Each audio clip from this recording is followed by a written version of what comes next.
evening, everyone. Welcome to tonight's public hearing.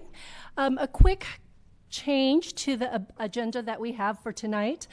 Right now we have after Pledge of Allegiance, our commission appointments. Switch change, I'm going to be doing the presentation for our small business, Big Applause, soon after the Pledge of Allegiance, and then we will do the commission appointments, and then we'll continue on with the rest of the agenda. So I wanted to make that quick announcement. So let's get to business. Madam Clerk, do you mind calling the roll? Thank you and good evening. Councilmember Steve Leonardis. Here. Councilmember Marcia Jensen. Here. Councilmember Barbara Spector. Here. Vice Mayor Rob Rennie. Here. Mayor and Chair Mariko Sayak. Here.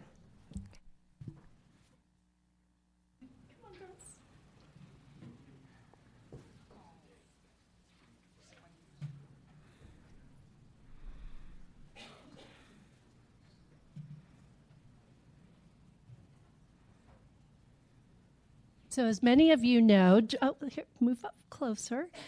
During the beginning of each meeting, we are honored to call someone from our youth community forward to introduce themselves and begin our meeting with the Pledge of Allegiance. Well, tonight we are honored to have many of our delighted youth. We have Girl Scout Troop 60077 and some little friends.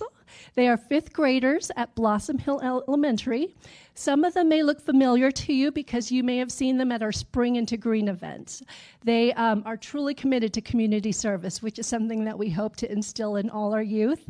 They have organized and distributed the drought shower buckets, those blue buckets that you've been seeing around the parks for the past 2 years, and they've been doing this for Santa Clara Valley Water District, and they will be again at the Spring into Green this upcoming April. So if you are at that event, please come by.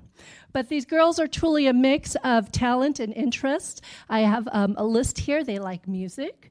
They like math Olympiads, swimming, horseback riding, speech and debate, soccer, musical theater, art, dance, girls on the run, lacrosse, tennis, softball, biking, and today I learned debate was another thing on the list. So I want to ask all of you to thank them, help me thank them for joining us tonight.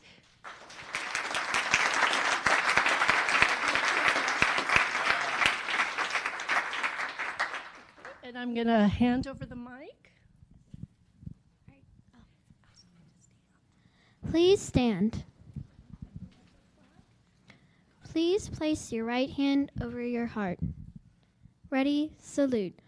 I pledge allegiance to the flag of the United States of America and to the republic for which it stands, one nation, under God, indivisible, with liberty and justice for all.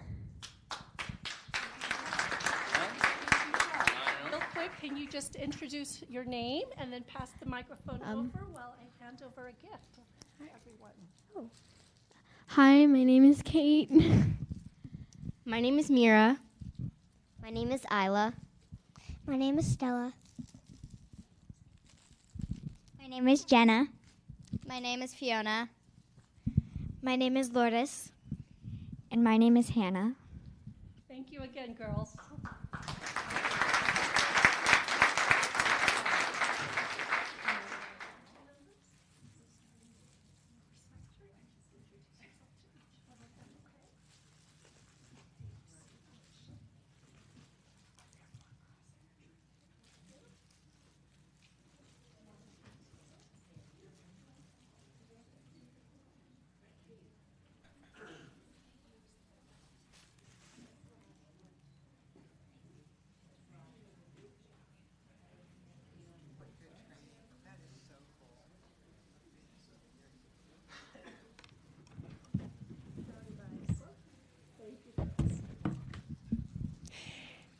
So another great honor that we have that we love to do on the second meeting of our month is we love what we call the Small Business Big Applause, where we honor and select a local business in town for all the wonderful work they've done.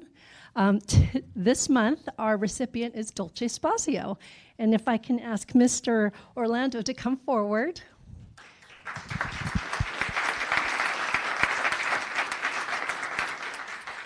And so this is a proclamation signed by all council members. I'm going to just share a couple of the whereases. It's located in downtown Los Gatos, and they got its start by making small batch gelato in-house daily, served alongside locally roasted espresso and local bakery treats.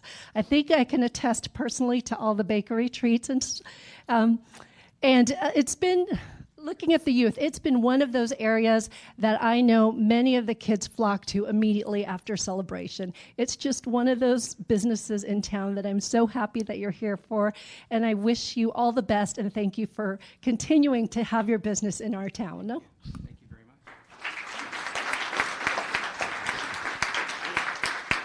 This is quite an honor. Thank you very much. I think I could speak for my partners, Joe and Carol, when I say that how fortunate we have been to have been in business for almost 37 years, and the town has been a big part of our success.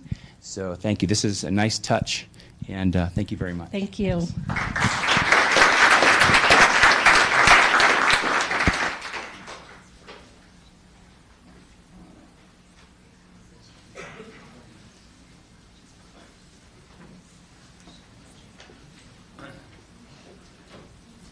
You can move back.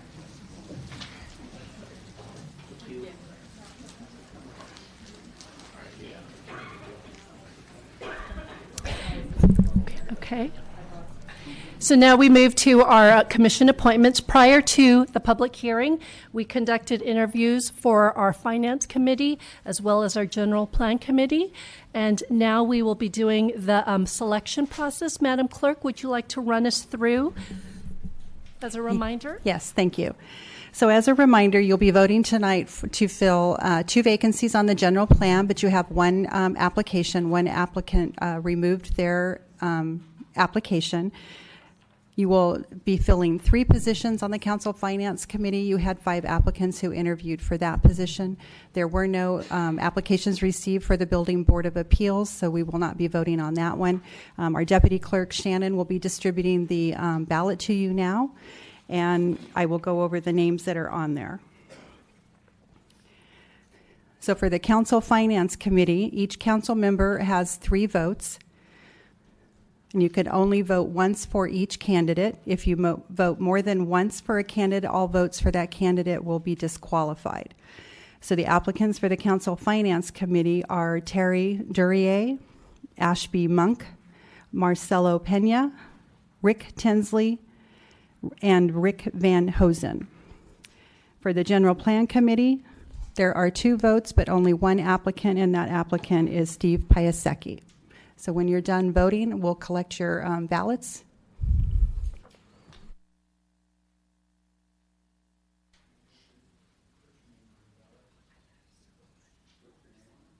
Yes, put your name on the ballot.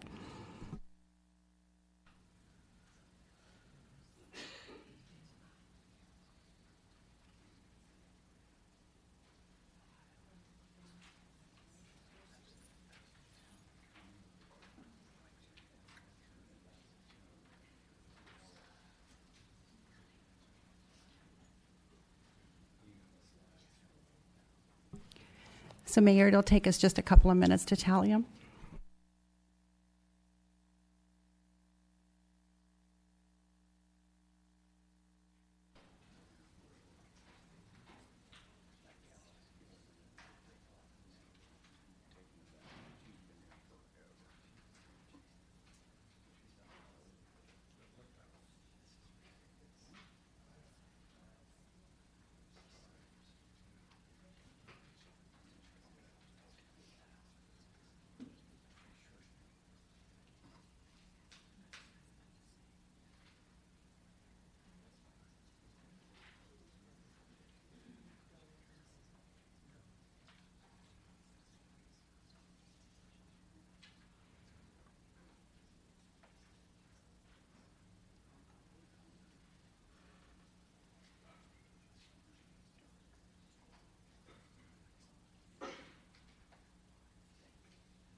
Okay.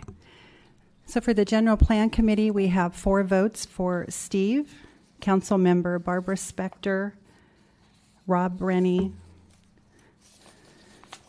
Steve Leonardis, and the Mayor Mariko Sayak voting for Steve, and Marcia Jensen voting for none of the above.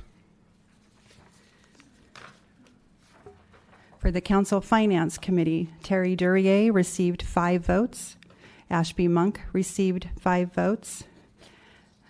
Marcelo Pena received 1 vote from Councilmember Rob Rennie. Rick Tinsley received 4 votes from Marcia Jensen, Barbara Spector, Steve Leonardis, and Mariko Sayak.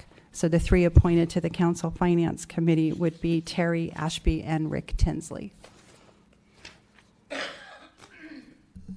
So, Madam Clerk, you'll be officially notifying all the applicants, and will you then place the Building Board of Appeals, since we had no applications, that will be pushed to the next recruitment period? Yes, so our fall recruitment. Okay. And so, doing a quick scan, if you're still in the audience, congratulations.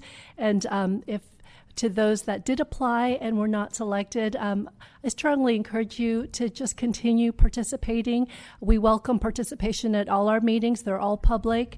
And so we hope that you continue to serve and look for opportunities. So thank you. So Mayor, one more thing. So with Mr. Tinsley being appointed to the Finance Committee, he's currently on the Personnel Board, so he will step down from that committee. And there will be a vacancy on that through until January of 2018. That will also go into our fall recruitment. Okay. And then we still have 1 additional vacancy on the General Plan Committee, which will also go into the fall recruitment. Okay, thank you. Okay, so closed session report. Mr. Schultz, do you have a closed session report for today? Yes, good evening. Prior to tonight's regular session, council met in closed session to discuss labor negotiations. This was labor negotiations with the unrepresented employee, the town manager. No action was taken that requires reporting under the Brown Act. Okay. And at this time, we'll go through our council member reports. This is an opportunity to share any meetings that council members were at, or bring up any items that they would like the rest of the council and the public to know. So I'll start with Councilmember Leonardis. Thank you, Mayor. I have nothing to report. Councilmember Jensen. I, along with the mayor, participated in a meeting of the policy committee this past week, and I also met with several members of the community about various issues. Okay. Since our last public hearing, the Cities Association met. This is the association where representatives from every city from Santa Clara to discuss upcoming transportation meeting issues that they were attending. Particularly, the big thing of discussion was the possible loss of federal funding for Caltrain electrification. The League of Women Voters had Sunshine Week that Vice Mayor Rennie and I participated with. And it was Little League's opening day on Saturday that Vice Mayor Rennie and I were both at. And on Monday, the town manager and I met with the Chamber of Commerce to discuss upcoming issues. Vice Mayor.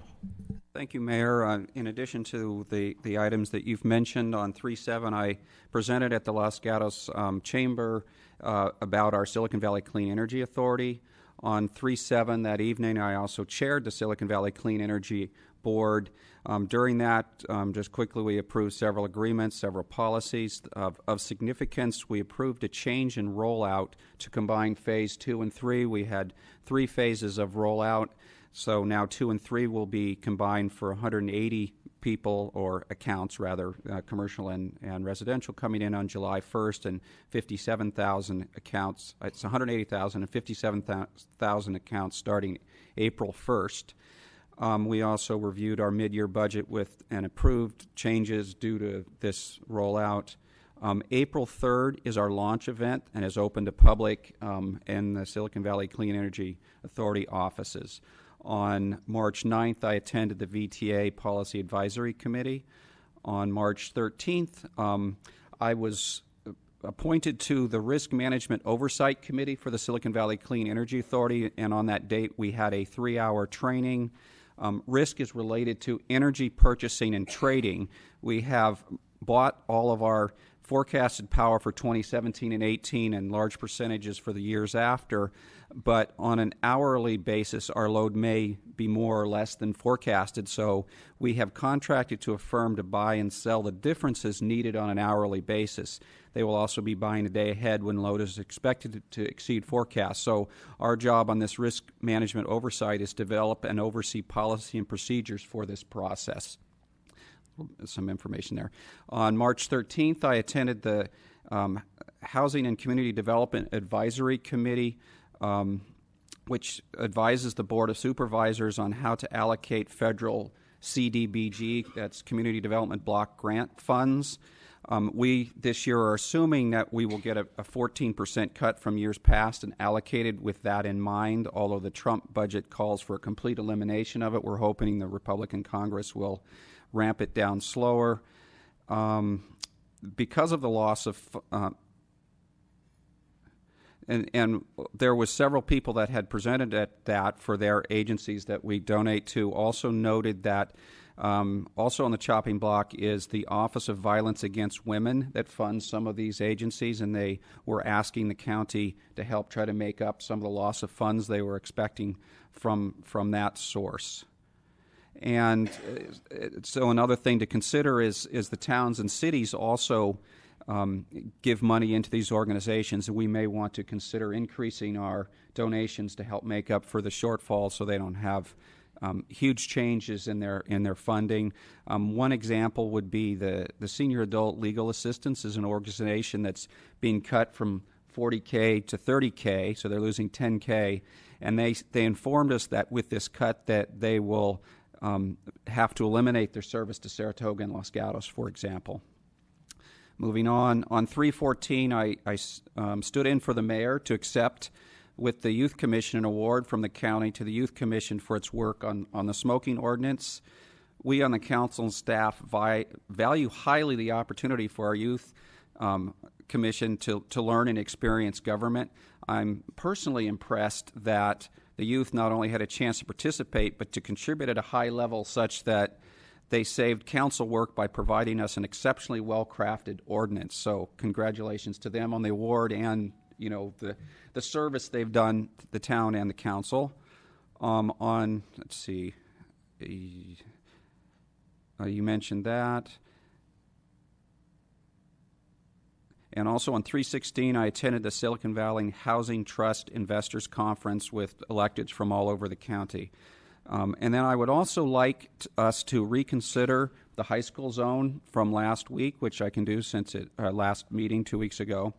The residents of Alpine have since pointed out that we missed one good point. We used their pilot as a model, in a way, to create the high school zone. And the point that I checked through or watched the video again, and I think an important point that we missed was the starting time. The high school zone was supposed to start at 9. Their pilot has been starting at 7:30. So if you think through that, that means students can park on the street from 7:30 to 10:30 before they will get a ticket, which leaves them 3 hours. So it's not. I don't think it will be very effective either on Alpine or the rest of the high school zone. So with this, let me call it new evidence. I think I'll make a motion that we agendize and reconsider that decision. Councilmember Spector. Thank you, Madam Mayor. I am going to second the motion. I believe that we have new information, circumstances that warrant the motion under our ordinance. And consistent with Mr. Rennie said, I believe we need to give more consideration or new consideration to whether or not the residents of Alpine and other impacted streets had notice either at the policy committee or at the council level, and make sure that they do have notice. It's not clear to me if all the parking districts should have the same time frame throughout the year. And I think that, as Mr. Rennie said, we need to consider starting at 7:30 a.m. Okay, so I'm going to ask Ms. Pravetti. Ms. Pravetti, could you give us a quick update on the status of this particular item? Certainly. So at our last council meeting, the council did approve the modifications to the residential preferential parking program. So that means we're not encouraging or accepting new petitions for new streets. Second, the council agreed that we would maintain the parking permit program in all existing areas. Third, that we would take the pilot from Whitney and Alpine and say it was successful and then transition it into a permanent permit parking.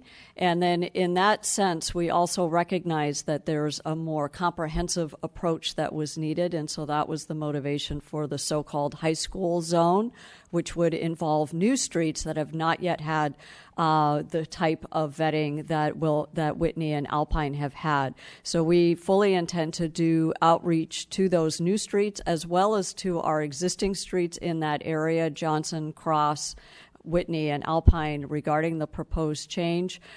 Based on that outreach, we intend to bring a resolution forward in May or June with the results of the outreach and the final streets that would be part of the preferential parking permit. We intend to collect data during the summer and fall and then bring back an assessment of how well it worked in December, and if there's any additional changes, we would be able to adjust at that time. So we still have quite a bit of process ahead. And certainly when it comes back to you in May or June, you certainly could change hours or designation of the name of the zone, or could make any other changes you deem appropriate at that public hearing. Okay, and then Mr. Schultz, if you could just remind me, legally we have a motion for reconsideration. We have a second. I'll call a question. If it passes, we then put this on a future agenda. There's still no discussion on it since it hasn't been agendized for this meeting. Is that correct? It's not just for a future agenda item. It's at your next agenda. Okay. It'll be in 2 weeks. Okay. So without council members, any specific questions on process? So, Councilmember Johnson, I saw your hand raised. Do you have a question, a general question? I do not have a question on process. Okay. Okay, so I'm going to call the question on the, I'm sorry, Councilmember But I do Johnson. have a comment regarding the motion. I'm not going to be supporting the motion. When we thoroughly considered this at our last meeting. When the policy committee met with respect to this, we got information from the police department that originally parking districts have been created in town, one of them being basically the Almond Grove behind the downtown to alleviate problems with downtown parking and the residential area, one being Edelin for Old Town, and one being what was called at that time East Side. When the policy, so it always existed. When the policy committee considered changing the parking and the permitted preferential parking, we looked at that east side, and our goal was to create a parking, or call that what it was, a parking district that addressed parking within reasonable walking distance of the high school. So it's not a new zone, it is a renamed zone. The second thing is that at our last policy committee meeting, we had the opportunity to look at a comprehensive report that was done on parking in Los Gatos from, unfortunately, 2000, but it's out there. And one of the goals that the report very much advocated was a uniform parking policy throughout the town so that it was understandable for both residents and for those visiting the town. So I am not an advocate of creating special zones and special places that are hard to understand and require their own signage. Finally, we've all gotten lots of emails from residents on Alpine, and they address various concerns, one of them being the bottom of Alpine being what's referred to as a blind turn. That is redlined on both sides. The, quote, change, unquote, that the council voted on last time was not to change, as originally recommended, the time limits on Alpine from 90 minutes to 2 hours, but to revert it back to 90 minutes for everything in the east side, now high school zone, to change it to a beginning time of 9 a.m., to 4 p.m., which amounted to an hour and a half difference on that street. The emails generally focused not on high school parking, but on salon employee parking. I'm an early riser, but I don't go to a salon at 7:30, so I have trouble thinking that's going to be a real issue, especially when there's a public parking lot right by the salon, which is, at least when I have gone by it, most times has available parking. The other issue is that the existing parking restrictions would not be enforced in the summer. That's due to the fact that high school parking and traffic issues decline dramatically, as indicated by the police department, and frankly, in my experience living on a high school route, it is true that they do decline in the summer. So to me, it is not at all unreasonable to not enforce, given the cost of enforcement and the time involved with enforcement, to do that in the summer. So in my mind, the council made a right and reasonable decision with respect to Alpine, and I cannot support a motion that would change that. Okay. Councilmember Leonardis. And before I call on you, I just want to clarify again, the full discussion on should this be reconsidered, the actual discussion will be taking place at the next meeting, correct, Mr. Schultz? That's correct. Okay. Councilmember Leonardis? Thank you, Mayor Sayoc. I will be supporting the motion, even though last time I made the motion that was not supported by the rest of the council, primarily because Los Gatos is not a one-size-fits-all community. I don't want to get too deep into the discussion this evening because we will do that next time. Just want to let everyone know, as well as confirm that I'm able to support the motion since I was on the losing end last time. I think so, because this is an entirely new motion. Entirely new motion, and as I stated, even if the motion does fail, there will be another point for this discussion when it comes back to you in May and June. Correct. So again, the motion is specifically to reconsider, to bring the item in for full discussion at the next meeting. We're not getting into the merits of the actual discussion. So all in favor? Aye. Aye. Opposed? No. So it passes 4-1 with Councilmember Jensen dissenting. It will be coming back to the next council meeting. And again, a full staff report and a discussion will occur at that meeting. And once a reconsideration has occurred, that will be the final time the matter will be heard. So any further thoughts should be please included so that can be fully vetted during the public hearing next time. Okay. Staff, Mr. Schultz or Ms. Preveni, any final comments on this? Okay. So our next, Councilmember Spector. Let's continue on with council reports. Council matters, right, but a question with regard to this item at our next meeting. What will the noticing process be? Again, this is not a state-required notice. We only need to do that for ordinance changes and certain land use items. We will do our best using our email addresses that we have for the affected area as well as next door to promote our council agenda on April 4th. The report will be available the Thursday prior, and we'll make that available as well, and we'll also put it on our What's New. So we don't have a formal legal requirement, so people should not be expecting postcards or letters in their mailbox. It's not going to be that kind of notice. All right, then on council matters, I will encourage the community to notify one another and note that since the last meeting, I have had a series of informal meetings with members of our development, residential and commercial communities, and have met with staff to examine town property. Thank you. And Ms. Prevedi, Town Manager Report. Thank you. I would like to encourage our youth to sign up for our Youth Commission. We have several openings. The applications are due on April 28th. Thank you. So now we turn to our consent agenda. We have 9 items on our consent agenda. These are items that will be taken action on with one motion. I do have agenda item number 8 and number 9 pulled. So council members, are there any other agenda items that would like to be pulled? Councilmember Jensen? I don't necessarily want to pull it, but I have a question that could resolve my issue. Yes. With respect to item 5. Actually, just a second. Let's let this clear. And actually, Madam Clerk, if I can ask you to figure out what cards are remaining while we're answering these questions, that would be great. So, Madam Mayor, may I thank you as an Alpine resident? No. I'm sorry, sir, but you may thank us at the next public hearing. Very good. Thanks so much. Appreciate it. Councilmember Jensen?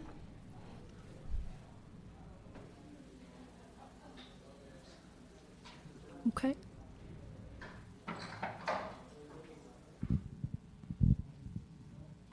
Thank you. I have a question about item 5. Ms. Pravetti, you could probably answer it.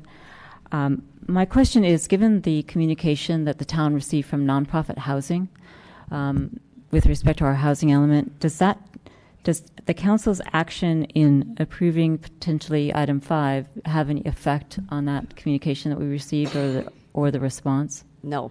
Okay, thank you. So I won't pull it.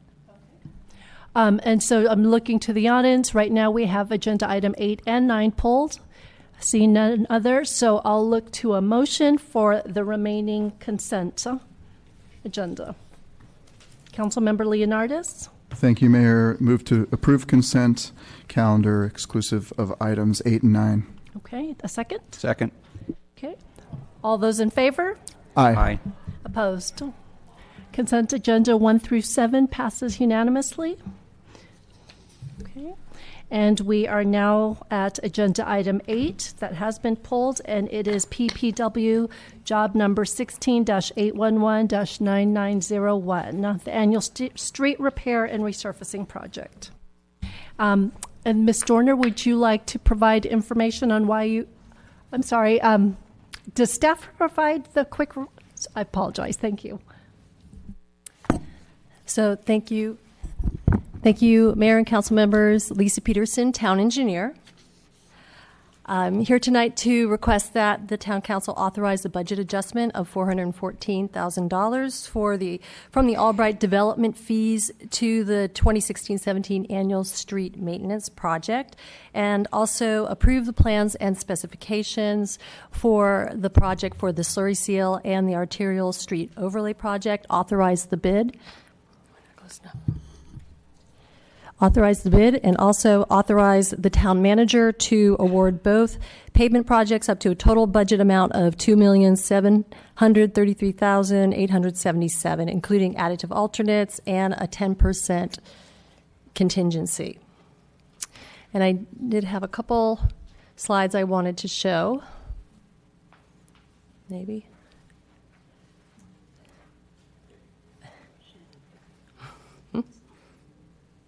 Not on. Sorry, I think I got it now. Thank you. So one of the things that I did want to point out was something that was in the council report where we talked about the importance of awarding our annual street maintenance project each year. And if we do miss a year awarding this project, what happens is our pavement condition index then starts dropping much more dramatically. So it is very important for us to get this project out on a yearly basis. The other thing that I wanted to mention is this is really the time of year we want to get these projects out. So if we push these projects later in the year, in the summer, oftentimes contractors get their schedules filled up. And so what we see, and we have seen here even at the town, is that we end up getting higher costs. So this year for the 2016-17 annual street project, what we have done is we have separated it into 2 projects. So we've separated it into an arterial asphalt overlay project and also into a slurry seal project. And the reason that we have done that is because this is going to save the town money. Now, the projects are non-related, and what that means is a asphalt overlay contractor would not need to have a slurry seal contractor on his team to get the job done. Now, if we did force the contractor to do that by putting out one project, what would happen is they would put a big markup on the other contractor's work. And oftentimes that markup is pretty substantial. It can be 10% to 15% of the total subs bid price. So the first project that I'll talk about is our arterial street overlay project. And just to remind council, an asphalt overlay is a structural section of asphalt concrete that gets laid over an existing asphalt concrete pavement. And usually there needs to be a little grinding that goes along with this in order to get that in place. So the proposed project for this year is on Blossom Hill Road, and the locations are from Los Gatos Boulevard to Cherry Blossom Lane, and also a section on Blossom Hill Road between Belgados Road and Harwood Road, and that's on the south side of the road because that is the side that the town owns. The north side of that road is actually owned by San Jose. And we also are asking council to go ahead and allocate $414,000 from the Albright development fees to the 2016-17 project, street project. The reason we're requesting that is that will allow us to also add on a section of Lark Avenue from Winchester Boulevard to Arroyo Grande.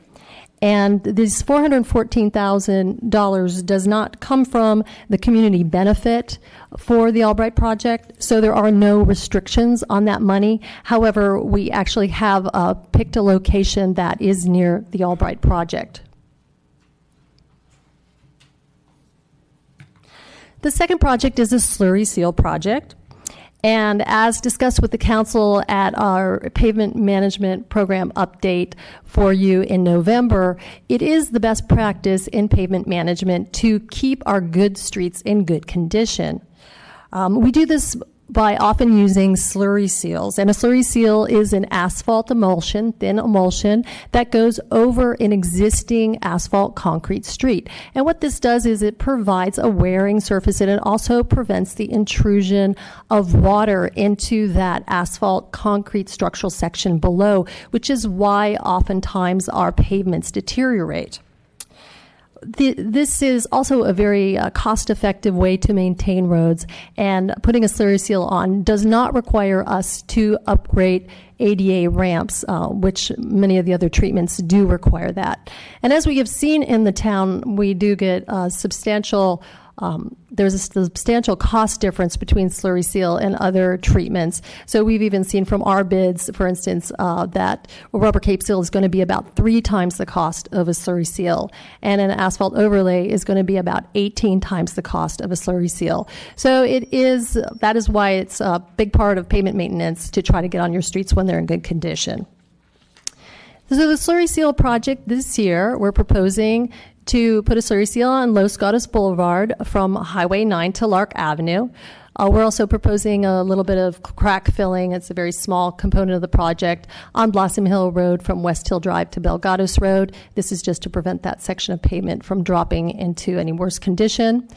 We did also put on some additive alternates. There's 8 groups of residential streets. Now, these would only be added to the project should we get favorable bids, which would mean that the bids would need to come in lower than the engineer's estimate.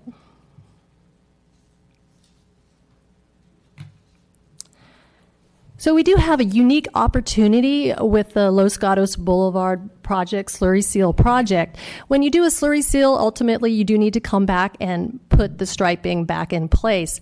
So in lieu of coming back and putting the striping back in the same location, recently the council did approve the Bicycle and Pedestrian Master Plan. And the Bicycle and Pedestrian Master Plan does recommend some striping changes on Los Gatos Boulevard that are easily implemented when you're coming in and restriping the surface after a slurry seal.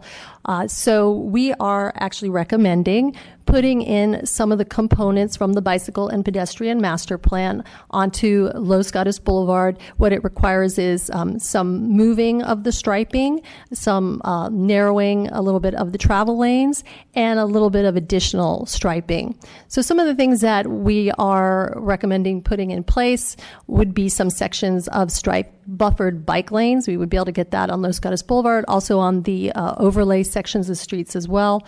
Also, we would be able to get some areas of green bike lane on Los Gatos Boulevard at the Blossom Hill Road intersection.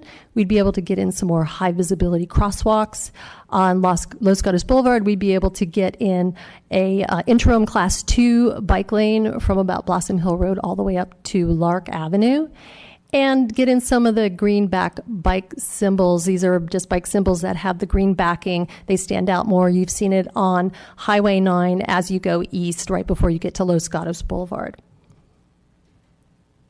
And so here's some examples. So here's the buffered bike lane. As you can see, you get buffered bike lanes are typically 2 to 4 foot striped areas between a Class 2 bike lane and the travel way. It allows the bicyclists to feel much more comfortable when they're traveling down the roadway. The high visibility crosswalks, which you have seen around town and particularly around schools. And also the greenback bike symbols, which I mentioned, are currently, there is one on Highway 9 going eastbound. So our recommendation is that the council authorize the budget adjustment for $414,000 from the Albright development fees, approve the plans and the specifications for both the slurry seal project and the arterial overlay project, and authorize the bid, and authorize the town manager then to award both projects up to a total cost of $2,733,877, and that would include the contingency and any at alternates if we were able to get those in with the bids. Thank you very much, and I'm here to answer any questions you may have. So you will have several. I'm just going to go left to right. Councilmember Spector. Thank you, Madam Mayor, especially the going the left to right. Clarification. The staff report and the written one and this evening reference fiscal year 16-17. And so I need clarification on the process. Were these projects that we approved in our capital improvement projects that we approved in our 16-17 budget? And if so, wouldn't we have approved the funding and the right to do these projects back then? Or why is it coming to us now? So every year, the council, through their budget process, approves pavement maintenance programs, and there's two actual funding sources that the pavement maintenance projects come from.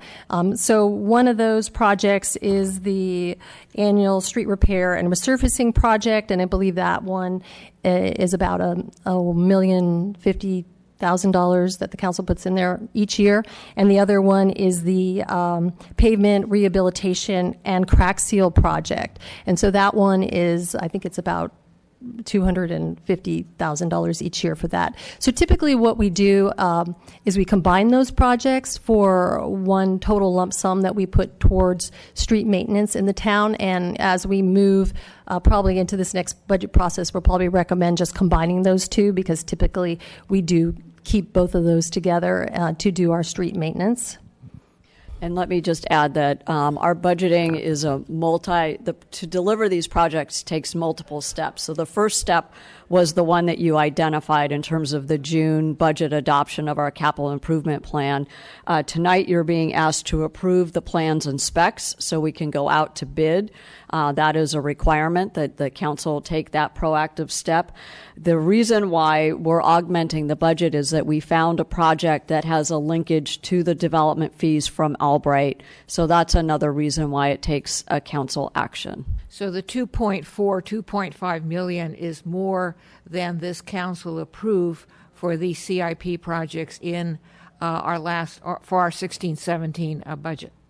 So some of this money is what we call rollover dollars, because there was a year that the council did not approve a project. So some of those rollover dollars have shown up, and they are available for us to use in order to try to augment our pavement condition index throughout the town. So that's why that number is higher. And I did look at the CIP for last year, for 16-17. I saw the line items or agenda or line items that you were mentioning, but I didn't see this kind of funding for them. That's why I raised the question. The other question is that you talked in your staff report about the benefit of maintaining roads that are in good condition, so that it helps keep our PCI more elevated. Then my question is, given that paradigm, what happens to the roads that are in bad condition and don't get repaired? So typically with pavement maintenance programs, what they're trying to do is they're trying to catch streets before they drop into worse condition categories. So streets that are already down into a reconstruction category, and a good example is the Almond Grove streets. So once those reached a reconstruction category, those streets sort of stayed on the sideline until special funding was found in order to reconstruct them. Thank you. Vice Mayor? Thank you, Mayor. So it's not lost on me that all your money is going to arterial streets, and as we're all aware, the PCI index has arterial streets have an outsized effect on the PCI index, and we're all aware that Measure B, if we reach a PCI of 70, we get more discretion on how we get to spend our Measure B funds. So, two questions.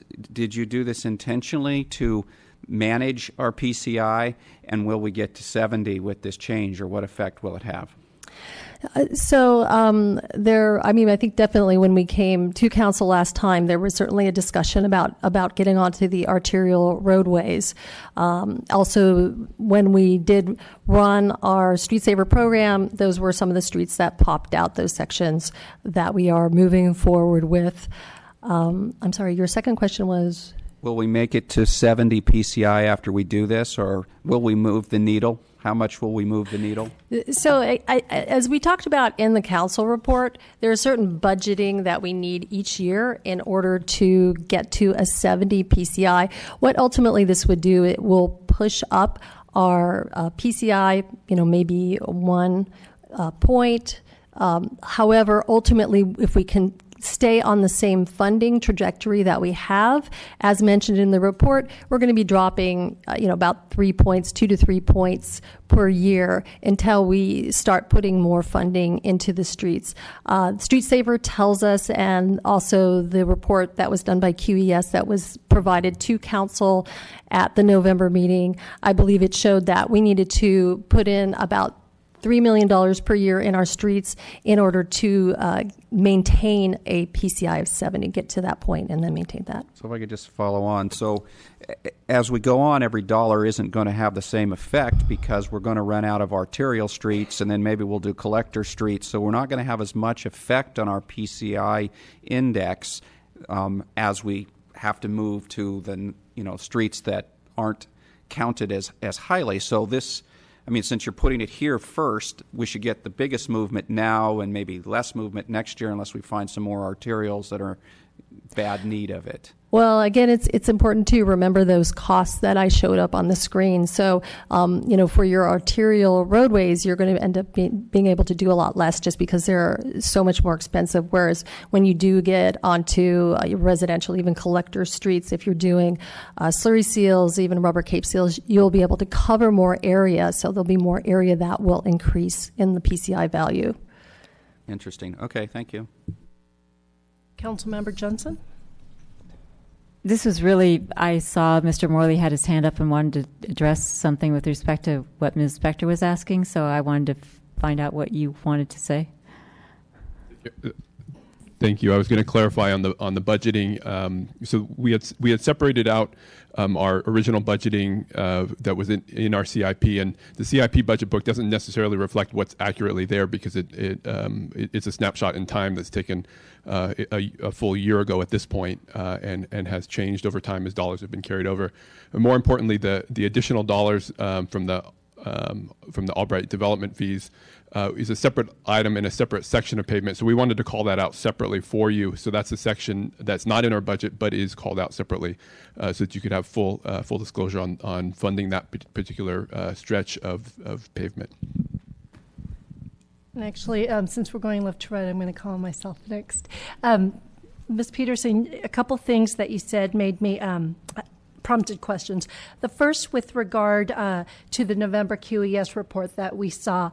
In it at that time, we had not included the Broadway and Bachman.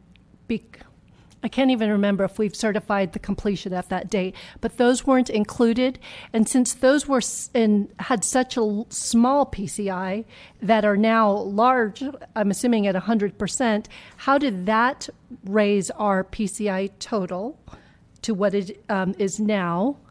And then, so that's the first question. And then the second is this whole snapshot in time. I know we talk a lot about Measure B and having to capture the 70 for Measure B. So my question is, at what point are they looking at our PCI? And also, at what point are they looking at the maintenance funding level that we have to maintain? Is it, so those are my two questions. Okay, thank you. So regarding your first question, I think I have discussed with council in the past, what would happen to our overall pavement condition index when we complete even all of the Almond Grove streets. And what I have said in the past is because there's such a very small percentage of our total streets, we're only talking about 3%, and because they are residential streets, that consequently they don't really have too much effect on our overall PCI. So completing those would not move our pavement condition index.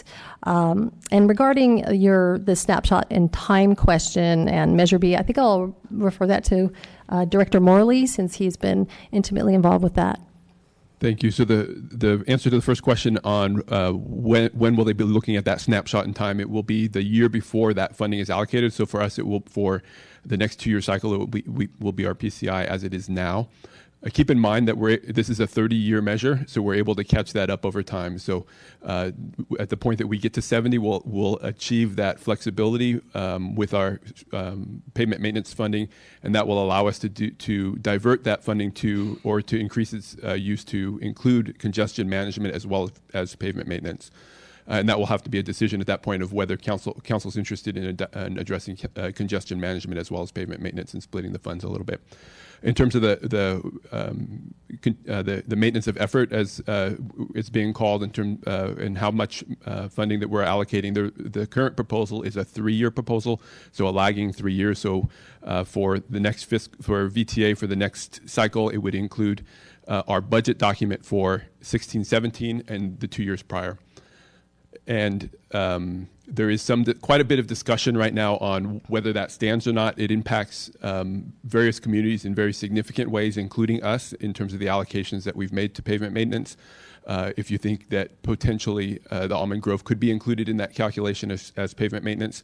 So there's a little bit of work that we're still doing on that end and identifying exactly what is that maintenance of effort and working towards a definition of it. And a follow-up to that, that was my next question, because since we're looking at if 16-17 could be included, and this budget includes rollover from a previous year, are we hurting ourselves because now we've put ourselves at a threshold that we may not be able to continue on a yearly basis? So when does that decision have to be made at what snapshot of budgets they're looking at? So that's what we're working on now with VTA, and it's, as I mentioned, a significant impact for a lot of jurisdictions.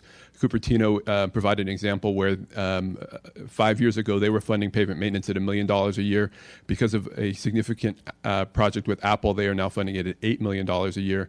They know that that's not a maintainable effort for them, but that is where their target would be. So we're in a similar situation with our pavement maintenance efforts.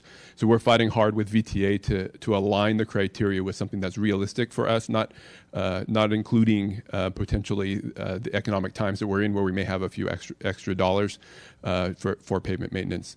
In terms of what the right decision is from a maintenance and operations perspective, we wouldn't want to look at an unknown potential in the future and not do maintenance because of that, because the significance is in the drop in our PCI and catching up to that. So if we don't invest in our pavement on an annual basis, we see that drop pretty precipitously and fairly quickly, and we want to avoid that wherever possible, because it's hard to recover from a dollars perspective, hard to recover from those drops. And just, I promise, one last question on the Street Saver. So when we certified, again, it's a large process question, but when we certified the 2 streets on Broadway and Bachman, does that then get updated? So regardless if it's small, but has that been entered into QES so that now it reflects that those streets are pristine and at 100? Yes. So what we do is we have somebody internally who, once we finish our pavement maintenance programs, they go and they update the PCIs based on the requirements for updating those PCIs.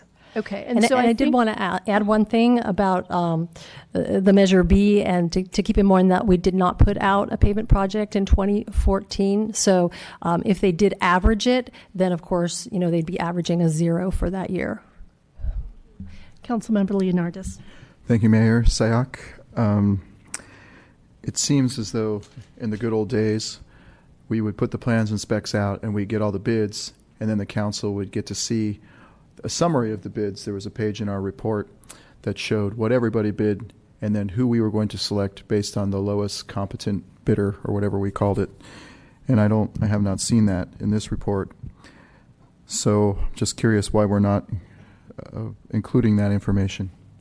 Sure. So I think in the past, what we've been doing is we have been coming to council in the same manner where we have been ultimately having the town manager award the project. And the reason that we've been doing that is because ultimately we don't really have any choice who the project is awarded to. It has to be awarded to the lowest responsible bidder. What we have been doing is we've been providing that information to council through the council memos, and that information has been provided on the town website for anybody who's interested to see what that information is and what those results are. So, Ms. Peterson, if I understand you correctly, we have a series of bids on the town website that are available for viewing at this time for the public and the council? So as we have had those bids, we've sent them to the council and given the council what the bid results were in the council memo. I would have to look to see which bids we have up there currently. Most of them would be relatively old probably by this point, but I think they're probably still up there. So another question for you. Fundamentally, it's difficult because you're asking me to approve $2.7 million. And what if it's only $1.7 million? There's $1 million that is extra. So I prefer to get the bids up front, obviously put the plans and specs out there, get the bids up front, and then allocate exactly the amount of money. And I remember we hold back the 15% and we make sure that the job is done well and done right. And then we would subsequently award the 15% in consent items or whatever else. Right now I feel like I'm just approving a large sum of money with no actual, it's like you open the hamburger and there's no meat on the bun. So where did the meat go? To our reports. And it's very difficult. We sit here and we wrangle over things like unfunded pension liabilities and where to spend this $50,000 and all these things, and we don't know if we're putting ourselves at a disadvantage financially if we're throwing a bunch of money out there that we might not be required. If I could respond to that one. Certainly bringing the bids back to the council is an option that we can do. It's something that we've moved away from because of the missing discretion there. So the council doesn't have a discretion on who to award to, simply on whether to award the project based on the specifications. So what we've done to cut some of the time out of the process and to allow us to get to bid, award, and project construction quickly, so we can take advantage of the time of year where we're at, where we're getting good prices, is to try and streamline that a little bit. That allows you to see the plans and the specifications, what the engineer's estimate is, and in that engineer's estimate also it gives you the estimate of the project and a commitment that the project won't go over that amount. And obviously staff's looking to maximize the dollar to get every value of out of the dollar that we possibly can to get these projects done. So that's the move that we're looking towards. It takes probably three or 4 weeks out of the award process and doesn't really change the council's discretion at all. You have the opportunity to weigh in on the project all the way along. Okay, so I'll go back around. Councilmember Spector. Thank you. I agree with Mr. Leonardis. This is a lot of money, and I raised the issue of concern about not seeing it in the 16-17 capital improvement project book, and I for one would not want the bids to be on the computer, and so I have to go look them up. I would like to see them. Ideally, I would like to see them before I decide how to spend $2.7 million. Mayor? Thank you, Mayor Sack. So my understanding, which could be wrong, we can't bid a project until council has approved the money. Is that correct? So this is us approving the money so you can go bid the project. So that's definitely true. On sorry, Lisa. That's definitely true on the project. We need the funds in order to bid the project. You can, at your discretion, not provide for the town manager's authority to award the project, and request that staff come back with that award. If that's your choice, we would still be looking for approval of plans and specifications, and then if you so choose, then the additional allocation of funding from the Albright development, so that we can have the ability to award that ad alternate to the project. In that case, you would be setting aside those dollars, so that we have the ability to fund the project should we bid it. We can't bid a project without having available funds to do so. Thank you. Councilmember Johnson. I apologize for belaboring this, but I'm just trying to figure out exactly which comes first in the timeline. I had thought I understood either Ms. Peterson or Mr. Morley to say that there was some money that was allocated that we already did. I don't know how much that is. And that this is coming back to us because we found other dollars being consisting of 1, rollover funds, 2, Albright funds. So my question is, what was original? What are we talking about a new allocation of $2.7 million? I don't think we are. What are we talking about a new allocation of?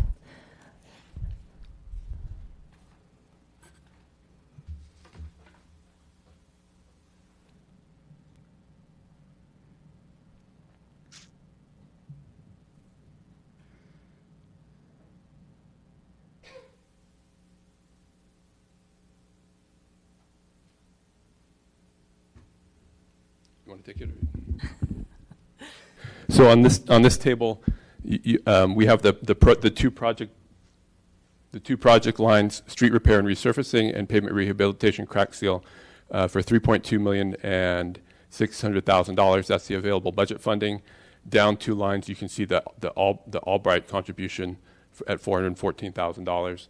There has been a few dollars expended, but the balance numbers roll across. So we try and get this information to you all the way through the entire process as we're going forward. So this is not what the snapshot in time shows in our budget book, but actually what our financial software shows that we have available dollars as that changes over the course of time. So in the 16-17 expended encumbered to date, if I recall correctly, are projects that we've done. Is that correct, Lisa? Yes. Okay, so that is showing us that we're, based upon what you're showing us there, tonight we're not really necessarily allocating new dollars, or your request is not for new dollars. The new dollars that we're asking for is the bottom line here, the Albright dollars. Okay, the $414,000. The rest have been included through the budget process. Okay, so that's my first question. My second question is, again, to make sure I understand. In order to, we do not have any bids on this project now. You would like the council to say, fine, go out and bid, so you don't have a bid to show us because we have not approved you doing that yet. Correct. Okay.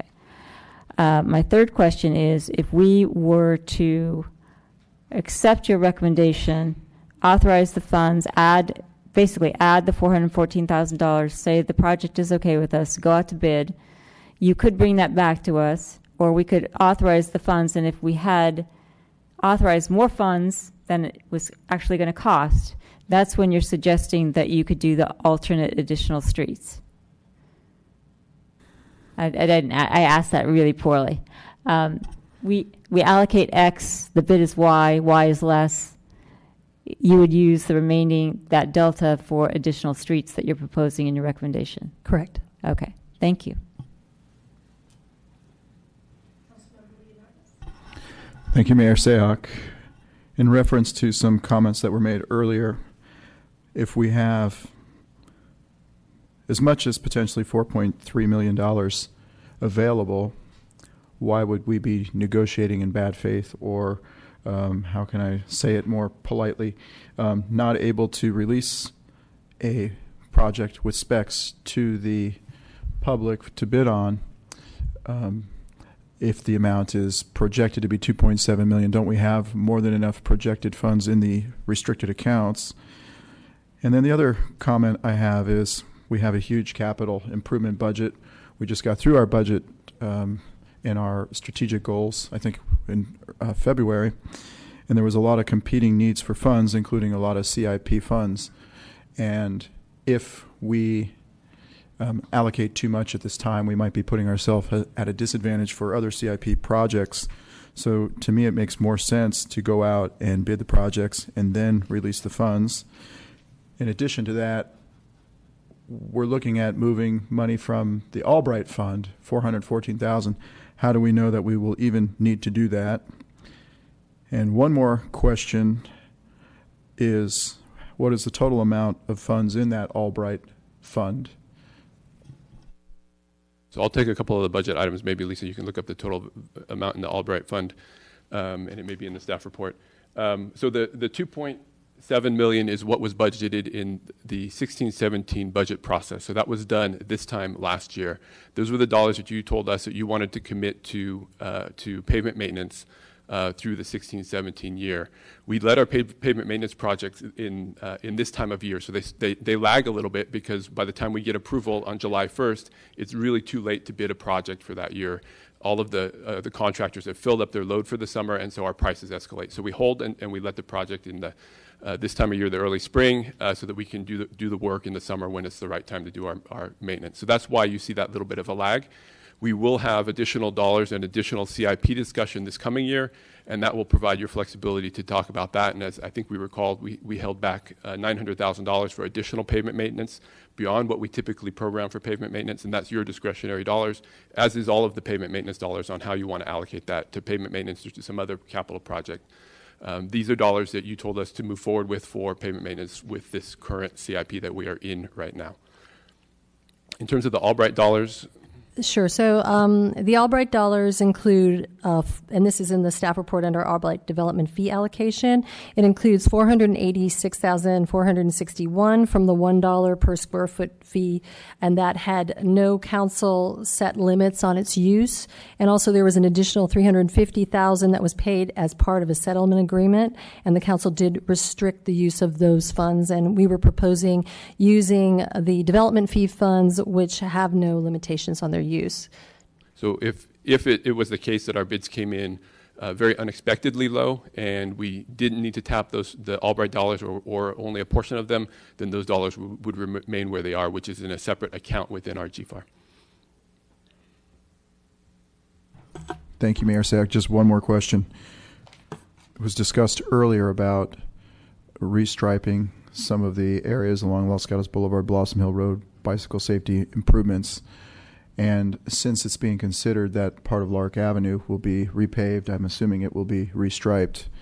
And it's probably no secret of mine, but the intersection of Charter Oaks and Lark Avenue seems to me there should be keep clear on that intersection. And I know there's been not overwhelming, how can I say it, acceptance of that concept, but I've personally witnessed about 3 accidents there in the last year, and it's tough coming out of there. It's a high area for the trail users, high traffic area for the trail users, with the Netflix employees using the trail, and the street going through Charter Oaks is, in addition to the trail being flooded and non-usable, there's been an increased amount of pedestrian traffic there. So I'm just curious if we could consider the concept of using or installing a keep clear at that intersection, because it is very daunting to come in and out of there, and I think it's an unsafe situation. So the town attorney may want to weigh in on a keep clear, but from the town's perspective, from the town engineering perspective, the keep clear has been shown to be an unsafe condition, especially on a wide street like that. It provides for a sense of confidence for people crossing that keep clear section that has led to some serious incidences for the town in the past. As a result of that, you're not likely to see a recommendation for a keep clear out of Parks and Public Works Department. It would need to be something that was directed from the council, and then we'd work with the town attorney from that perspective.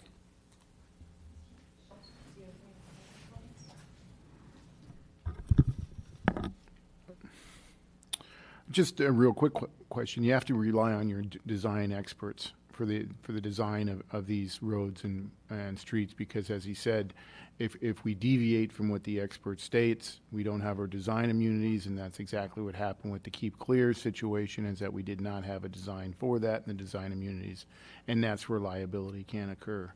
So we should not deviate if in fact our design experts say that's not where a Keep Clear should be. And we still have public testimony, so you have a couple more questions, but let's focus on questions to staff. I'll open it up for public comments, and then we can discuss further if there's further discussion. Correct. Thank you, Mayor. Just one more question regarding the Keep Clear. So what's effectively happening there now is the folks who are going down Lark Avenue and they're getting stopped at University Avenue, the new light there, which is a new condition, of course. Also, the intersection of Winchester and Lark is a new condition.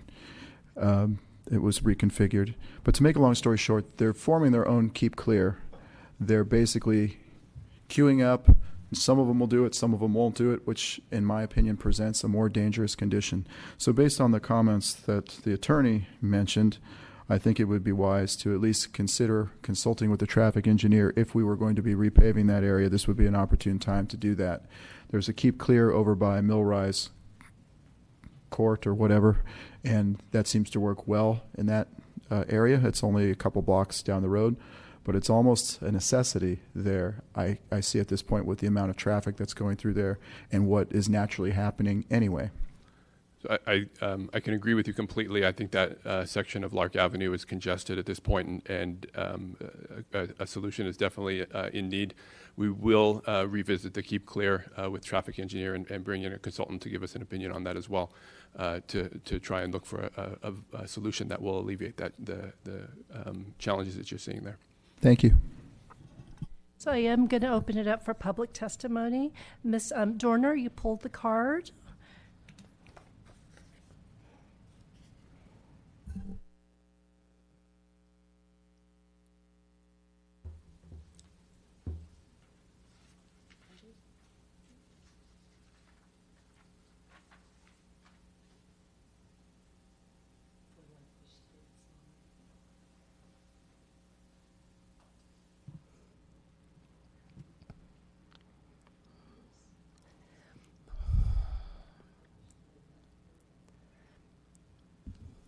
Hello, Angelia Dorner, proud resident of the Almond Grove. I have a lot of comments that I can add to some of this discussion as to the Measure B annual investments, as well as those budget amounts. If anyone wants to ask me afterwards, I had not planned to do that. However, I wanted to say that the QES report, I don't know if anyone was listening. I know you all were. I'm just not sure if staff was listening to the report or looking at the analysis that I provided as a desk item several council meetings ago related to the QES report, the fact that it is not a credible tool for the bidding process. I'm only going to hit on some highlights here just to try to emphasize the fact that I don't think we're ready to get a scope until some of these other things are taken care of. This thing has no consideration for what I did report to you earlier. I focused on the mechanics and the data which is within the Street Saver program that was utilized by QES. One of the most important things, you referred to Broadway and Bachman, but there was $1.6 million worth of money spent last summer for a lot of residential streets that had an average PCI of 25 as well. That has not been updated in addition to the PCC streets. So I am confident that those things need to be put into the Street Saver and rerun so that we can see the current point in time and the current results out of Street Saver before you make budgetary considerations of this magnitude. Now, there was 600, I'm not going to get into the budget numbers unless someone asks me to. One of the primary things that is wrong with the Street Saver program itself is that they told you that these dates, the prices were updated to current prices, et cetera, et cetera. I dug into the details. I looked at these costs and I went back and looked at actual bids. Back in August of 15, we rejected a bid that fiscal year for $900,000 because they said it was too high. I used those costs. If you see the 710, that is for the rubber cape seal process. that we were doing at that time. The other biggest magnitude of the whole entire bid is traffic and mobilization.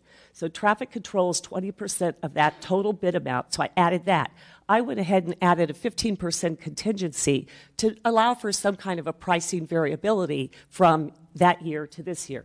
I went ahead and then looked at the March approved bid, which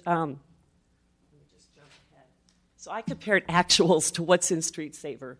The costs that are in Street Saver are so significantly overstated, it's ridiculous.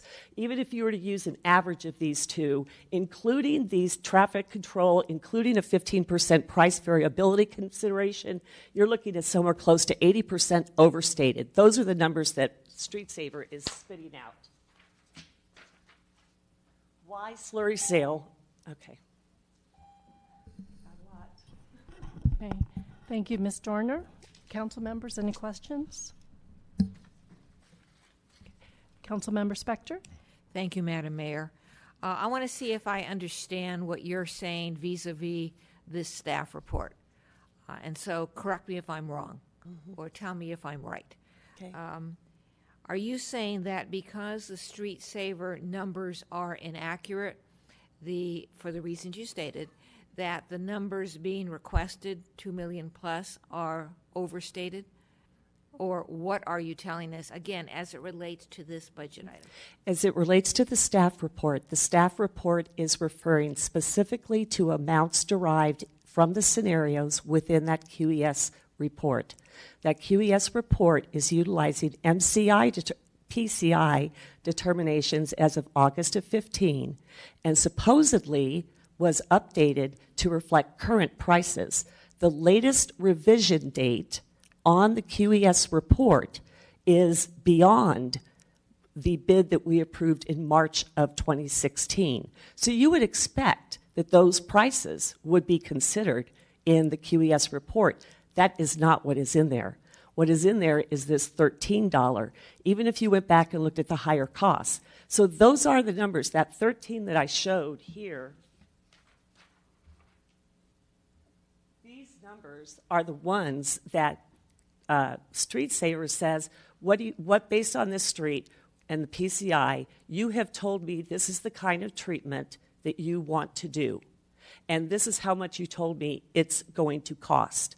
And therefore, I'm going to do my computations and tell you what those dollars are that you should budget for and spend. If those cost factors are too high within Street Saver, then obviously every single number that comes out of that QES report or Street Saver program is going to be overstated.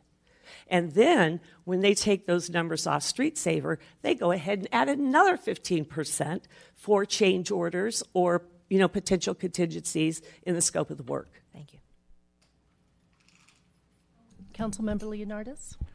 Thank you, Mayor Sack. So, Ms. Dorner, based on what you just said, if we're looking at a 2.7 million request in our staff report, what do you think that number should be according to your projections?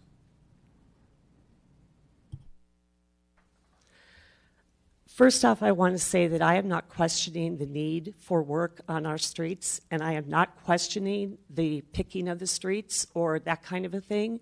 However, the information provided to you is not adequate to determine what might be the appropriate amount of investment. If you had a scenario out of Street Saver that was rerun as of now with the 2 PCC streets done at 100, as well as all of the streets that were done during the summer of another $1.2, $1.3 million of very low PCI streets, then some of the other streets would come down, obviously, but the overall effect will probably give you a PCI closer to 70 than you think, than what these numbers are based on. So my problem with that budget thing, and you say, well, what is the appropriate amount? What is currently on that page that Matt showed you has no relationship to what actual costs have been coming through on this type of work. If I could show you one example. The slurry seal project that they've referred to, and I'm taking this information directly from the bid sheet which you are approving tonight, okay? It is asking for 102,000 square feet of slurry seal on these residential streets and on LGB. The price of slurry seal alone is $2. That's where the differential comes in when you're talking about the 3 times. If you do a rubber cape seal, it's 3 times, and Lisa's right. It's 3 times more expensive because a slurry seal is only $2. A cape seal is like $6 or so, which is what I showed on that earlier slide. So if you take that out over here, the thing they're not telling you, on those same streets, they're doing 29,000 square feet of 6-inch digouts. That's the most expensive work to do on these streets because it's so manually intensive. So you've got to ask yourself, and I use these dollar amounts are out of the most recent bid that we did this last summer. These are actual numbers. So if you were to look at this, the majority of what we have built into that bid has nothing to do with the slurry seal. It has to do with the fact that we're doing 6-inch digouts and then doing a slurry seal over the top, hoping that that's going to be good enough instead of a rubber cape seal. I don't think it's saving us money, that much money at all. And my concern is if we're setting ourselves up by doing this level of work and knowing that maybe 4 years from now, it's not going to be holding up the way that we expected a rubber cape seal to hold up. The other primary thing is that why did we switch? Why did we switch from doing rubber cape seal on all of these streets, which we have been doing consistently since at least as early as 2010, as far as I can go back and track? Why are now we are saying today, we're just going to do slurry seal on some of these streets, and what we think it'll give us a better impact on PCI? Well, I'm here to tell you the reason. It'll be in the next agenda item, which happens to be curb ramps. When you do slurry seals, you don't have to update your ADA curb ramps. But if you do rubber cape seal, you do. So are they trying to mimic the effect of a cape seal here by doing all this extra work? So with what they've given you, you can't really even determine it. Ms. Dorner, Too much. Councilmember Leonardis, did that answer your question?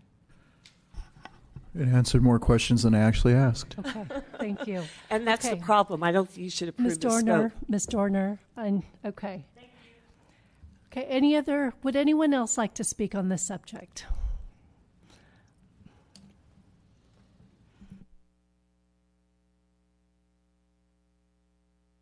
Hi, Maria Risto, 85 Broadway. I wasn't intending to speak on this. I didn't know it would be pulled, and my engineering background does not extend into streets, so I'm not going to go there. But as a member of Transportation and Parking, as someone who's served on the BPAC, and somebody who works with Safe Routes to School, what I wanted to give staff kudos for is with this project, however you end up approving it, the fact that the staff worked in a way to restripe so that we can move forward with the newly approved pedestrian and bike master plan. I'm really excited. There was so much buy-in from Safe Routes to School and the commissions that if we do the paving this summer, immediately, before the next school year, we're going to have buffered bike lanes, we're going to have greenback, we're going to have very visible, large areas of safer areas for people to bike by this summer.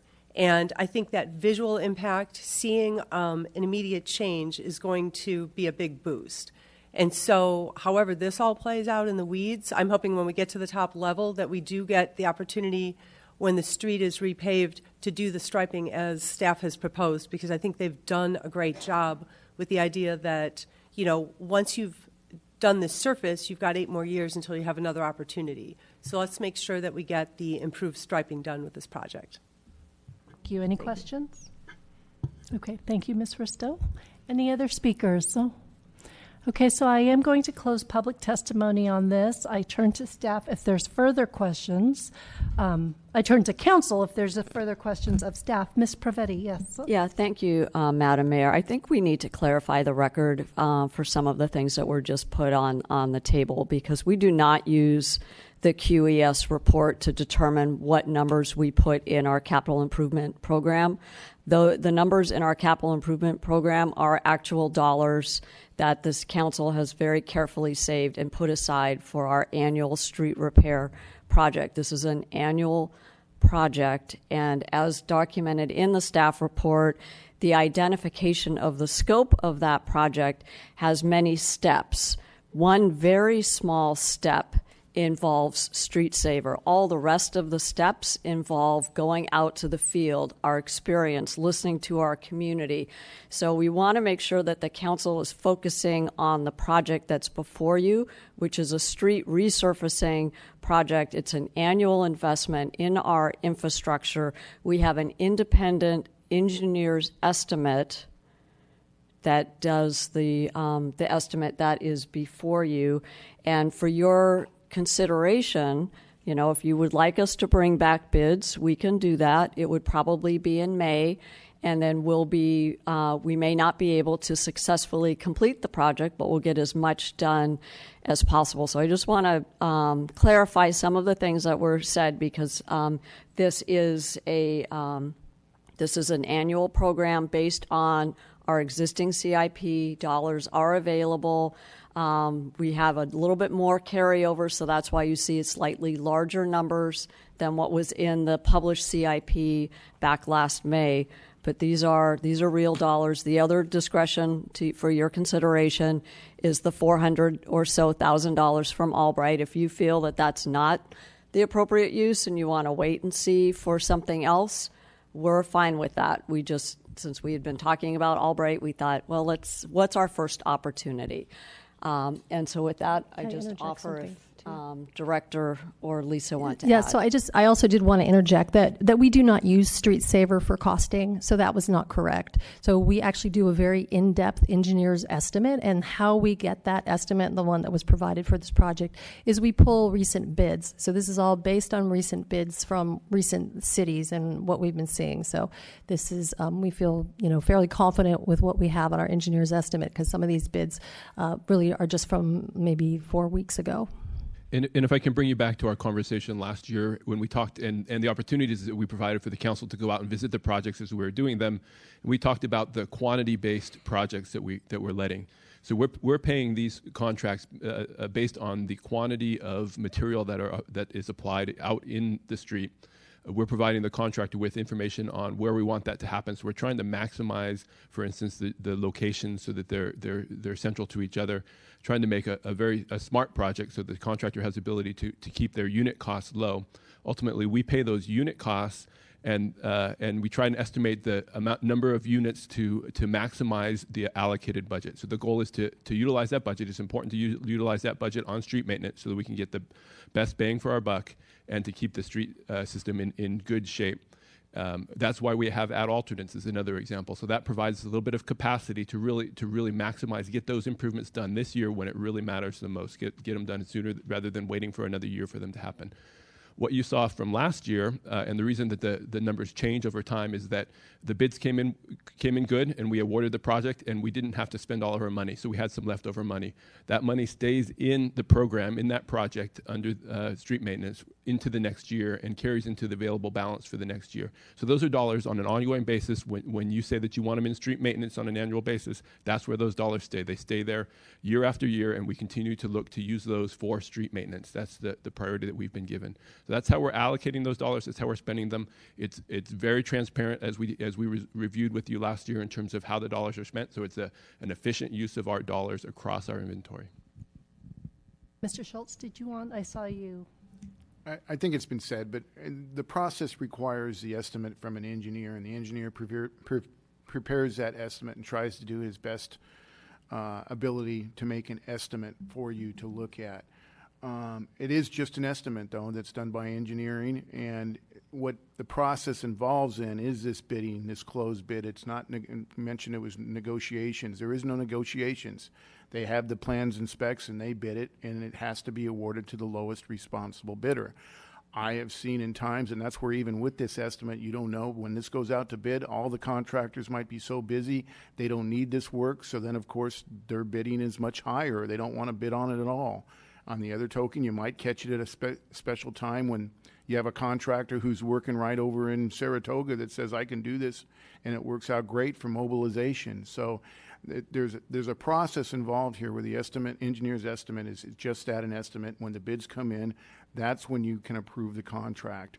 Staff has tried to eliminate that last step of having it come back to council for approval, but that's within your discretion.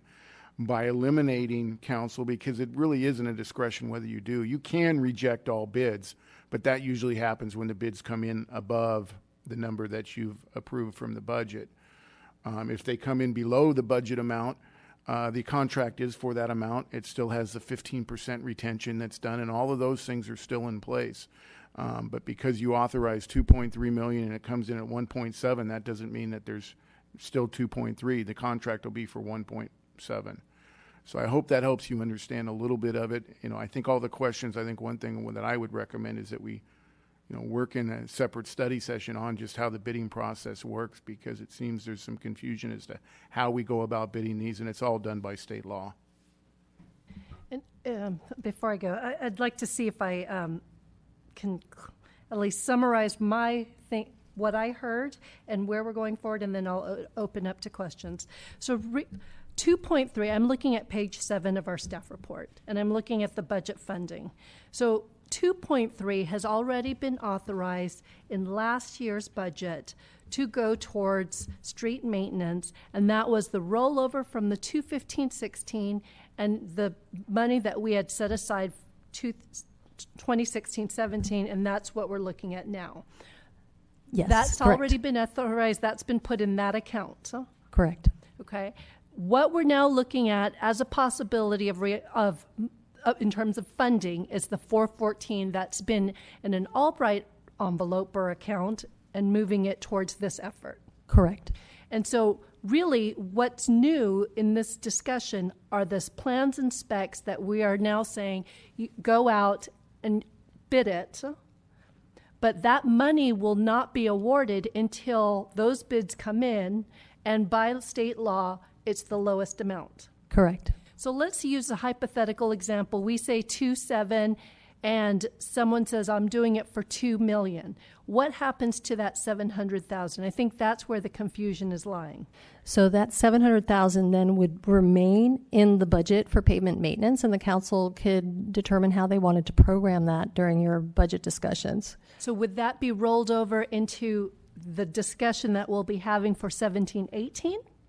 So ultimately, that money would end up going into the rollover unless council determined at some point during the budget process that they wanted to put it somewhere else. But it would stay within the pavement maintenance programs unless council determined they wanted to rebudget it somewhere else. And that, because it's in this account, it cannot be moved from this account to a parks account. It has to stay in this account unless specifically authorized by the town council. Yes. Okay. So those are my initial questions. I'm going to go right to left now. Councilmember Leonardis. Thank you, Mayor Sayoc. There was some comments made by one of the speakers about Cape Seal versus Slurry Seal in an effort to not have to install disabled ramps. Is that what they're called? Can we get some clarification on that? Sure. So ultimately, we are trying to get streets, as I said, when they're in good condition. So when they're in good enough condition, we can go ahead and we can do a slurry seal on those streets. We may have to do some, dig outs on those streets as well, but we can get in there and do a slurry seal, which is usually about $2 a square yard. Slurry seal does not require us to upgrade ramps, but ultimately we're making a choice on what we're doing based on reviewing the street and making an engineering decision on what we think is the best treatment for the street. So Los Gatos Boulevard is currently averages 70 PCI per all the sections that we're looking at, which is considered in good condition. So it is, relevant to putting a slurry seal on it. Ultimately, it is kind of right there at the edge. If we don't do the slurry seal this year, could very likely start dropping into a worse condition category. And then, as mentioned in the council report, the cost would probably go from about $800,000 to about $2 million to do that street. Yes, thank you, Mayor. So it didn't really answer my question, or the question that was posed by the public, which is, if you put the slurry seal on, do you have to put in the disabled ramps, which is the next menu item on tonight's agenda, or can we not spend that money? That seemed to be the point which was being made. So if you put in a slurry seal, you do not need to upgrade your ADA ramps. However, ultimately, when we are choosing what types of materials to put on a street, we're basing it on what the condition of the street is and what we believe the correct treatment needs to be on that street. And as I mentioned, currently on Los Gatos Boulevard, it's averaging all those sections is 70, which is in good condition. We think it is appropriate in our engineering decision for a slurry seal. Ultimately, if we wait, it would drop into a worse condition category. And then we would end up having to do all the ramps as well. And let me just clarify that our sidewalks, which will be your next item, are important. The safety of our community is critical, and being able to move around, whether you have a stroller or a wheelchair or something else, is absolutely critical. We just, again, our dollars are limited, so we want to make sure that we're getting the most out of those investments for sidewalks and curbs as appropriate. If we could, we would do every curb ramp we possibly could, but we can't afford it. Just one more question. So if there's about $486,500 in the Albright Fund, and I know our estimate is only requesting potentially $414,000, why don't we just use all $486,500 and reduce the amount coming out of the other fund? To me, it seems like to have an account out there that has, I don't know, roughly $60,000 sitting in it might not be worth keeping track of if we're going to spend the majority of it, or potentially spend the majority of it at this time. And certainly that would be council's discretion if you wanted to put all of it, into the pavement maintenance program. Thank you. Councilmember Jensen? 2 items. The first is a follow-up to Ms. Peterson, your answer. I think the question was, why 414? And you said, sure, if you want to give it all, but why did you recommend 414? Because we did an engineer's estimate, and that's what the engineer's estimate came out to be for that section of Lark Avenue. Okay. And Madam Mayor, I will ask you whether or not I would be ready to try a motion, but if the other people have questions, I'll defer. Quigg, any questions, further questions? Okay, go for it. Okay. I will begin my motion by thanking Ms. Dorner for her always diligent work in looking at all of these very carefully and giving us a lot of information, some of which we might have considered, some of which we might not have. That said, I also trust the professional judgment of our staff and our engineers. So my motion is that we authorize as recommended, and I think there's some confusion given the all caps on page 1 that talks about the 2.7 million, and then the recommendation that talks only about the 414. So it kind of leads to thinking, well, I'm looking at a new 2.7. That's just an observation. So my motion is that we authorize a budget adjustment transfer in the amount of $414,000 from the Albright Development Fees General Fund deposit to the GFAR Fund. And I am comfortable with using the engineer's estimate of 414. I would rather not allocate money that I don't necessarily have to. That we approve the plans and specifications for the pavement maintenance program asphalt overlay project and slurry seal project, and authorize the town manager to advertise that for bids.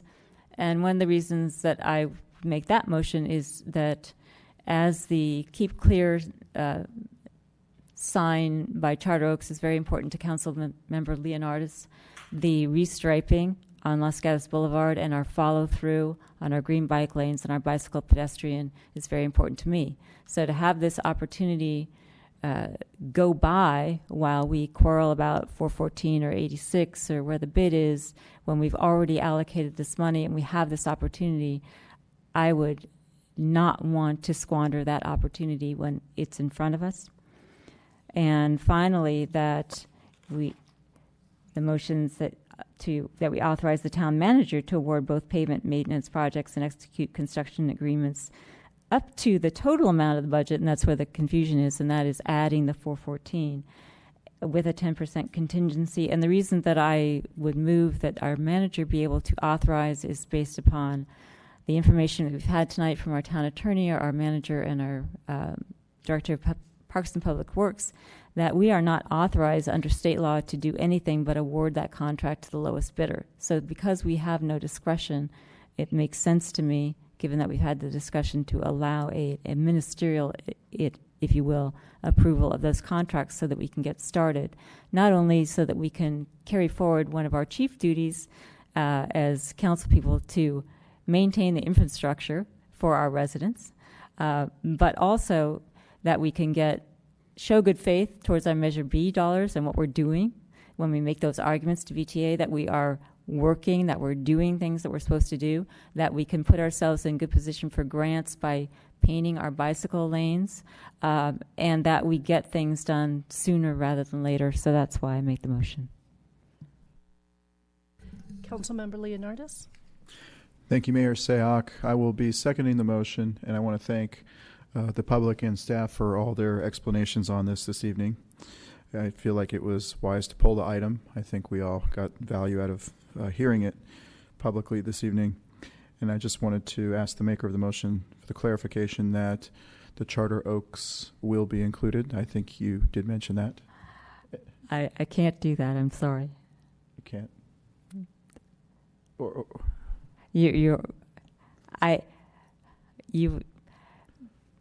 The reason I don't want to include Charter Oaks, I think Mr. Morley already said that he was going to look into it independently. I don't think it's part of this motion, and given the issues with respect to what design consultants have said and that we don't have all the information, I don't want to get ahead of that, particularly since we've had a litigation issue with a Keep Clear sign on Los Gatos Boulevard that resulted in some liability for the town. So given that, I'm hesitating to put that into this motion. I'd rather keep this motion clean, and if there is another motion with respect to that, I'm sure the council will be happy to consider it, but I don't want to include it in this motion. Thank you for the clarification. So, Councilmember Leonardis, are you seconding the motion still? Yes. Okay. Councilmember Spector. Thank you, Madam Mayor. What I would say I'm going to be supporting the motion, but what I would suggest to staff, because I, for one, looked at the 16-17 capital improvement project budget, and the reason that these numbers weren't there, you do point out in the little footnote, and so you don't need to do anything, but you would make it much more clear to the council and the community if you point out that these numbers aren't actually in the 16-17 budget, because you have carry forward numbers and other numbers were in the 16-17 budget. Any further comments? So I will be supporting the motion as is, and some simple requests that aren't necessarily part of the motion, but just requests. Once the bids are received, understanding that it's state law and there's very little discretion, we take the lowest bid. I do ask that you provide a memo to council with what that amount is. If there is a difference, what that difference will be, with another statement that will remain in that fund, and that fund is not something, those funds could not be removed from the pavement street account, whatever its official title is, without further counsel. And as we talk about this individually with our town manager, I think there's probably ways that we can improve what this table, the funding table, looks like, and we'll just do that offline so that there's better understanding with the next report. Vice Mayor? Just very shortly, I have been kind of quiet for this because I feel like I'm in Groundhog Day. I think we've had the same discussion last year and possibly the one before, and we'll probably have it again next year, so I didn't feel like I needed to lengthen it any more than it is. I would agree a little bit that your table could have a little more information where it came from, and then when the budget comes, I'm not sure you make it clear when we're allocating how much we should contribute to the pavement programs, what the carryover is going to be added to that. So at budget time, I'd suggest that also. Okay. Calling the question, all in favor? Aye. Aye. Anyone opposed? Passes 5-0. And Ms. Peterson, we're now at agenda item 9, which was also pulled. Will you provide that report? Yes, thank you very much. Again, Lisa Peterson, Town Engineer. Very quickly, this memo is to request that the council approve the plans and specifications for the annual curb, gutter, and sidewalk maintenance project, including curb ramps, and authorize the project for bid. Also authorize the town manager to award in an amount not to exceed $447,260, including contingencies and additive alternates. The majority of this project we are required to do through ADA, as was in the last discussion. The arterial overlays do require us to upgrade our curb ramps, and so the majority of this project is doing that upgrade to the ramp. So 10 of the replacement ramps and 16 of the modified ramps are on those arterial overlay streets. That is mandated by law that we need to get in there and update those curb ramps. Now, there are another 12 ramps, including 2 that we put in an additive alternate in case we do get favorable bids that we could include as well, that are new ramps, areas that currently don't have any curb cuts. They are brand new ramps, and they're around school areas, and many of those have been requested by the public. We have received requests, especially around the school areas that don't have any ramps currently. And there are 5 new and replacement ramps that are around Main Street. So really the bulk of the project is curb ramps, as I've just described it. We do have 2 very small sections of sidewalk as well that I'll point out. We do have an installation of a missing section of sidewalk on Mitchell by Fisher Middle School that is adjacent to one of the curb ramps.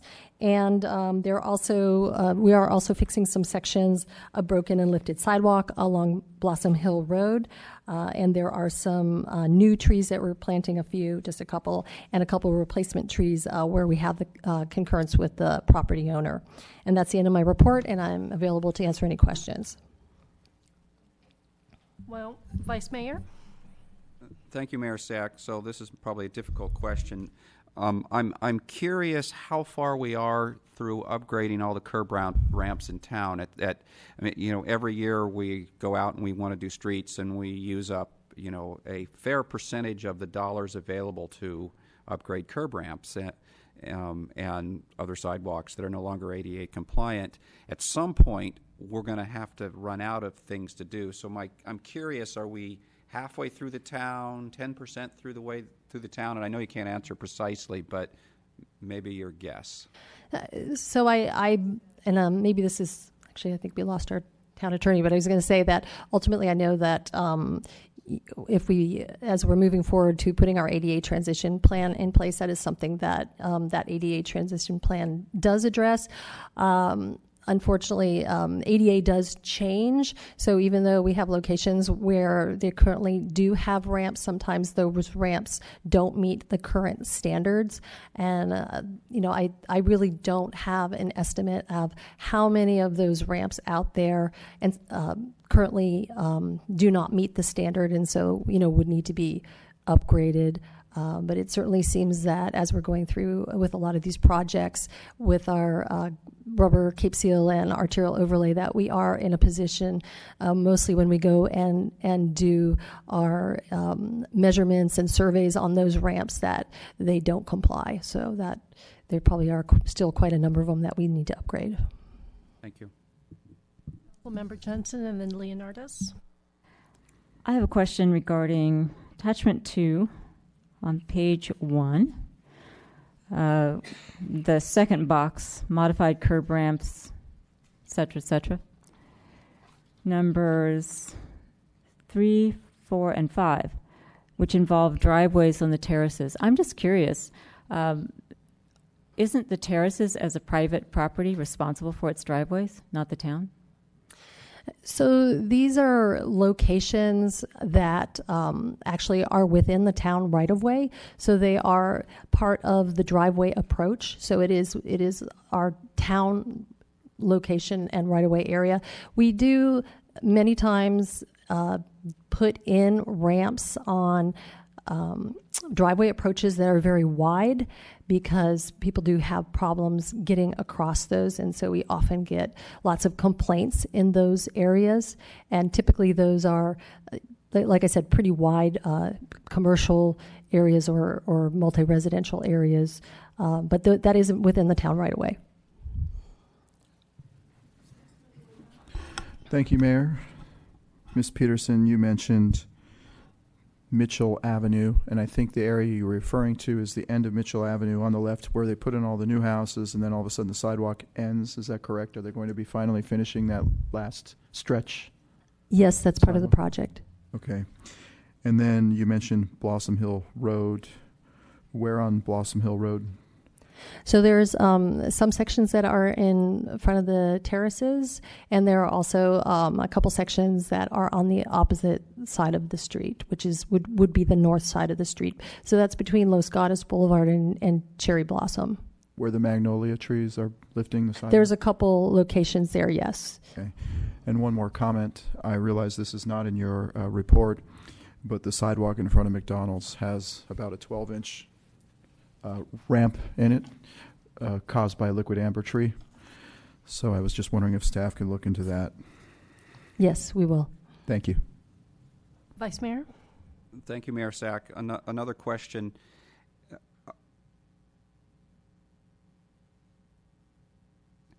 Actually, maybe I'll come back with a question later. So I'll mention, since we're, I guess part of my question really was, in the past we've gone and looked for places that sidewalk needed to be repaired disconnected from the street project. This time we didn't do that, correct? Because we just didn't have the funds for it? Because in order for us to do our arterial overlay project, we are mandated by law to have to do those ramps along with it. So in other words, ADA law would not allow us to do the overlay without also doing the ramp upgrades. And the money spent here, does this count in towards our Measure B funds? Because it's not street, correct? So it doesn't count. So it would not go towards it's as it's in our annual street repair project, it wouldn't be counted towards pavement maintenance. If I could ask another one. So using the Almond Grove as an example, we've taken out curb ramps, let's say Massol and Bachman, for example, that seem perfectly serviceable, but you replaced them with something else. So I'm assuming we had to change those because they weren't compliant. Correct. Even though they almost seem better than what we have, unfortunately. And it seems sort of wrong to me that we have to go replace things that are pretty serviceable when Mr. Leonardis points out a place where we really have a hazard. And, so I'll point out my hazard. I noticed today or yesterday some of the Villa Hermosa bricks missing in the driveway that goes into the parking lot where Inateca and Aldo's and the Starbucks are, for example. So several of those bricks are missing in our right-of-way driveway. And, as I'm walking by, I'm thinking, well, geez, that's a pretty big hole in the cement that is a good hazard. And here we are changing ramps that aren't really hazardous.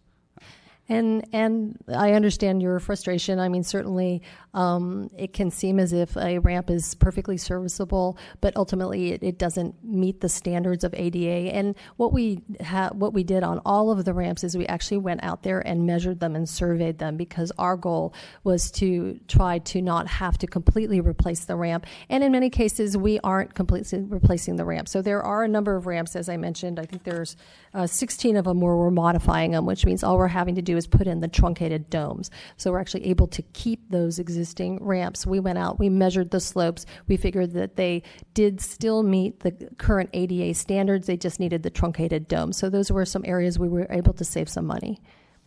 And if I could add, thank you for the two locations, the tips on the maintenance work that needs to be done. We can handle those through the field crews, and we'll address those over the next week or so and get those taken care of. Any of those kinds of things that you notice on your as you're out and about, certainly you can send an email to me or to workorder@lasgatasca.gov, and that will get us on task in getting these things corrected. We really rely on input or outreach from council members in the community to get that work done. Okay, so I am going to open public testimony. Ms. Dorner, and if anyone else would like to speak. Go.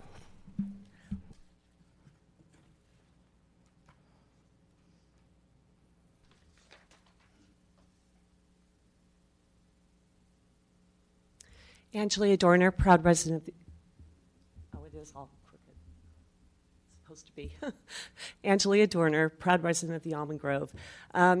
Yes, Councilman Rennie, you talk about Groundhog Day. It takes a long time for our staff to start recognizing some of the things that get communicated from the public. Back in March of 15, I discussed ADA requirements and what was required to do this. Did a tremendous analysis for you guys about a transition plan and how to go through the process. Then when we got the street work last year, I went through and pointed out that we were not doing anywhere near the number of street ramps that we were supposed to be doing in connection with the rubber Cape Seal streets. There were actually 68 curb ramps that should have been done in connection with the rubber Cape Seal street, and we did like 6 of them. Okay, so I went ahead and did this, and how did staff respond, even when I brought back this comment during that 3 minutes, that I might be confused about what streets we were doing the Cape Seal on? That was the response. So then I went, and I physically went and drove on all the streets that we did street maintenance on, and I took pictures of the curb ramps that were non-compliant, and I did it by area for every darn street that we did that work on. And I came up with an estimate of 68 curb ramps that needed to be done. And I was told I must be mistaken. But I went through this documentation process and not only gave it to you, to PPW, and sat down personally with the town manager to go through the ADA requirements and the fact that we were not doing this work. Now let's look at the budget for this year. We've got new ramps. I'm using 20% higher actual costs from amounts that we just spent on this stuff. New ramps, 130, 16 adjusted, just put in the bumps. That's not very expensive, but I put in 1,000 each. Let's go ahead and say we only have 4,000 square feet of sidewalks that we're doing. Go ahead and use current amounts on that. Total construction should be $174,000. But what is the engineer's estimate? $447,000. What in the heck? Where do those numbers come from? I can't believe it. The only thing I can think of is that hopefully they're going to go back and do all the ones that they didn't do last year so that we'll be compliant with our legal obligations. Thank you. Dorner, any questions? Okay. Would anyone else like to speak on this matter? Okay. I'm closing public testimony, and I look to council if they have any further questions of staff. Councilmember Spector. Thank you. Easier to ask staff than to quickly go through your estimate. You heard the input and critique of the estimate, $400,000 plus. I'm not going to ask you how you got there because I want to shorten our meeting, not lengthen it. But are you going to put this out for bid, and if it doesn't come up to $480,000, the money stays in our account? Yes. That's succinct. Thank you. Councilmember Leonardis. Thank you, Mayor Sayoc. In reference to the comments made by the speaker, is there some desire to go back and complete those ramps that were not completed or were possibly supposed to be completed last time we went and did the Cape Seal?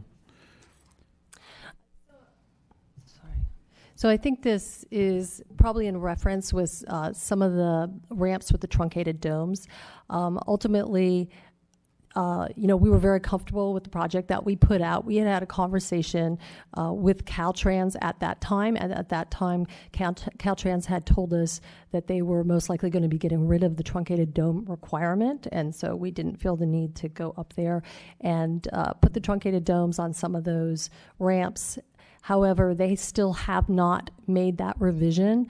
Consequently, that's why we're moving forward with the truncated domes this year.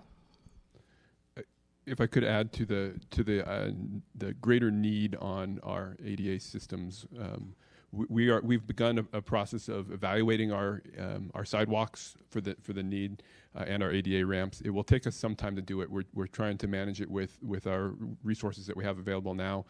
And get a full unfunded need, sort of what the big bucket of numbers are. So as that starts to develop, it will get more and more accurate as we refine it and gather information. But we'll certainly be wanting to bring that back, as well as other unfunded needs opportunities elsewhere.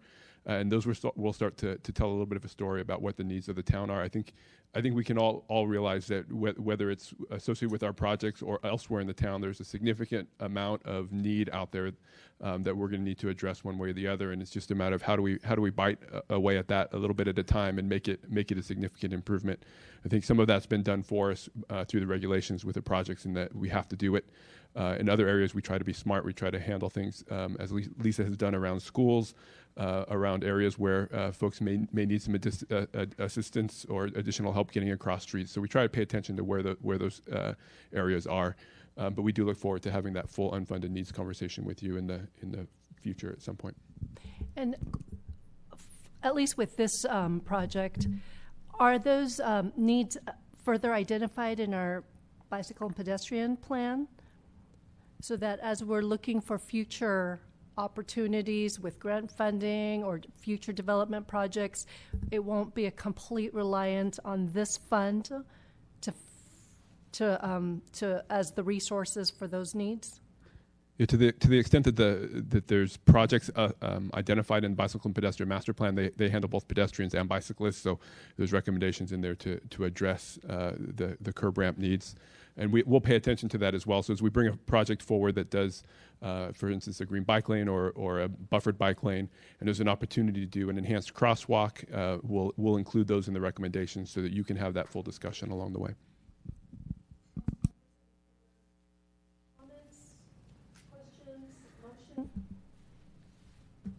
Councilmember Leonardis. Thank you, Mayor. Just a general comment and then perhaps a motion. I'm excited to see the end of Mitchell Avenue finally get done, those sidewalks. I am encouraged by, us being conscientious of a future assessment of the ADA needs of the community. I am discouraged by the fact that as the Vice Mayor mentioned earlier, that sometimes we put things in and a couple years later we're tearing them out. And we've had a discussion this evening about possibly them eliminating the bumps, and we just discussed that we're going to be putting in more of those bumps. So those kinds of things are difficult when you're voting with the people's money. It's like chasing a moving target sometimes. But with that said, and with reference to the fact that if we do not spend all the money, the comments made by Councilmember Spector that it will go back into the annual fund, I will go ahead and move forward with the staff recommendations on page 9, A, B, and C. Do I have a second? I'll second. Vice Mayor seconds. Unless I see any comments, I'll call the question. All in favor? Aye. Aye. Opposed? Passes unanimously. So we are now finished with our consent agenda, and we have verbal communications. Verbal communications is the opportunity for anyone in the audience to speak on an item that is not on the agenda.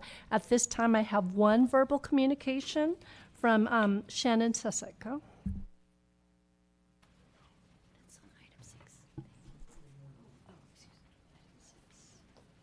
I'm sorry, what?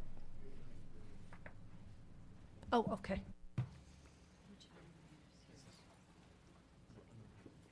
Oh, just right now. Thank you. It was going to be short.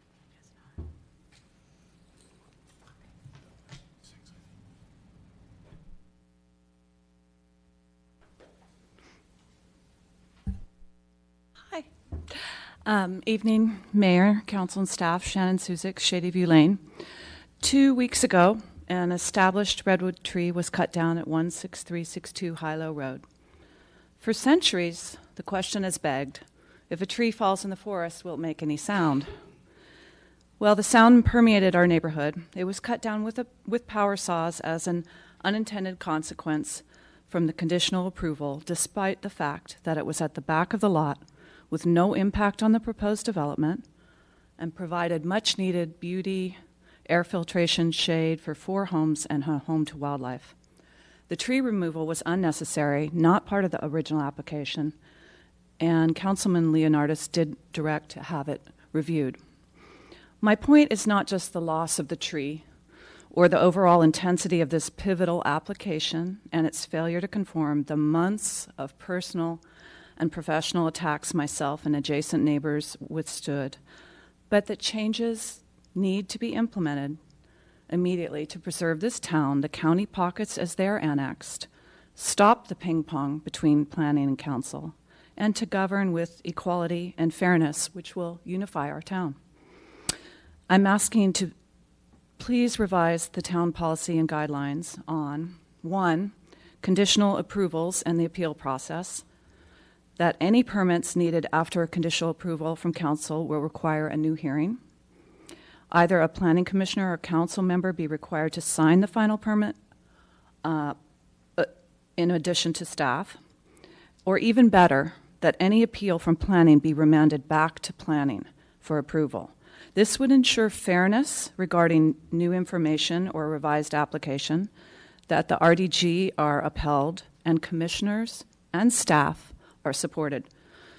As volunteers and not permitted to speak with any interested parties, it will remove influence, avoid designing from the dais, and it will streamline the process, saving the town money.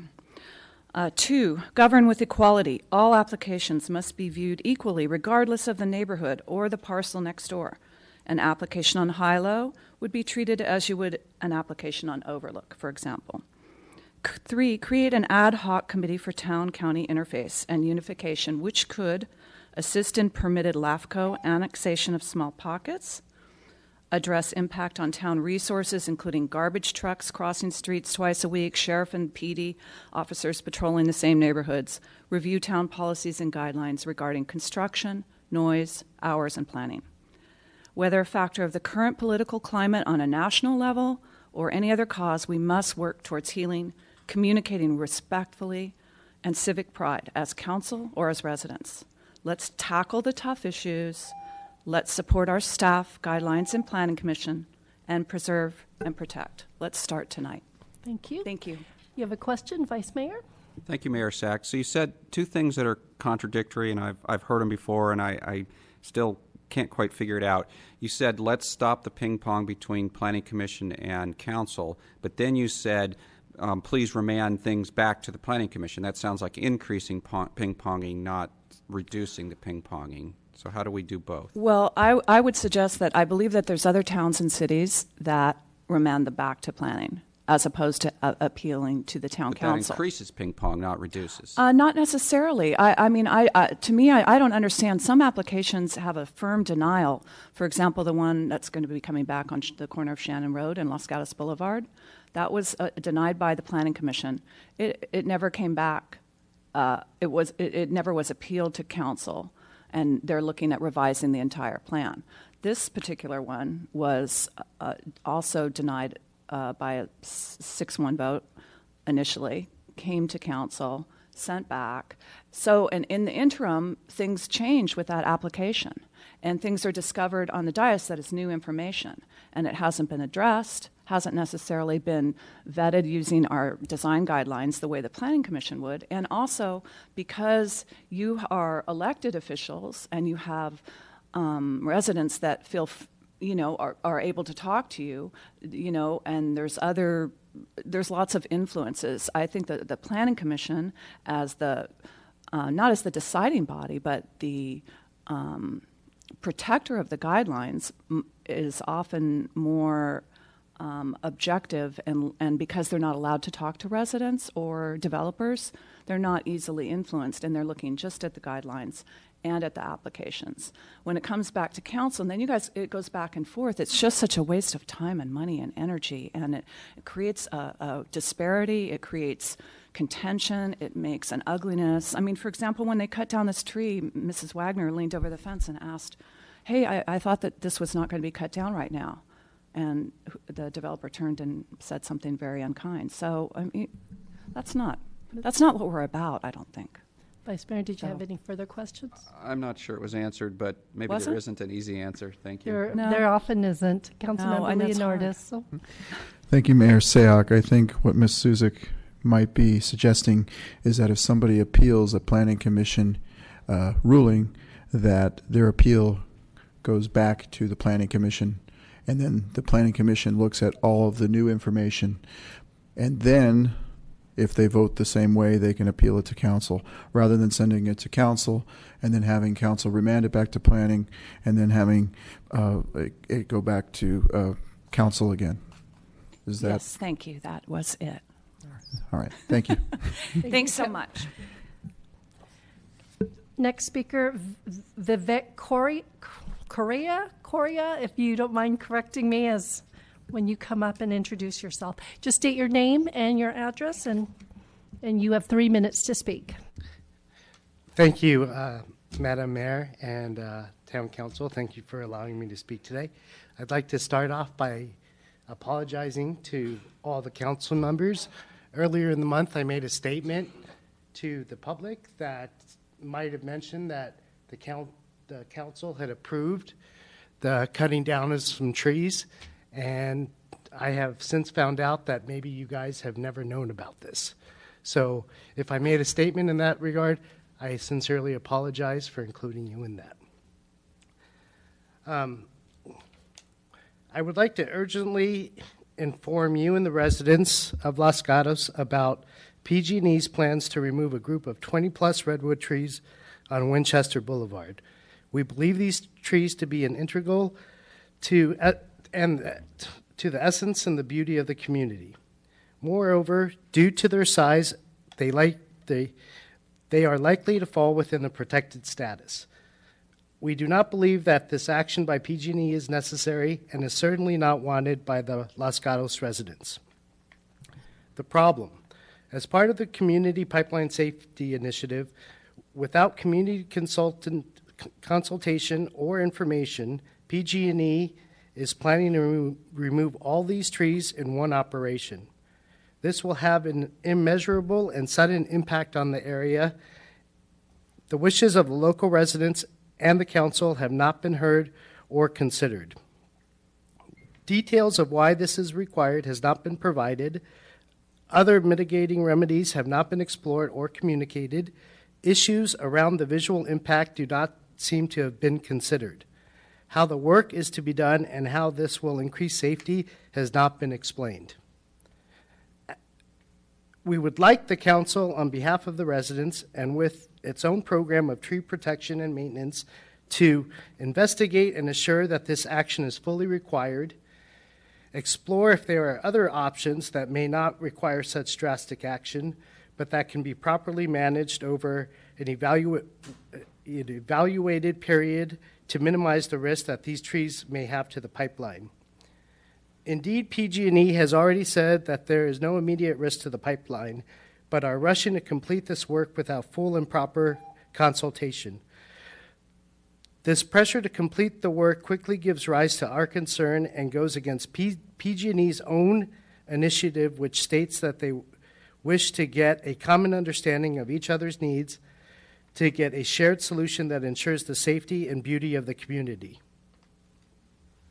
And for those of you who don't know the area that I'm talking about, I brought a picture of the group of trees in particular so you all can see it. And I believe you do have some questions. I'll start with Council Member Spector and then Vice Mayor. Thank you, Madam Mayor.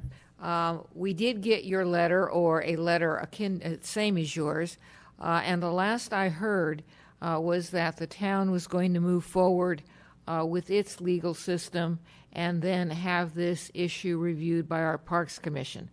Assuming that I'm somewhat on base here, could you please explain to this gentleman and to our audience what is happening? That is correct. So based on the community concern for the trees, we will be scheduling the tree removal appeal for the Parks Commission. I'm not sure if we have a date. April 3rd. April 3rd, so that's coming up. We welcome public participation. The agenda for the Parks Commission meeting will be posted, and there will be an opportunity for public comment.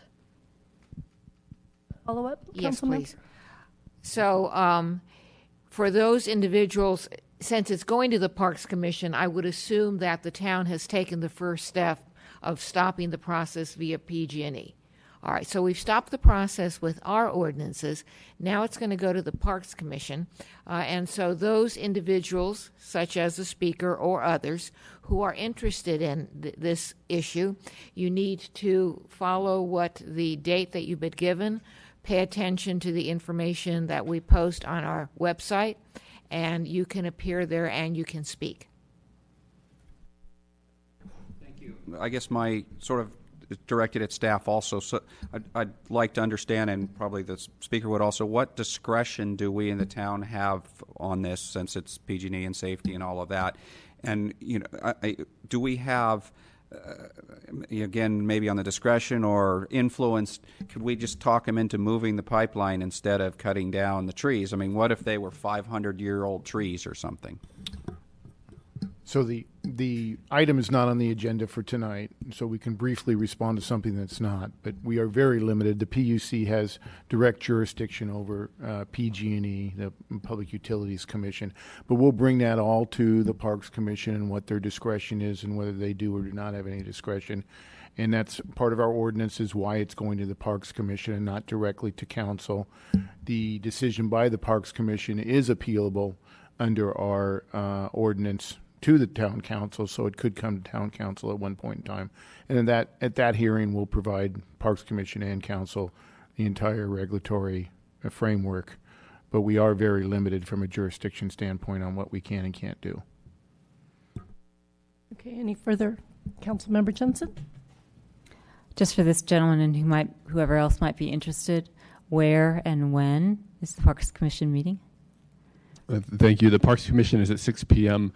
On the first Monday of every other month, Monday the 3rd at 41 Miles Avenue, which is our service center over by Balzer Field in the beautiful white farmhouse.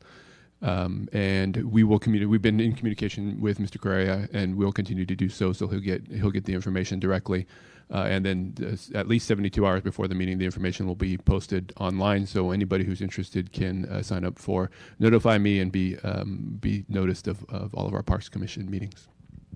Any further questions? Thank you very much for Thank you. bringing this to our attention. I have one more speaker card, and I want to just confirm it's for verbal. Gennaro Mezzaroa.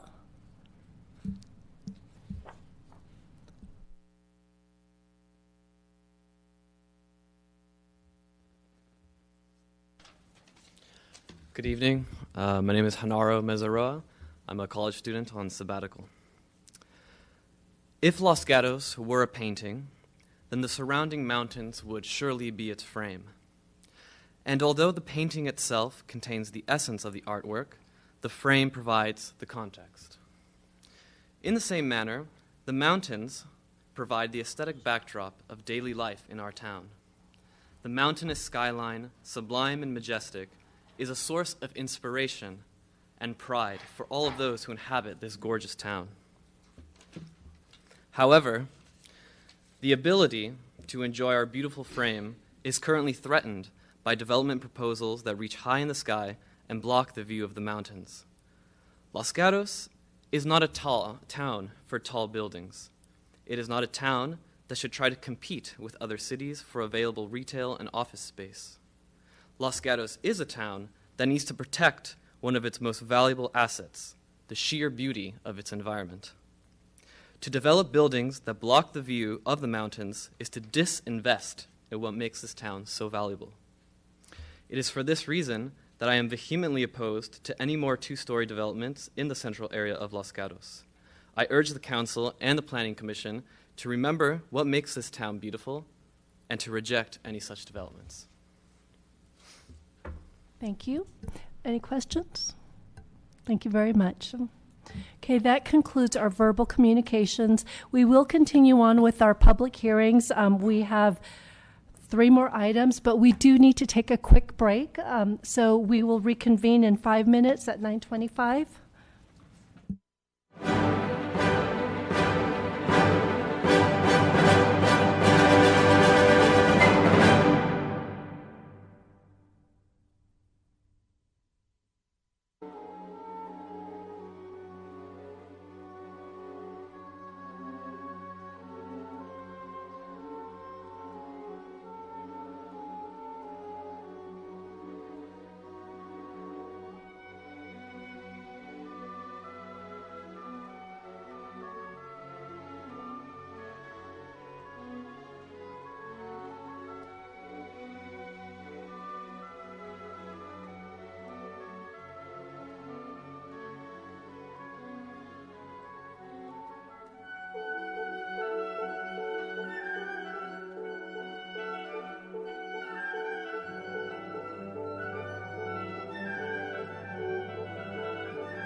Thank you.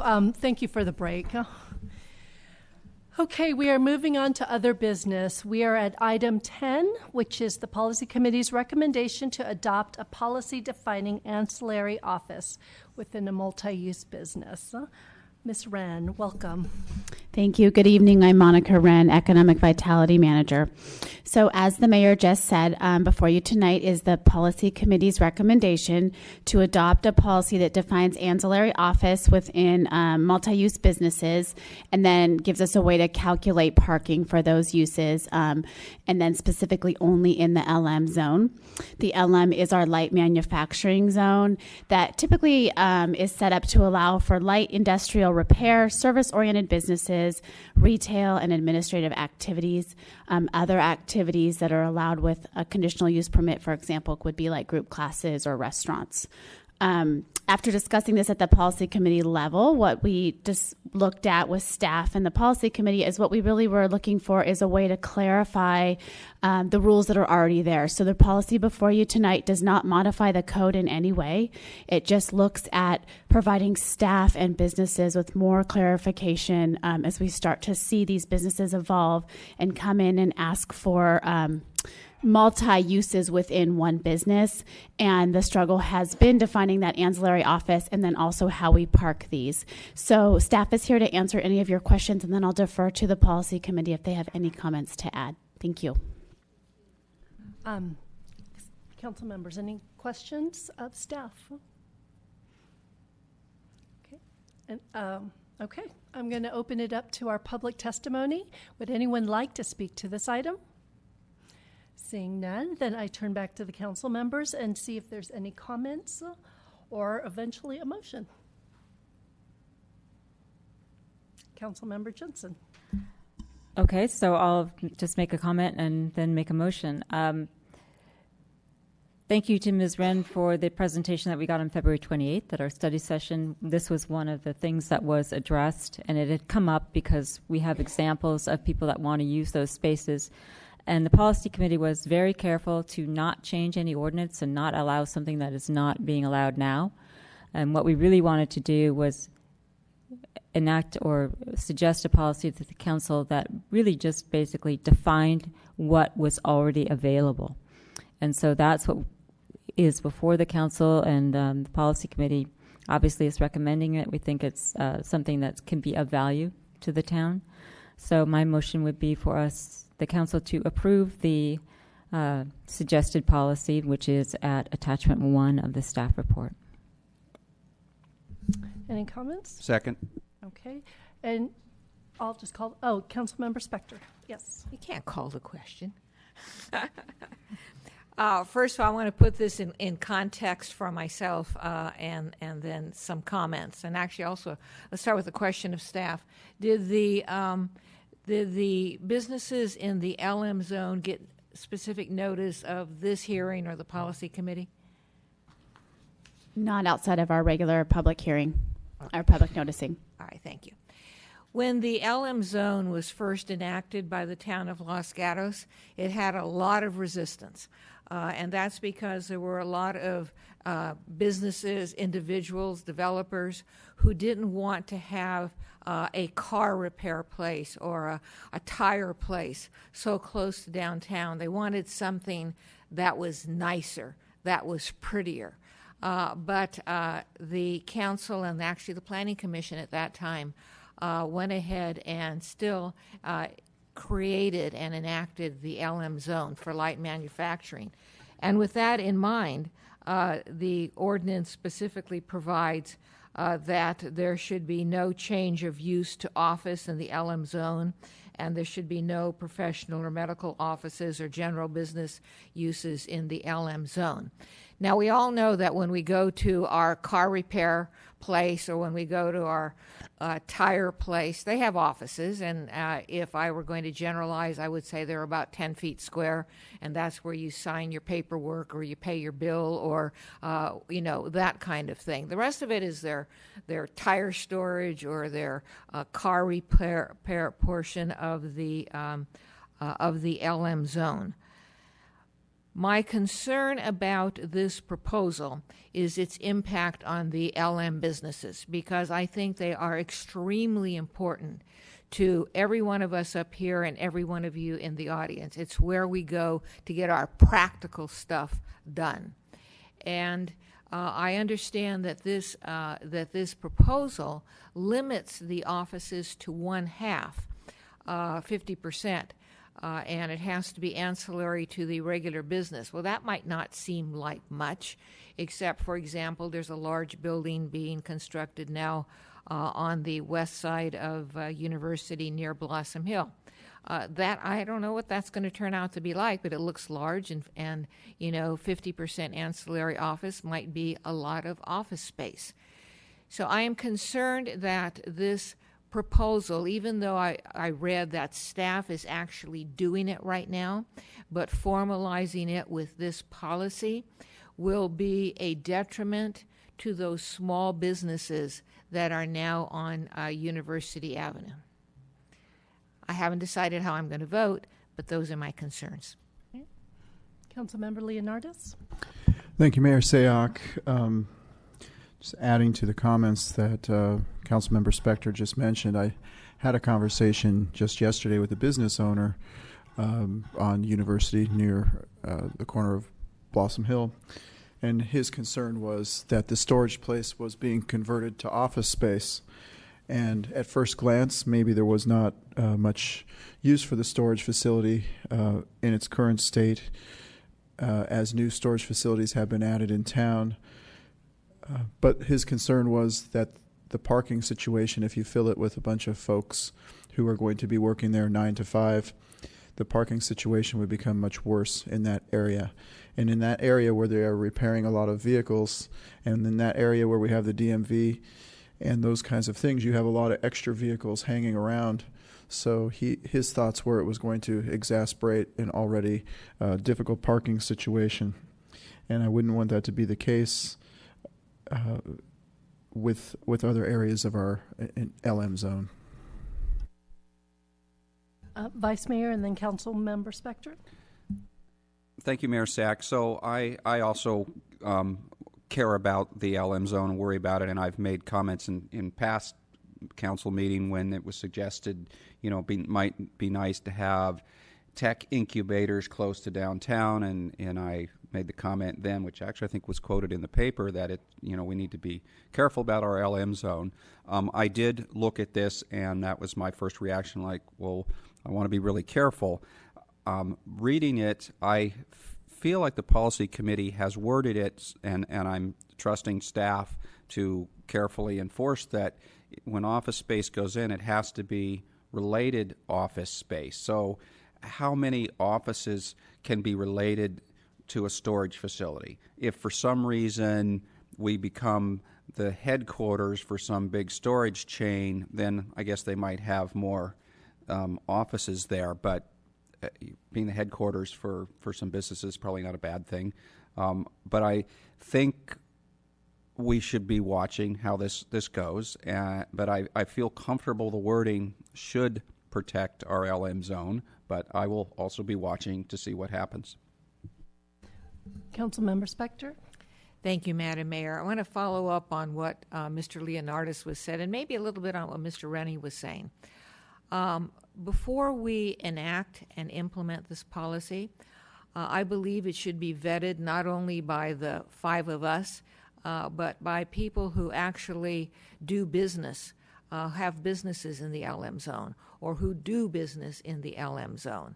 I believe that we need their input as to what they think this office policy will do, how it will affect parking, which is what Mr. Leonardis was talking about, rather than implement it, then see how it works, and then change it if we have to.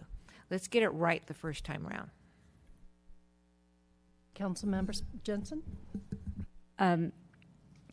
So in response to Ms. Spector and Ms. Leonardis, the policy committee, well, I'm going to step back a little bit. Of course, it's important to get information from as many people as possible.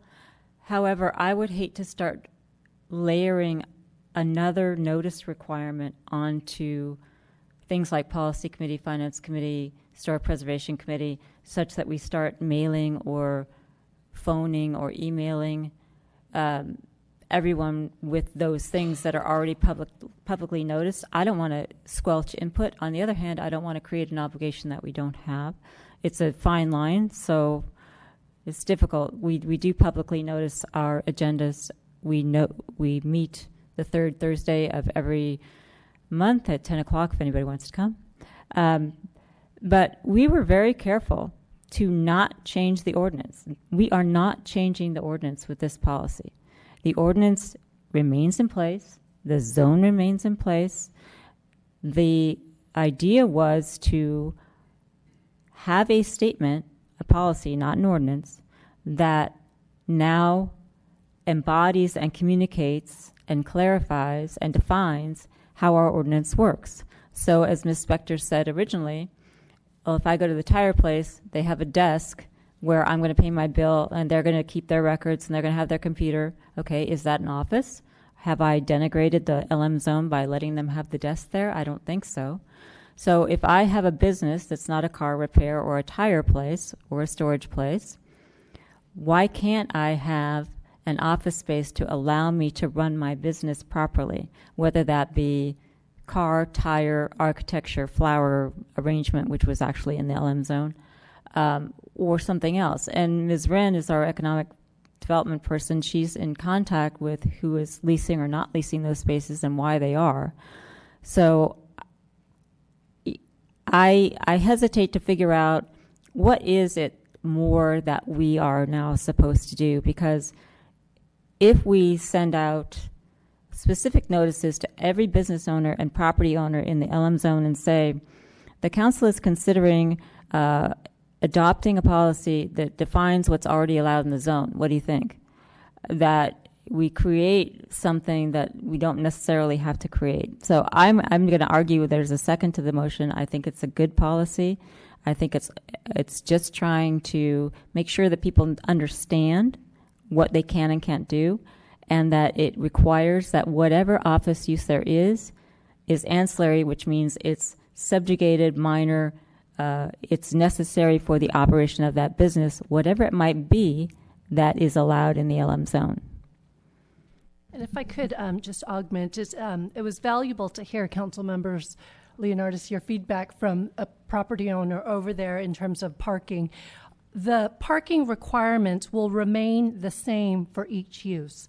So for the ancillary office that would be associated with, for example, the storage, the parking requirement for that portion of office will have to be met before any office can go in. So that we wouldn't be creating more demand if there's no parking there. So it still defines what spaces can actually absorb more, whether it's ancillary office or whether it's more warehouse, whether it's more of the other uses permittable, those parking requirements must remain the same. So I want to caution people who think that all of a sudden the zone changes are going to be changed. We're just further defining and clarifying what's already allowable within that zone. So it's good to hear that feedback just so that we can make sure that we're sharing the accurate information.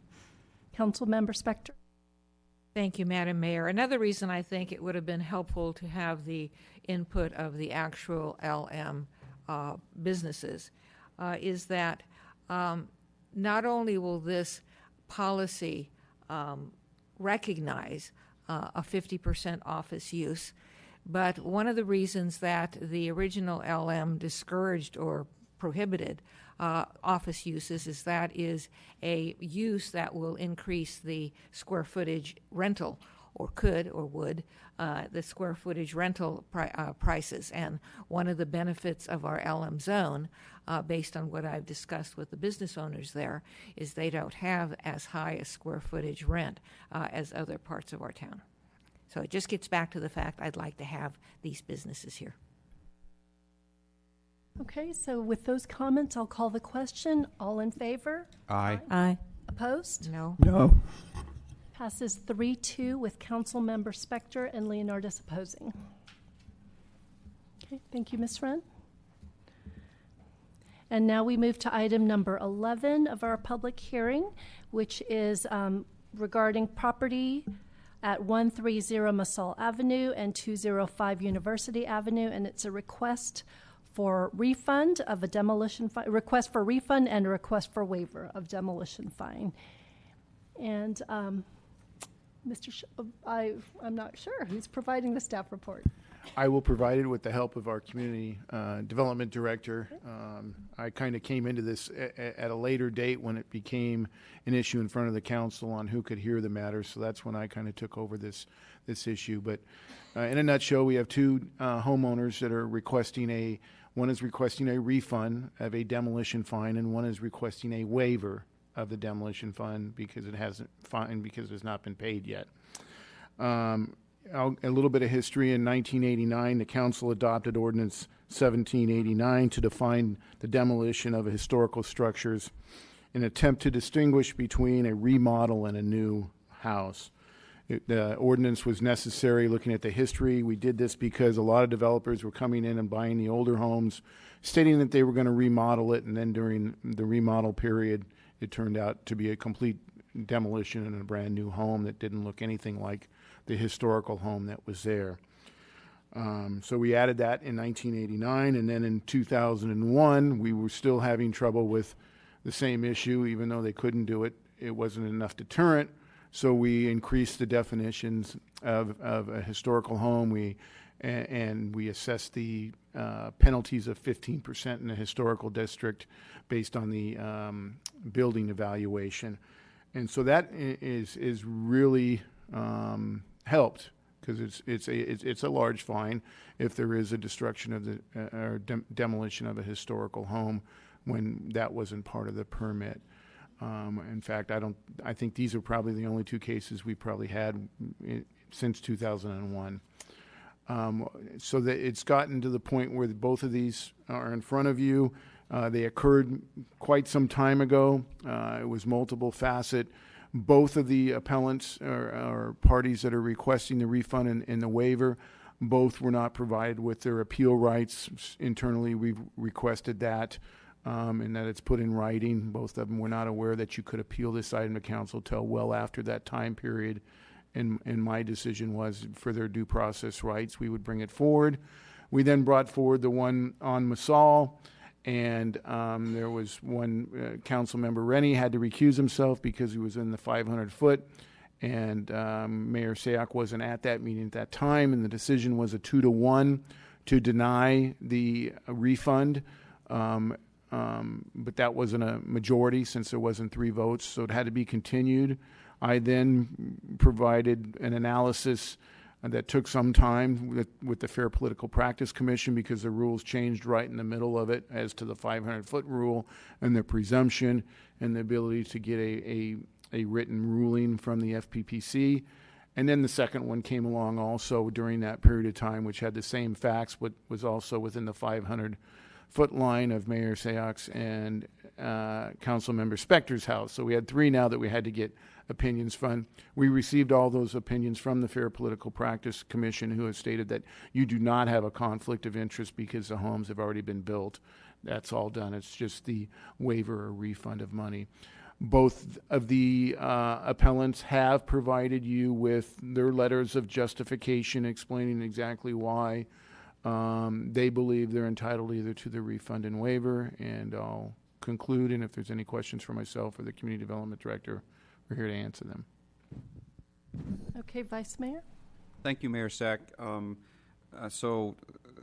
Attorney Schultz, on page 3 of the staff report, number 6, it says the Planning Commission may approve or reduce the amount of the penalty, but not the application penalty fee which is established by resolution. How much of this is penalty, and how much of these are penalty fee? And then the second part of the question is, it mentions the Planning Commission. Did this go to the Planning Commission? No, it did not. That was the other decision I made, is to just because of the length of time that had passed and the appealability of it, that we just brought it back in 2015. We brought it directly to the council to make that determination, even though the code says it can go to Planning Commission first. As to the other one, I believe the entire amount is the penalty fine amount based on the building evaluation and the 15% of that. So none of it is penalty, application penalty fee, whatever that means. No, it wasn't. Okay, thank you. Councilmember Leonardis. Thank you, Mayor Sayoc. So, Mr. Schultz, it sounds like there is a process according to the town code which should be followed, or at least offered to those who were fined by the town, which is a fair day in court, a hearing before the Planning Commission to determine whether the fee is just or not. Is that the way I understand it? Correct. There's an appeal process where any property owner has to be advised that they have that ability to appeal. You hear it every time when you're at a Planning Commission meeting, that the applicant or any other party has the right to appeal this. Both of these appellants were not told of those rights.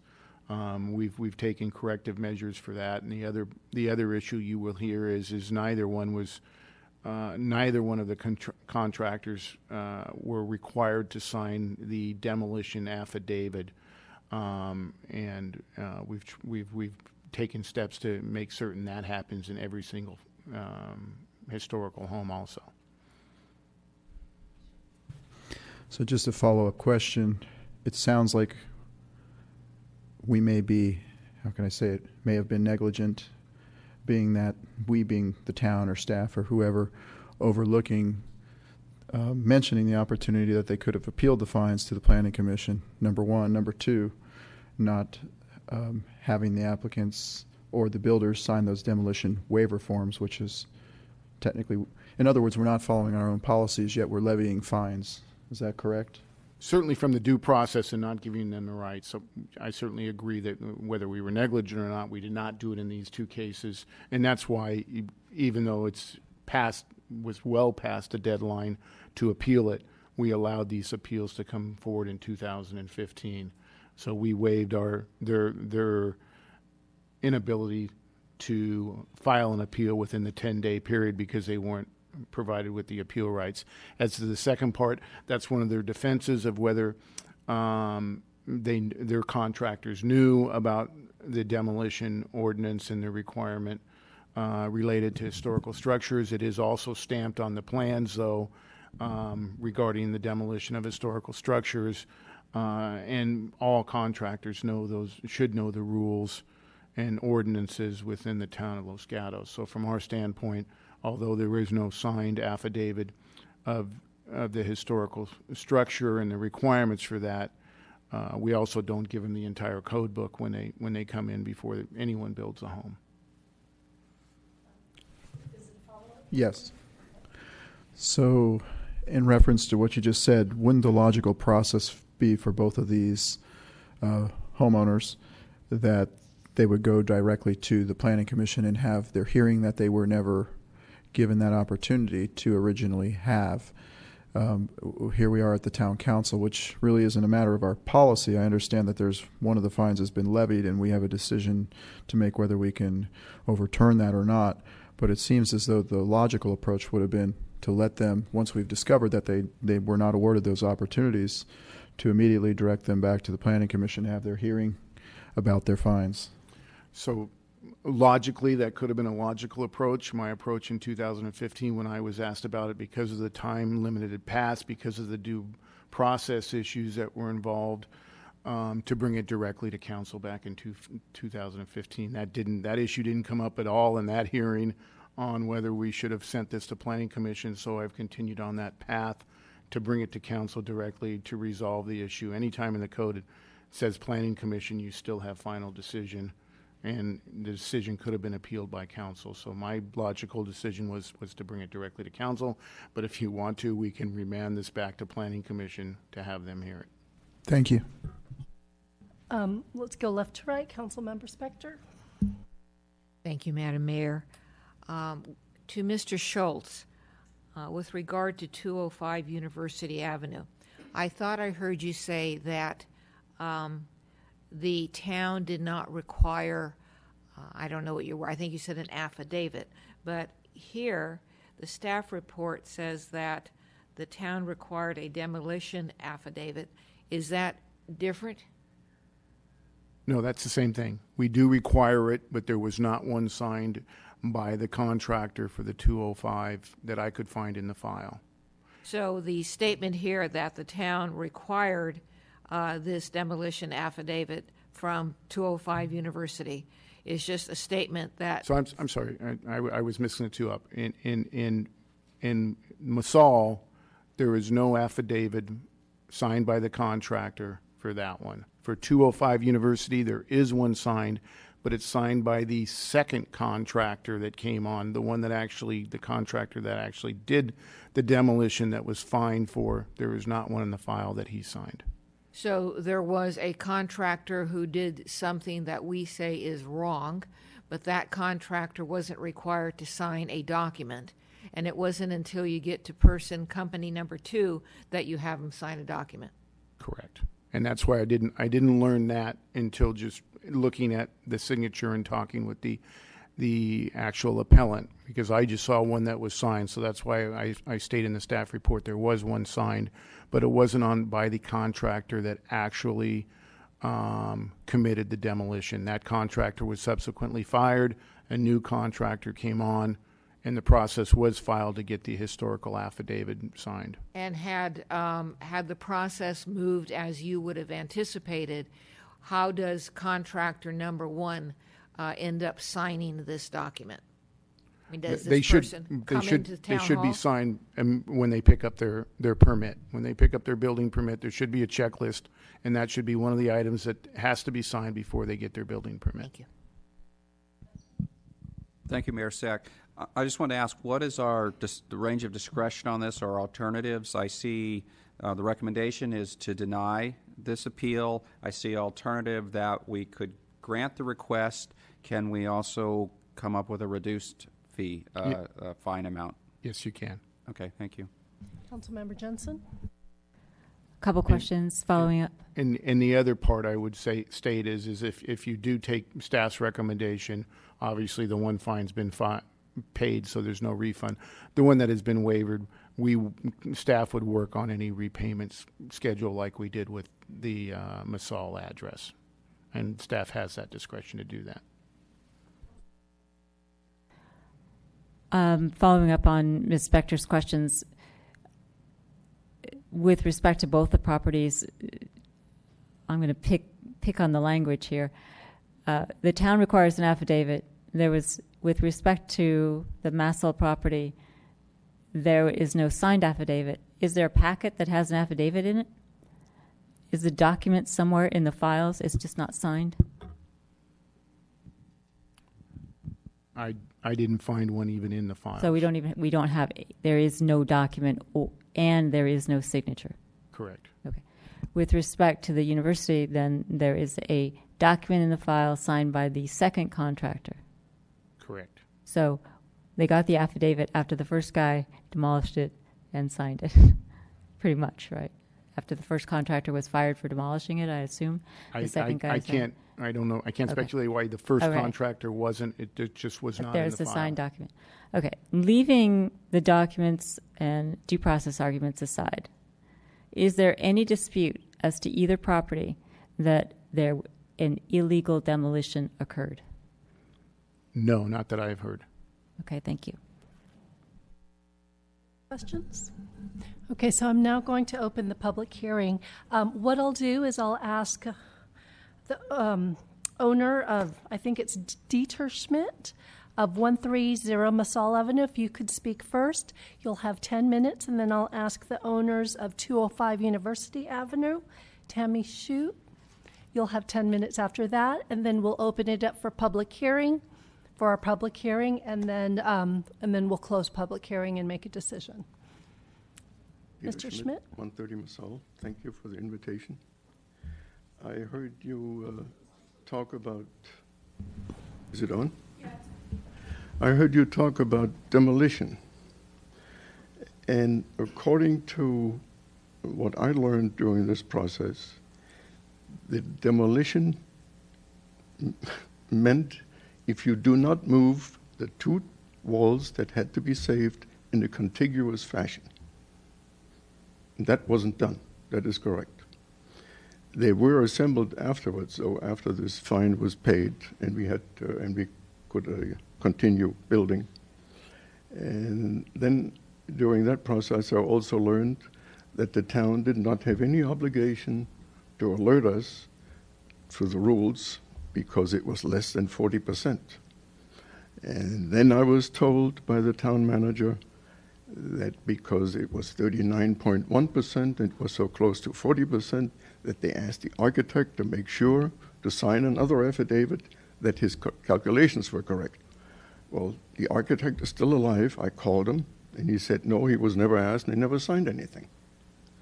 So when you say we demolished the house, yes, we did, because we didn't move them in a contiguous fashion.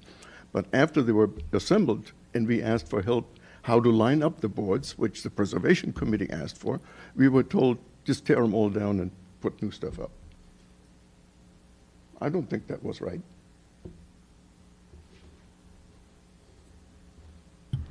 Mr. Schmidt, you have questions? Okay. Councilmember Spector and then Vice Mayor. Thank you. When you talk about you were told to line up the boards, yes. And at some point you did line up the boards, correct? Well, we tore them down and had new ones up, yeah. And that actually was my question. The boards that you put up were new boards, not the original old boards. Right. And why were you not able to use the original old boards after you had removed them? That was not a problem. That's why I asked for help, which they told me they helped at the town. You built the town, what is it called, the toll house? They checked every board and made sure that it could be reused. Why didn't they do that with us? All right, so you have a house that has boards. You have an addition that has boards that are shifted over. You go around the corner, there's another shift. So all of this, the Preservation Committee said has to be lined up, and the house has to be equal around the front door. So that meant either the front walls had to be replaced, or boards or moved, or the side ones. that was the question. But the answer was no. Just tear them all down and start over. So the only thing that's left is a triangular portion that's on top. Who told you to tear it all down? Mr. Machado, who was the Mr. Harper. Mr. Harper tells the builder, and the builder tells me. So at that time, I was so curious, I was sending him a confirming memo, which is not in the file. All right. Thank you. So, Mr. Schmidt, it's curious to me that you were ratted out by 4 contractors, and to me that could be many different things. And I guess my question is whether you can speculate. I mean, I could guess that the 4 contractors were so appalled by something egregious going on, or they could be 4 contractors that really didn't like your contractor. To me, I just feel like there's something under there that gives me information about what went on. I really don't know what to tell you. I guess the Sixth Amendment doesn't apply here, that they have to face me. So I don't know who it is. I have my suspicions, but I don't have any proof. Okay, and then one separate question related to Councilmember Spector. I'm not sure it was clear. She asked you about the town telling you to tear it down. They told you to tear it down after you were fined for a technical demolition, correct? Okay, just make sure that's clear. After the 2 walls were put back together again the way it was. Okay, thank you. They were not moved contiguously. Right, thanks. Councilmember Leonardis. Thank you, Mayor Sayak. Mr. Schmidt, I've been by your house. I've been in your house. I remember when you and I discussed this initially. When was it? 2010 or 11 or something like that. You had shown me what your house looked like before and what your house had looked like after, and it looked identical. When I look at the intent of the policy or the code, of the town code, yes, it is to preserve the original front of the house. And effectively, that's what you did. You didn't build an entirely different house. My other question for you is, so when you were first made aware of the fine that was going to be levied against you, what happened? Did you get a call on the phone from the building official, the town manager, the town attorney? Who invited you to pay this fine? And what was the process that they used? And what was the language that they used to convince you to part with $85,000? It all centered around contiguous movement of 2 walls that had to be saved. That was the key that they brought to the fore. And they said, because you didn't do this, here is the letter of the law. And I sure as hell didn't have any need to go on the internet and look what rules you guys have. So they said, you pay the fine. And I was ready to pay. And then they said, they offered, you can also have a payment plan. You can make 4 payments, which we decided to do. And they said, no, if you don't pay, you're not going to build.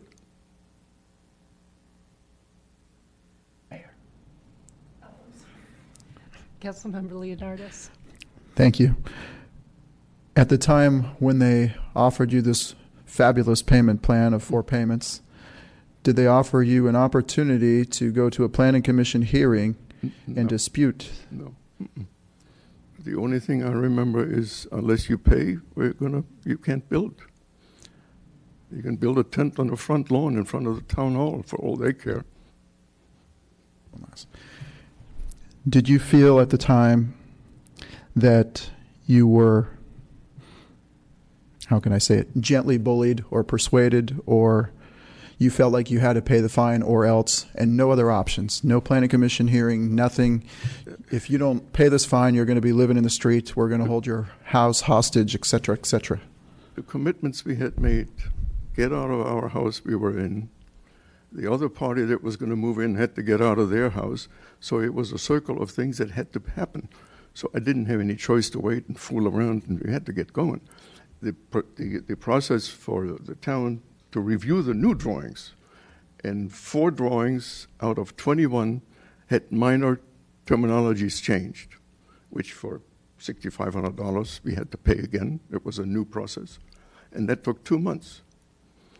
So that cost the buyer of our house. But my understanding is if you were presented an opportunity to potentially dispute the fine through the planning commission or somebody else, you would have chosen that opportunity. I most certainly would have, yeah. Rather than pay the $85,000. I mean, the alternative was to go to court. And since I have my admiration for the legal profession is not all that great, so that wasn't about what I was going to do. So you were told at the time you paid the fine, pay the fine, otherwise we're going to red tag you. Yeah.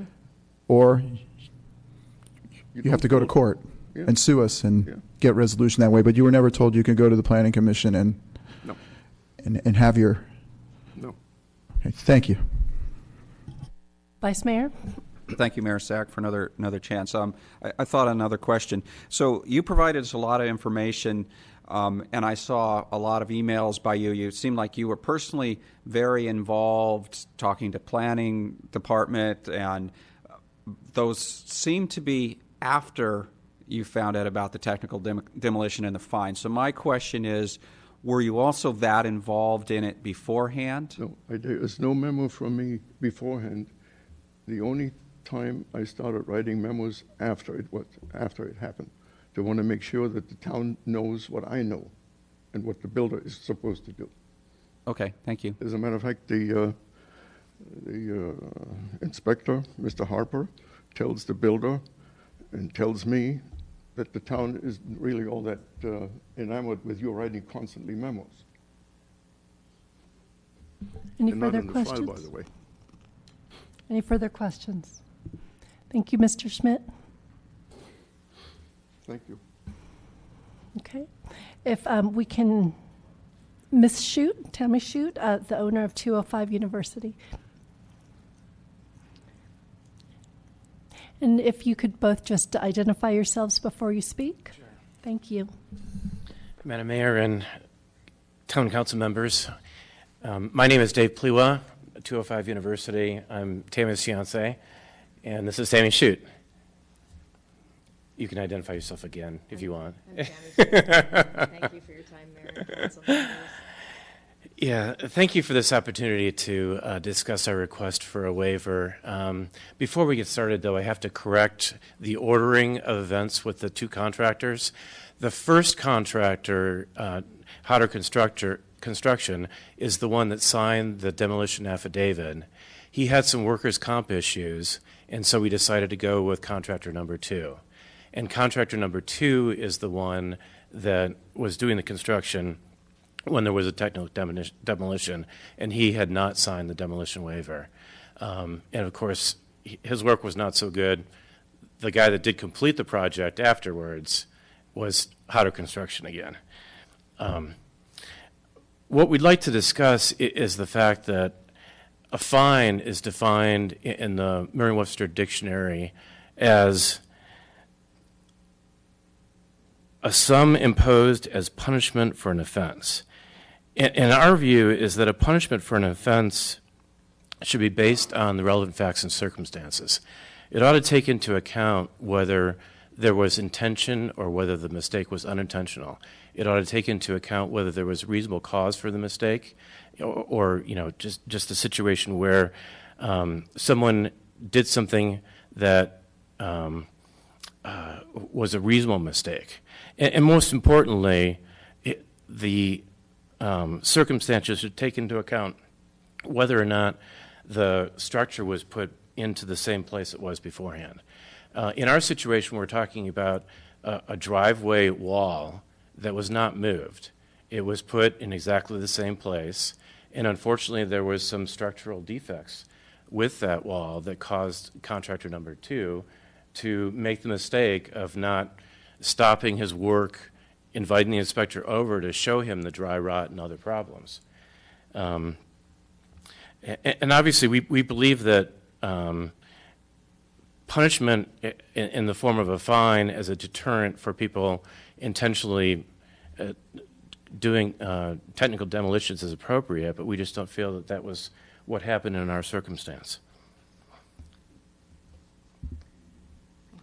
I'm hoping that Tammy can elaborate on some of the things that were wrong with that particular wall. Yeah, Sure, yes, yeah.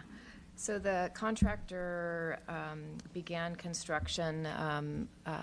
Looking at the foundation, he removed a crippling wall, and forgive me, I'm not real versed in construction, but in removing the cripple wall, he found that there was substantial dry rot and deterioration of the wall.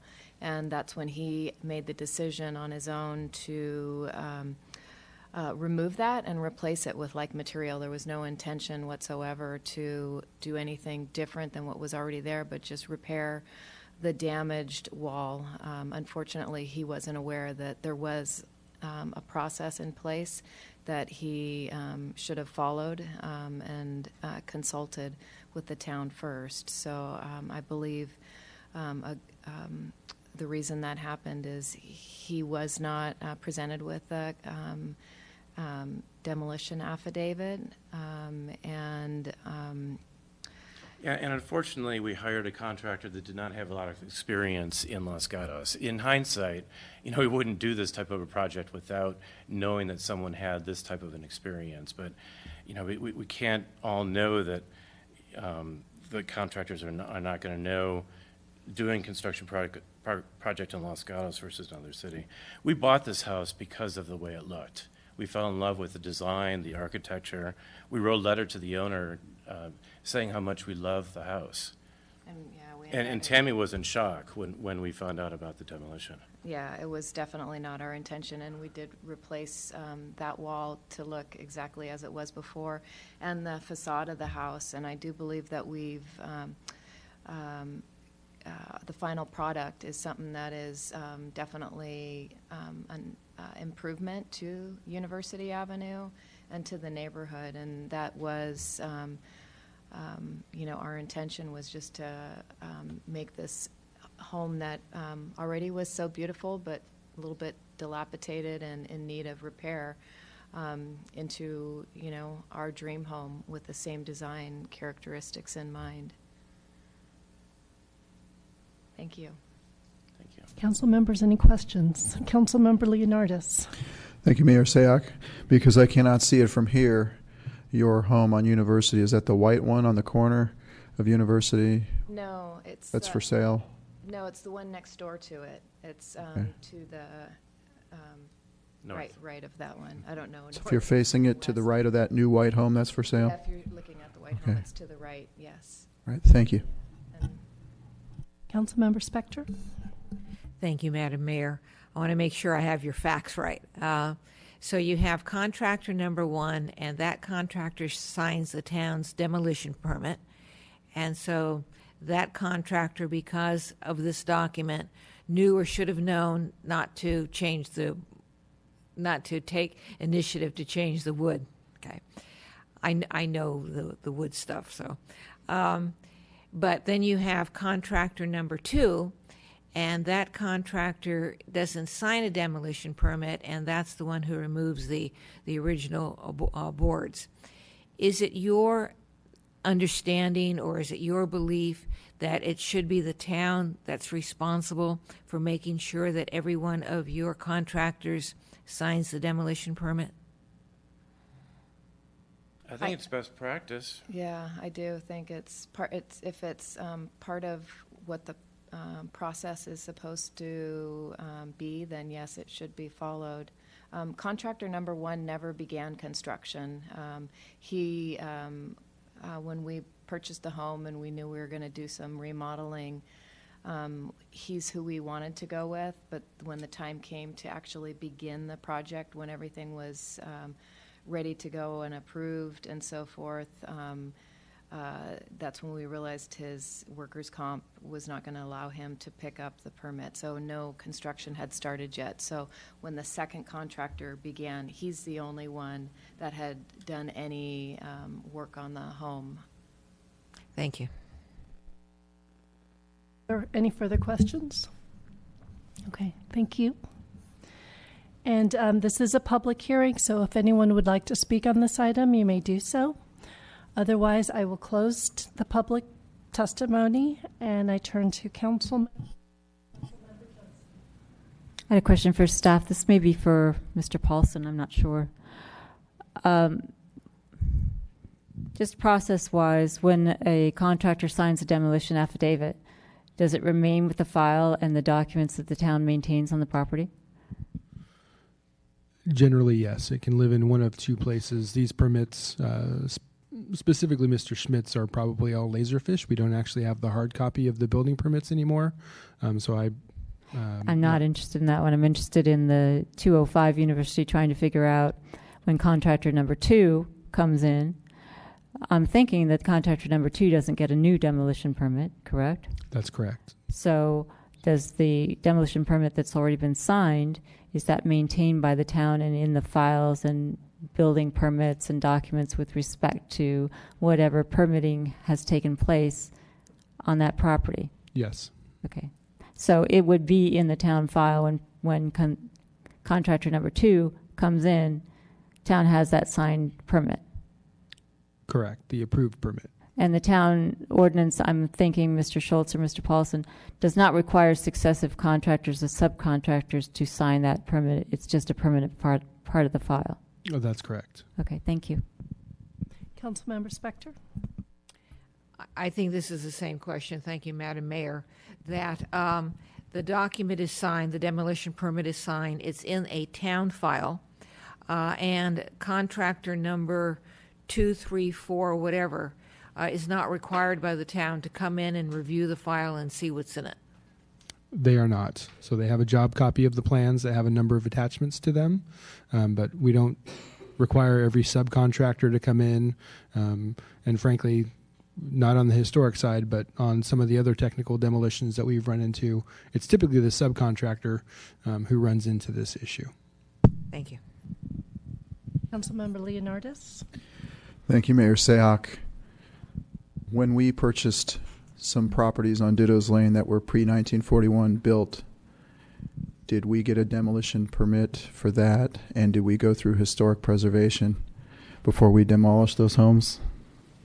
We did do a permit for the demolition of those, and I don't recall the exact circumstances, but I believe they may have been red tagged by the building official.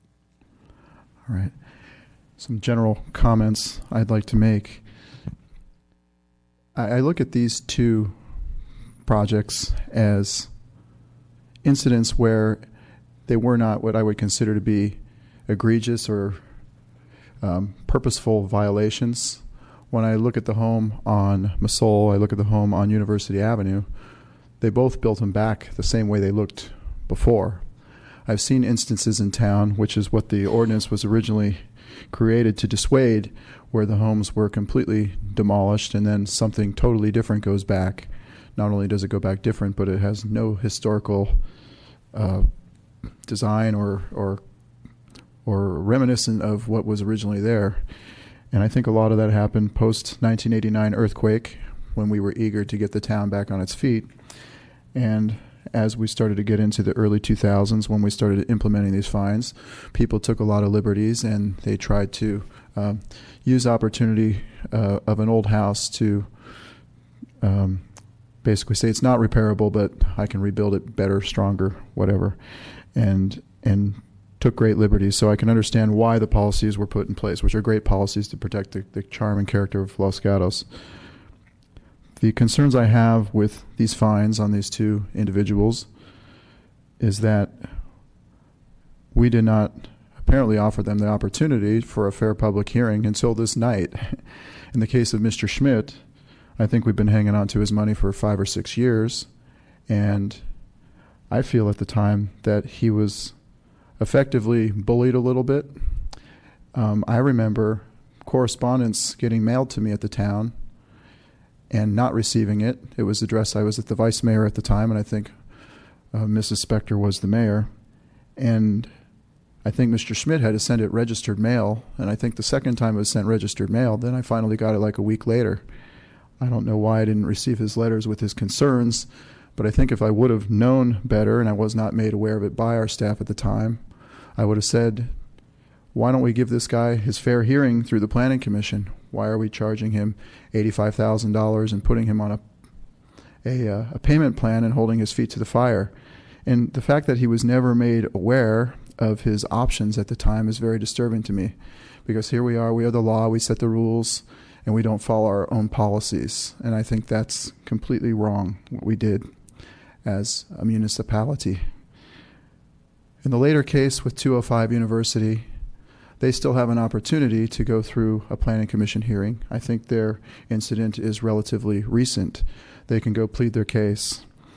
I will just say from personal experience regarding that one, I've rebuilt a number of homes in town, a number of historic homes, and sometimes you have to basically replace every board in the wall, and you can do it one stick at a time and try to keep the siding on or not. But apparently, for whatever reason, they had a series of contractors that may have not been familiar with the laws, and I think it comes down to us. Yes, you can sign a waiver or whatnot, but it's our job as the building department who's going out and inspecting what's going on to let them know, hey, you're going to be fined $23,000 if you do this. And I don't think we were there to do that. But nevertheless, they were not offered the Planning Commission hearing yet, and maybe there's still time for them. So I would be inclined to say, in the case of Mr. Schmidt, refund his money. In the case of 205 University, at the very least, let them go through the Planning Commission hearing because it's more recent. And we're just being made aware of this evening. That would be my motion.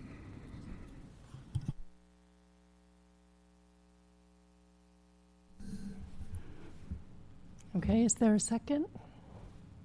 Okay. Mr. Councilmember Leonardis, your motion fails for a lack of second. Councilmember Spector and then Vice Mayor. Thank you. Not a motion yet, but some thoughts.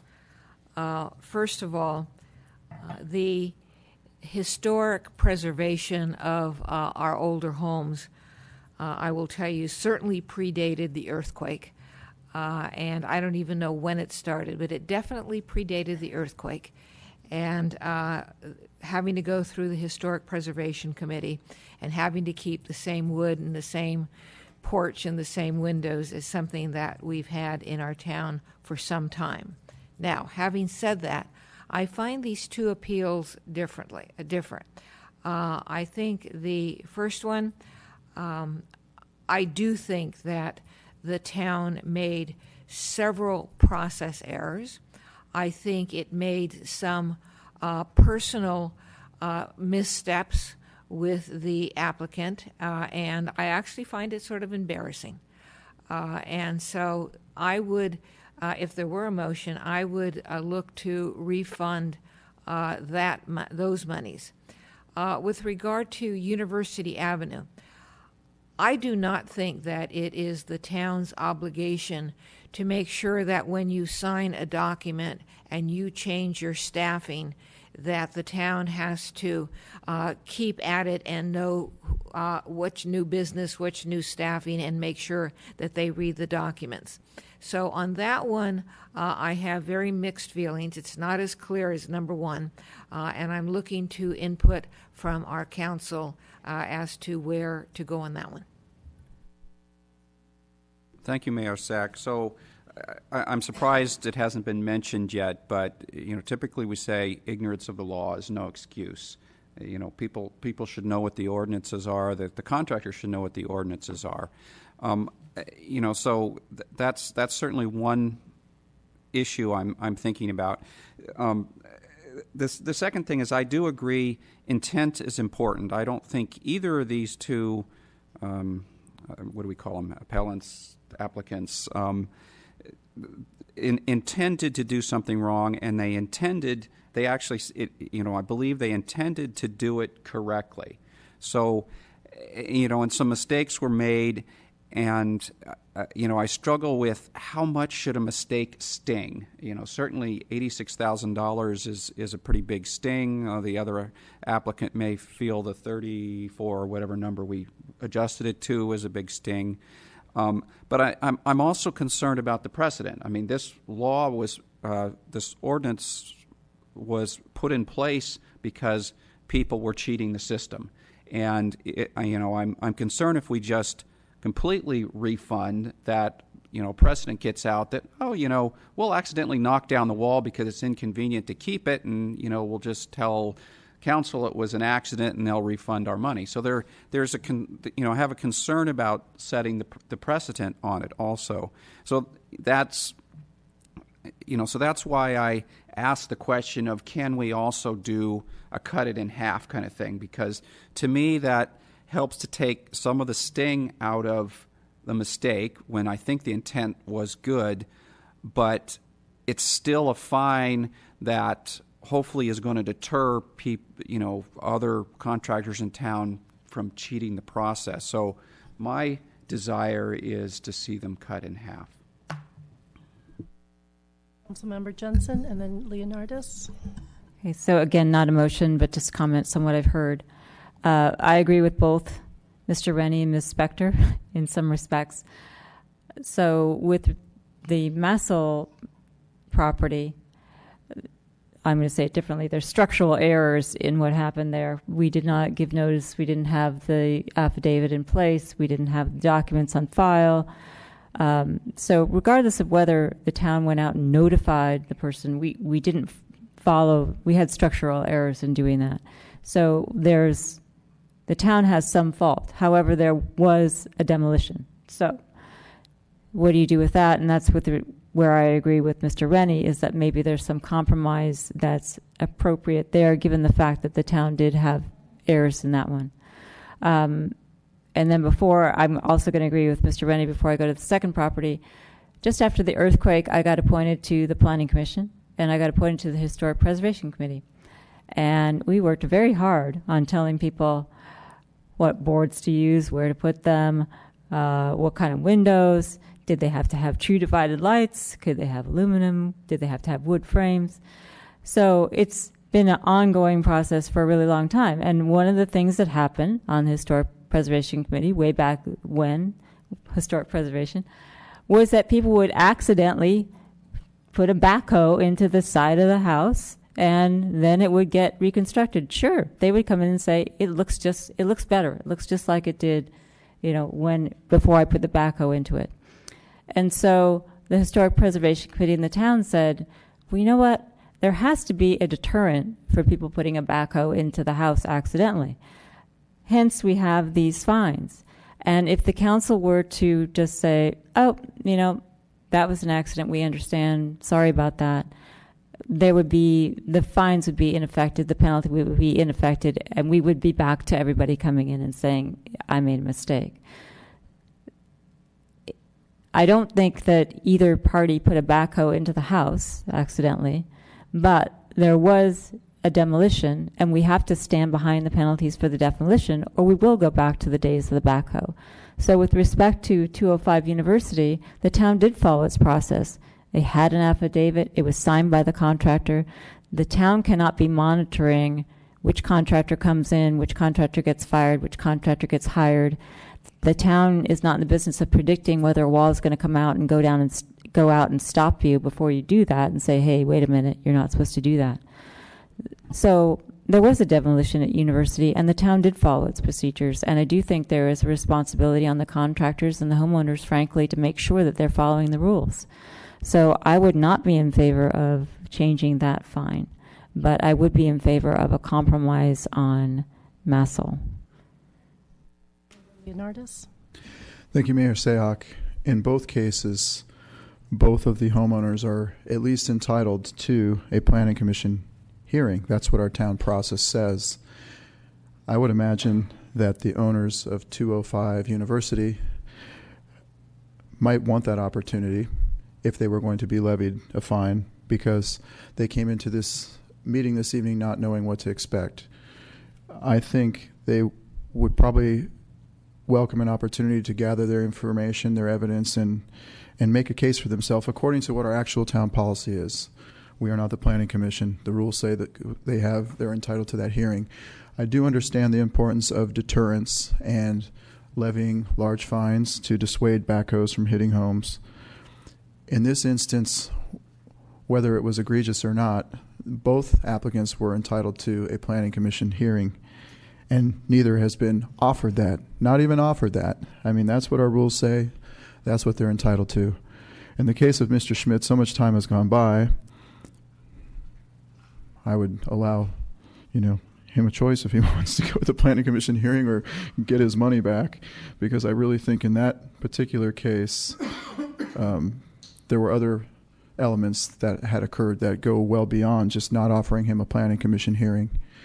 So I hear others on the council leaning that way. And again, if I were to make a motion, I would say refund Mr. Schmidt his money and then offer the others at 205 University an opportunity to plead their case before the planning commission and let them decide how to proceed with the fine. I do appreciate going to court and splitting the bill. Everybody goes away unhappy. And we've all probably been in that place in small claims court once or twice in our lifetime. But there also are those court cases where the entity, we are here to protect the people, we are here to protect the town, and we disobeyed our own rules. And when the entity who makes the rules disobeys their own rules, if they get sued, they lose. So I don't want to head into litigation at any point because we're not obeying our own ordinances and our own rules and following our own processes. Some of us may believe, well, maybe Mr. Schmidt paid his fine, maybe he won't take us to court. Maybe 205 University won't take us to court if we just say pay half the money. I don't know, but I'm not going to make that determination. My determination would be to follow our own rules and let everybody have their opportunity to have their say in court. Councilmember Spector. Thank you. To staff, what evidence, we're a court thing here, what evidence do we have that Mr. Schmidt knew about the demolition rules? There's no demolition permit or declaration sign. What do we absolutely know? We absolutely know that the plans are stamped with a stamp that says that all contractors are responsible for knowing all the laws and rules and ordinances of the town. And for every single project, contractors, we don't explain the whole code to them. The contractors are supposed to know the rules of the town. So but there isn't any, if you're talking about a signed document from the owner or from the contractor, there was not one in the file. And with regard to going to the Planning Commission, is that going to, if there were such a hearing, would that be a hearing to make a recommendation to the council that could be appealed to the council, or would that be a hearing where the process stops there? No, that would also be appealable to council.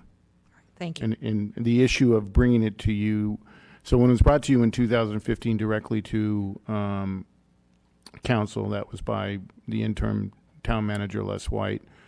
And at that time, there wasn't any issue brought up about whether it should go back to planning commission or not. But certainly you do have that opportunity if you desire. Thank you. Councilmember Leonardis. Thank you, Mayor Sack. In response to Mr. Schultz's comments, I specifically requested in 2015 that a mention of the Planning Commission as our process then. In reference to Mr. Schmidt's situation, we were not aware of the 205 University at that time. But if we went back and watched the tape, I think you'd find that I raised that point, that they're entitled to a Planning Commission hearing. I went back and I checked the rules, and they were never offered that.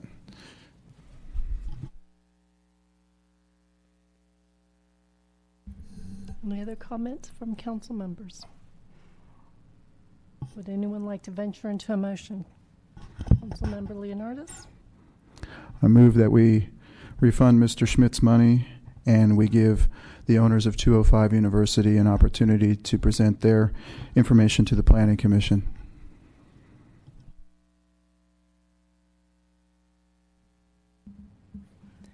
Okay, the motion fails for a lack of second. Vice Mayor. Thank you, Mayor Sack. So I just a comment. I can't understand sending it back to Planning Commission at all.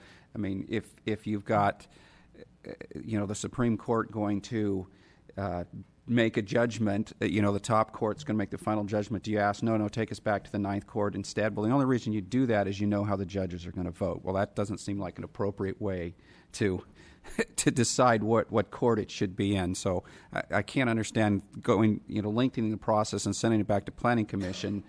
Like I said, unless you think you're going to fail here, and so maybe we'll have another chance there. I don't think that's the right way to make decisions. I guess I can align with Councilmember Jensen's comments, and so I will make that motion that we deny the appeal for the university and we cut in half the fine for Masol. Second.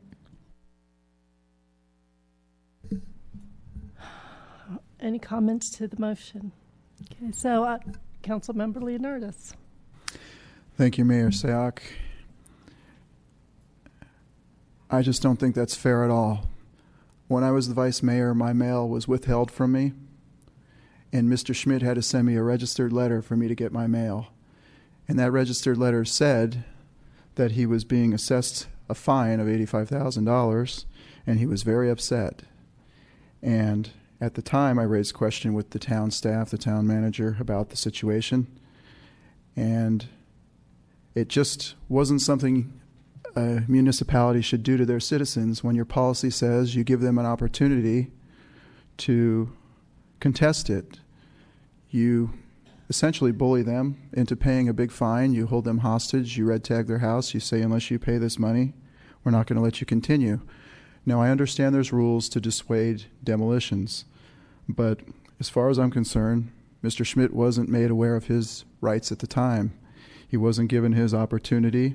He was given a payment plan as a compromise, and I just don't find anything right about that. I think the town is in a liable position for that at the very least. I do not want to see his fine split in half as if we're cutting some kind of a deal on a used car. In my opinion, we are totally at fault, and we should give him back all of his money. Again, I will emphasize on the University Avenue property. This isn't the Supreme Court and the Ninth Circuit Court of Appeals ruling on an immigration hearing. Our town policy says that if you are levied this fine, you have an opportunity to go to the Planning Commission and state your case. Right now, this is being dumped on council at this late hour. What is it, past 10:30? And I don't feel like anybody really had an opportunity to prepare their case this evening. Maybe Mr. Schmidt has, because he's had this in his back pocket for some time.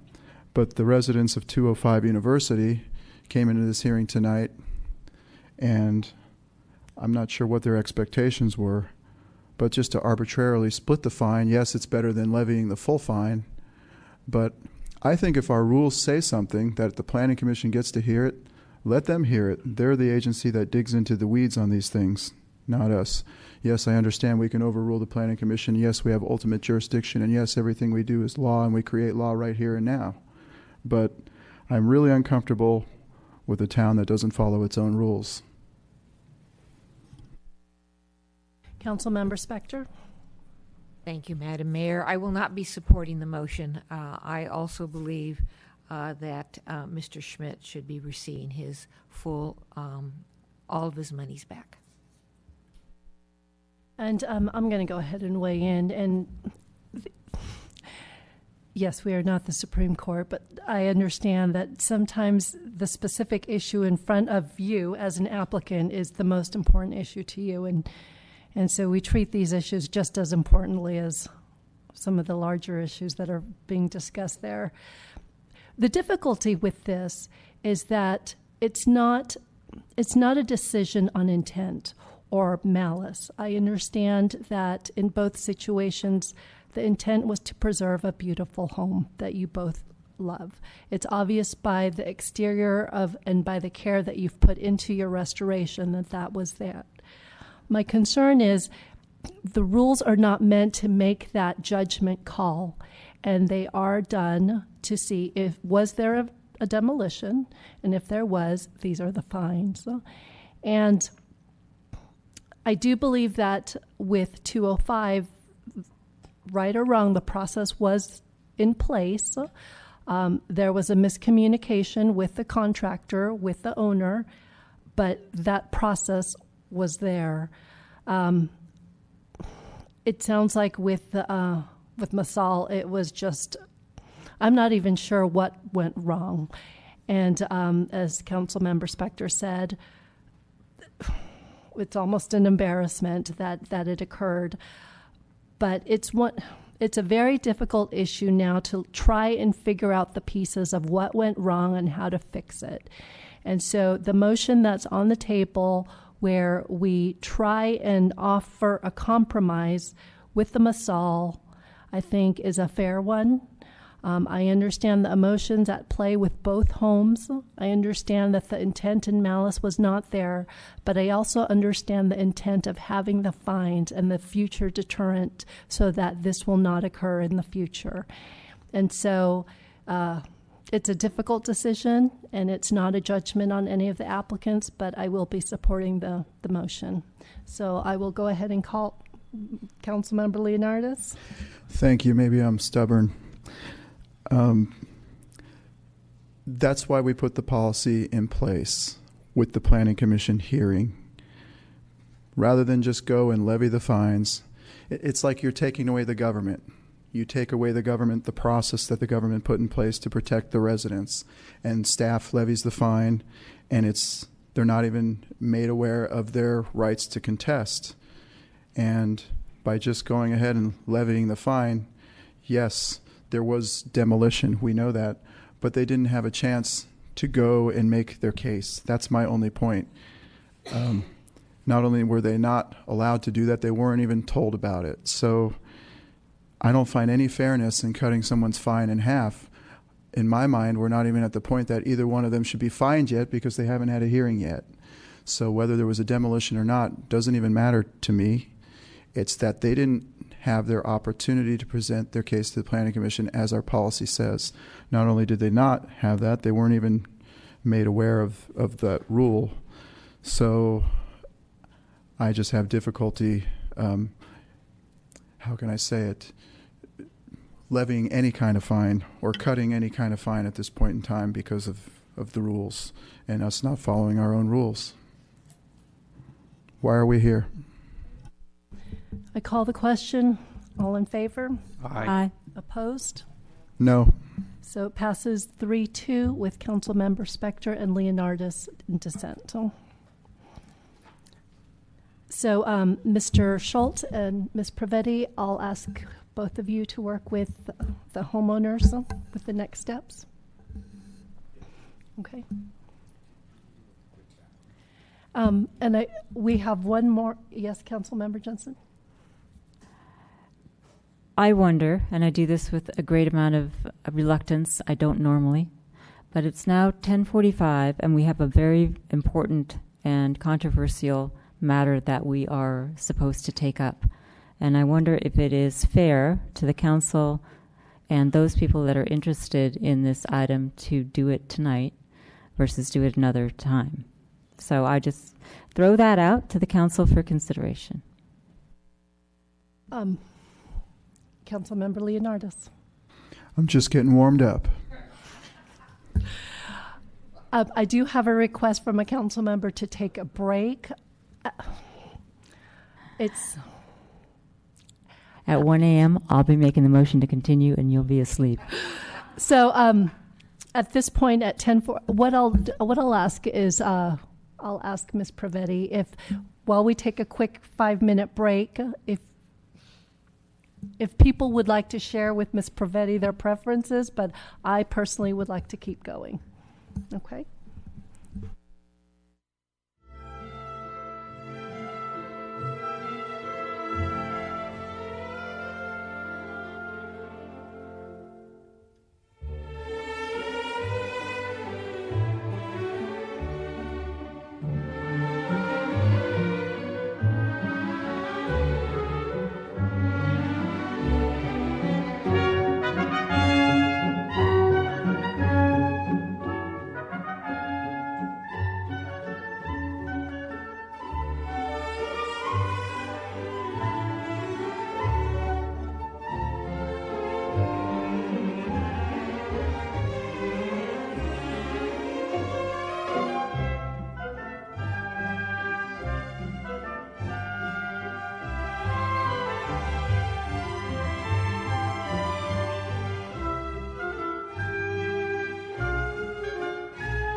Okay, thank you for bearing with us for our break. I know we were talking about whether or not to continue it, and in case there are people in the public who would like to speak to this item, we are going to open the hearing. We're going to listen to staff report, and then we will open it up for public testimony so that those who have been sitting through who would like to speak has the opportunity to do so. Once we have completed public testimony, we'll see what our time is, and we'll see what our energy levels are. But I'd like to at least get through that portion of the evening so that those who have stayed with us till this time has that opportunity to continue to speak to us on this item. Okay? Okay. Ms. Armour, welcome. Good evening. Good evening, Mayor, Vice Mayor, Council members. The project in front of you tonight is the proposal by Fred Sahadi to rezone his property to allow the subdivision of his 13 acres into 5 lots. In order to accomplish this 5-lot subdivision, the lot must first be rezoned to HR 2.5 because the current pre-zoning of HR 5 allows only 1 dwelling unit on the parcel. It also is required by the Hillside Development Standards and Guidelines to include the planned development overlay because the subdivision is 5 or more lots in a hillside area. The proposal before you is one part of a multi-step process. The first step was going to the Conceptual Development Advisory Committee. That was at a meeting in December of 2014. Following that is the current application before you tonight. That is the rezoning to HR 2.5 and a PD overlay, which sets the stage then for 4 additional steps. If this were approved, they would then follow through with annexation, followed by subdivision and roadway improvements, followed by 4 individual architecture and site applications, and then building permit. As described in the staff report materials, the planned development overlay is required in the hillsides for subdivisions of 5 lots or more. The fundamental request before you tonight is whether the HR 2.5 with a PD overlay is consistent with the general plan and the town goals. Because the approval of the project would result in physical improvements, an arborist report was prepared detailing the likely number of trees impacted by the proposed roadway. 16 protected trees are expected to be removed for the construction of the roadway. Additional trees are expected to be impacted and likely removed by construction of future homes and driveways. An initial study and mitigated negative declaration was prepared, and potential impacts were reduced to less than significant levels. On December 14th of 2016, the Planning Commission considered the project and recommended denial because they found that the proposed redevelopment did not meet the purpose of the PD overlay zone. In addition, commissioners mentioned concern about the appropriateness of the HR 2.5 zone in this location, concerns about site access, and the number of requested exceptions. The exceptions that were listed in the Planning Commission report included cut and fill exceptions for up to 6 feet for the proposed roadway, construction of the proposed roadway outside the LRDA, the least restrictive development area, road grades up to 20% slope, retaining walls up to 6 feet, no sidewalks on a private roadway, and consideration for potential home heights up to 25 feet. In the applicant's response letter attached to your staff report for this evening, they have removed that request and plan to go through the standard architecture and site for any future homes. The final issue that was of concern to at least one of the planning commissioners was the number of potential impacts discussed in the initial study mitigated negative declaration. Staff is forwarding the Planning Commission's recommendation on to you. However, if you choose to approve the project, The Plan Development Ordinance is available as Attachment 7, and revised findings are included as Attachment 9. This concludes staff's presentation, but we also have additional staff here tonight, including Kevin Bagley from our Parks and Public Works Department, and we are both available and happy to answer any questions. Thank you very much. Councilmember Johnson. 2 questions, I think. The first question is just to make sure, for the record, that I and everybody hopefully understands it. Pre-zoning isn't a term that I hear very often. So I wanted you to just explain pre-zoning, what that means and how Absolutely. it fits in with our code. So when a parcel is in the county, but within the sphere of influence for the town, when it is brought into the sphere of influence, it is given a pre-zoning. So that's a zoning designation, even though it's not actually within the boundaries of the town. So this parcel is currently within the unincorporated county lands, and therefore its zoning is just a pre-zoning. It's what we would expect it to be zoned when it was annexed in. Follow up and then a different question. So if it's pre-zoned and it's not in a town, it's not really any zone. So is it a zone change? So, Sorry. So it currently is zoned through the county, but has a pre-zoning designation because any future development that triggers annexation, we have established what that zoning would be. And I would just add that the town actually, by ordinance, every property that's in the county that's in our sphere of influence, the town by ordinance pre-zone those. So the zoning currently is pre-zone HR 5. So it is technically a zone change. Thank you. My next question just has to do with making sure that I understand the scope of the decision that's before the council tonight. So what I understand is that we are looking at a plan development because the request is for 5 lots, and that's required under our current code, that it must be a plan development. That because it's going to 2.5 versus 5, there is a zone change. But then I'm trying to understand beyond that what's included. Mitigated negative declaration, yes. But beyond that,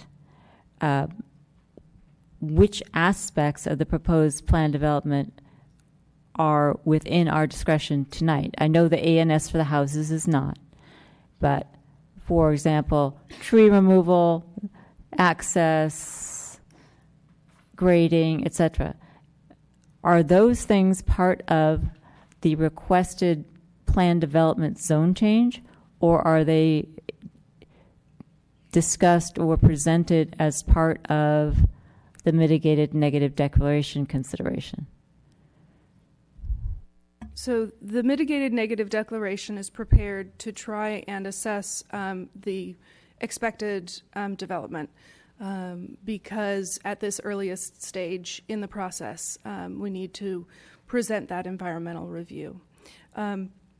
In terms of what elements of the proposal are being reviewed in terms of the future project tonight, it is a rezoning. However, when we get into plan development zones, they do become more specific than just a standard rezoning. And so there are development plans, the subdivision map, that are part of the PD zone. And so the future applications that I listed, including the subdivision maps, the tentative map, et cetera, would be expected to be in conformance with the development plans that are included in the PD zone. Okay, thanks. And Councilmember Spector. Thank you, Madam Mayor. And let me follow up on those couple of questions. If staff could take a look at the staff report dated March 16th, the first page, the staff report to the council. All right, if you look at the subject there, and after it gets to the applicant's name, it has A, consider adoption of a mitigated negative declaration and adoption of the monitoring and reporting program. Now, I understood you to say we are doing that, correct? Let's get to B, though. Consider request for a plan development to rezone a property pre-zoned HR 5 to HR 2.5. You said we're doing that, correct? I mean, we're not doing it, but we're considering it. We're considering whether or not to allow for subdivision of one lot into 5 lots. Is that being done tonight? Is that request? So the PD zone, the HR 2.5 : PD, so that's the plan development, includes the development plans. That is a portion of what would be considered the zoning for the parcel. And that does include details of the subdivision, even though a future subdivision application would be required. What is the difference between the 5 lots that could be approved under this PD and one that could be approved under a future subdivision application? Could you restate the question? I'll pass it off. Yeah, I can jump in here. So what we look for, if, for instance, this plan development's approved with the draft conceptual tentative map that is associated with that. With 5 lots. With 5 lots, we would be looking at the subdivision map that it's in substantial conformance with what was approved in the plan development. And so at that point, that process goes through the subdivision application through DRC, I believe it's currently written, and then we would adopt it. The PD zone, and I think I understand your first question is talking about the subdivision, the 4 houses. So those are subsequent actions that will have to take place, but approving the PD will allow for the future subdivision of this property into 5 lots and the future architecture and site application, 4 of them for 4 new homes. All right, I understand what you're saying, I think, but go back to your staff report. You say subdivision of 1 lot into 5 lots. So you're saying that that is part of the PD, that in the future, if there were a PD as requested, there would be 5 lots. Correct. Okay. Are we saying the 5 lots would be here, there, or there? They would be in the configuration that you see them before you in the conceptual development plans, which are part of the plan development. All right. Then our staff also says that we would be approving construction of 4 new single-family homes. It's allowing for the opportunity for the construction of 4 new family homes. Okay, so that's what it really is. So it's the potential in the future. Correct. And then it has removal of large protected trees. Is that part of the PD? That is part of the PD because the access road and subsequent grading and improvements will necessitate the removal of large protected trees. All right, thank you. Thank you, Mayor Sack. So if we approve the PD, does that give them the right to build 4 more houses? What if they go through architecture and site and visibility analysis and they find one of them just doesn't work? Do they still get to build a house? They would be required to go through the process for the subdivision. If it matches the development plans then that are included in the PD zone, then that is a reasonable expectation that they'd be able to move forward with that subdivision. Once the lots are subdivided, they do have certain rights for development of those parcels, as with any vacant parcel in the town.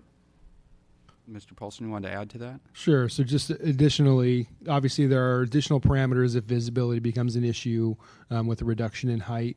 And so those things would be evaluated as any new hillside home is through the architecture and site process. But they would be entitled to a house on each of those lots should they choose that. Okay, thank you. Council Member Spector and then Jensen. I'm sorry. I'm writing it down. I'm just going to, try and take an extreme to try and nail down what it is exactly we're doing with the request for a PD. You're saying they would have a right to a home.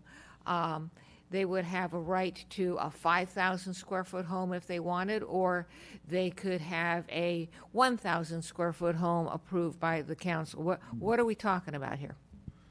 As with any architecture and site application, the planning commission in this case would have the ultimate discretion for an architecture and site application for a new house. And if it was less than 5,000 square feet and met the other parameters, there is also the possibility that it could be approved at DRC. Does not dictate that you're guaranteed any square footage, as is the same with any lot in town. We still have other factors that we consider, whether that's visibility or compatibility or additional impacts from the improvements of developing that house. All right, well, you answered that, and also the only reason you're saying that this would be considered by DRC, that's because the way the PD ordinance has been drafted, it provides for that. It's not Correct. necessarily a given. Correct. Thank you. I'm going to continue to beat this dead horse. Either Ms. Armour or Mr. Paulson.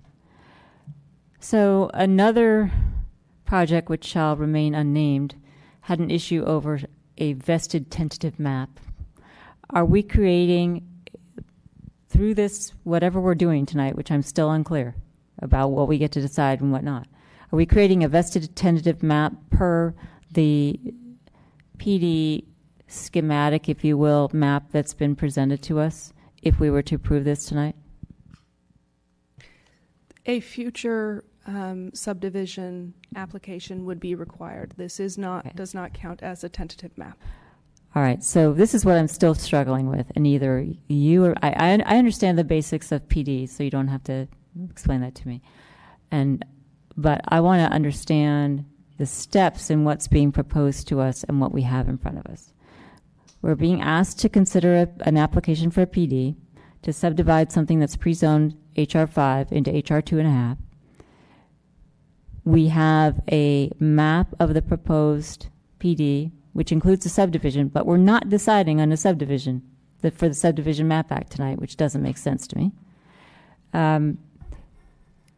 And so we have to do the PD, change the zone, but then in subsequent hearings we have to approve a subdivision, look at an ANS for every house, look at trees, look at whatever. So I'm just trying to figure out, it almost seems to me that we could write a PD that says, or we could take an action that says, okay, we agree that you can have a PD that has 5 lots on it. Now, okay, we see where you have those 5 lots drawn. And all of those you have to come back to us for an approval of a subdivision or whatever you're going to do. I mean, that would be another way to do it, right? Mm-hmm. But we've been presented with a proposal, but the explanation of what we're doing with the proposal, I think you're getting the fact that at least some of us find it confusing. Mm-hmm. So I'm just wanting to know exactly what you see the scope of our consideration being, because we're not going to approve the houses. We're not going to, decide what they look like. We have other issues with that. We're not going to subdivide it. So why, I guess, are we looking at things that the Planning Commission looked at, such as grading, conformity with hillside design guidelines, visibility, tree removal, etc.? Why are we looking at that at this stage unless you're telling me that a PD cannot happen unless all of that is taken into account given the proposal? So why don't I try and then staff can elaborate. One of the attractive features of a planned development zoning is that it's tailored to the particular site. And the applicant has a lot of latitude in terms of what they are asking for. So some planned developments, they could say up to 5 lots or up to 4 lots, but you're not saying it has to be 5 lots. This one, as the applicant is proposing, is saying specifically they want 5 lots. And to get those 5 lots, they did the analysis on slopes and road access and essentially disclosed all of the impacts so you would know the full implication of that decision. Since this is a tailored zoning, you have the opportunity to tailor it if you feel that it should be tailored in a different way. That answers it. Thank you. Vice Mayor and then Council Member Spector. Thank you, Mayor Sack. I guess I have two subjects. So are we approving a specific road if we approve the PD, or are we just approving that a road can come in from the Highlands? You would be approving the PD zone, which includes the preliminary development plans. The specific details of the roadway improvements would be expected to be in conformance with the development plans that you approved. But the details would be further worked out and analyzed as part of the subdivision process. So if we approve it, and I think what you're saying is, like I said, we're basically approving a road to come in from the Highlands, but a better location of the road might be determined, and it could be moved somewhere else later on through some other reviews. But it needs to be in substantial conformance with the preliminary plans that you are reviewing tonight. So if it was substantially different from the roadway alignment, then there would need to be additional review for revisions to the plan development zone, I believe. That's correct. And if I could just add on to that before I go to Councilmember Spector, please correct me if I'm wrong, and that's because the initial study focused on that as the access road. And so it would have to be within the sphere of what they actually studied? I would actually characterize it more as it's because it's within the development plan, the preliminary development plans that are part of the PD zone. They are an exhibit to the PD zone, and so future development needs to meet the regulations of the PD zone, which includes a reference to those development plans. Okay. In order to do the environmental document, it was important to have the information about the roadway alignment in terms of assessing potential impacts. And the initial study only looked at the access road from Shady View, correct? So the initial study assumed primary access through the new private roadway. Councilmember Spector? Thank you, Madam Mayor. This is actually helping. I need to fine-tune my understanding and your input a little more. You're talking about the plan development as it's proposed divides the property into 5 segments, correct?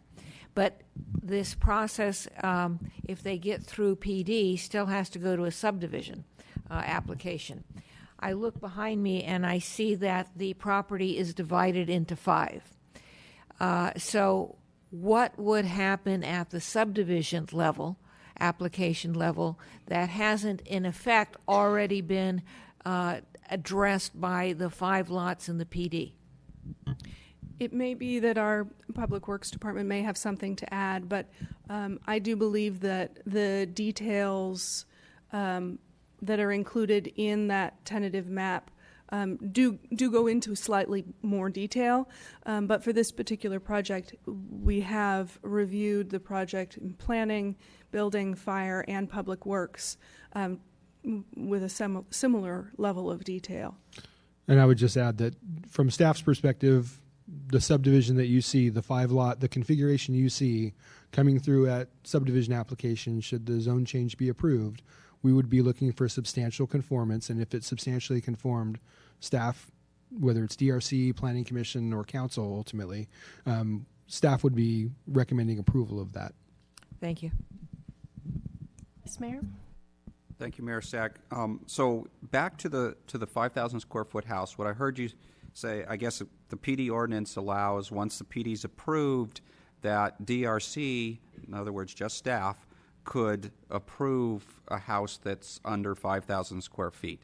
So that's what I heard. I assume that's correct. So in what cases would they not approve it? Or if I look, maybe I could turn it around and I say, well, okay, so we have a PD for 5 lots. What if I think one of those lots can't fit a 5,000 square foot house? I think only 4,000 is going to fit before we start removing too many trees. Does this mean I should reject the PD because it now allows it to get out of where I think is possible? There are a couple different ways to move forward if there are particular concerns like that. There could be additional items added to the PD zone to add additional specific limitations if the council chooses. However, I think I want to take it back to this would be creating 5 parcels, and they would be going through the standard process for architecture and site, which, unless it triggers something like the 5,000 square foot requirement, can go to DRC. However, if there are concerns from staff, there are many other reasons that a project could be elevated to Planning Commission review rather than being decided by the Development Review Committee. If I could just follow on. So if it went to DRC, would they approve it if there was any exceptions, grading more than whatever the 3-foot limit, or the wall less than whatever the 5-foot limit is? Or the hillside design standards and guidelines do lay out what kinds of exceptions are possible, and I believe most of them require Planning Commission review. So I would just clarify that there's 2 exceptions in the guidelines that require Planning Commission approval. That is an exception to the maximum FAR and an exception to the maximum height. So both of those automatically trigger Planning Commission. We would be taking it through, as Ms. Armour said before, the same process we take any hillside home through, and that evaluation would be done at that time based on the house that was being proposed. And so there are many times where, even though technically staff could approve a project, they get elevated to the Planning Commission. And so we just make that determination after we've done our evaluation of the application in front of us. Thank you. One quick question, process-wise. Should this move forward and it comes to Arkansas, and there's a change in visibility design guidelines or the tree or a fence ordinance, would it follow the new, I guess what comes first? Would it follow the new guidelines based on the application date of the ANS or based on the plan development? It would be based on the date of the ANS application. Okay. Okay. Any further questions? Councilmember Leonard? I think just 2. Is there any way to do this without a PD overlay? And does this property have to be annexed to the town? My understanding is that if they want to do any additional homes on the parcel, it would require annexation, that would trigger annexation. And if they are going to be able to subdivide into 5 lots, then based on our hillside design guidelines, that it is required to be a PD zone. And I would just add that our town code actually requires a subdivision of 5 or more lots has to be done through a plan development. So they don't have a choice from that standpoint, and the additional standpoint of the access road not meeting full width from a right-of-way perspective for a hillside road. So a question for Mr. Paulson, perhaps. If right now the county zoning is the HR 5, which means you could put essentially 2 homes on the 13 acres. Is that correct? So I don't believe it's HR 5. Ms. Armour may have that, and I'm not sure it's subdividable at all in the county with its current designation. I don't know the details of the current county designation, but with the HR 5 zone, the slope density calculation does not come to 2 units, so a subdivision would not be possible. Thank you. Okay, no other questions. So I will now open public testimony. So the applicant, your team, has a total of 10 minutes to speak. I do have 3 cards from the team. I'm not sure who will be speaking on your behalf, but if I could ask the applicant team to come forward. And then after they speak, those in the public that would like to speak will each have 3 minutes. So.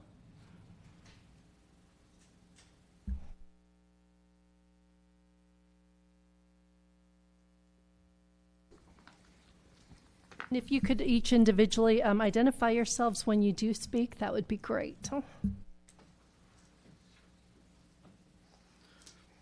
Thank you, Mayor Sayoc and council members. My name is David Wilson with HMH Engineers, and I'm here tonight representing my client, Fred Sahadi.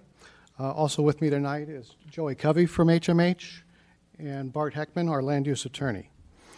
Fred has lived on the property since 1970 and raised his family there. He plans to continue to live there in the lot where the existing home is today, and provide the development to provide the remaining lots to each of his 4 children. In December of 2014, we brought our application to the CDAC for preliminary feedback, and were encouraged with the comments that we got at that time, indicating that the proposed project looked like it could work.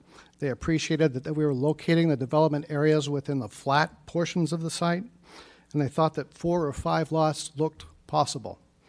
With that encouragement, we worked over the next 2 years, refining our design, working with staff, working with agencies, satisfying all of their comments, and earning staff's report until we finally took the project in front of Planning Commission.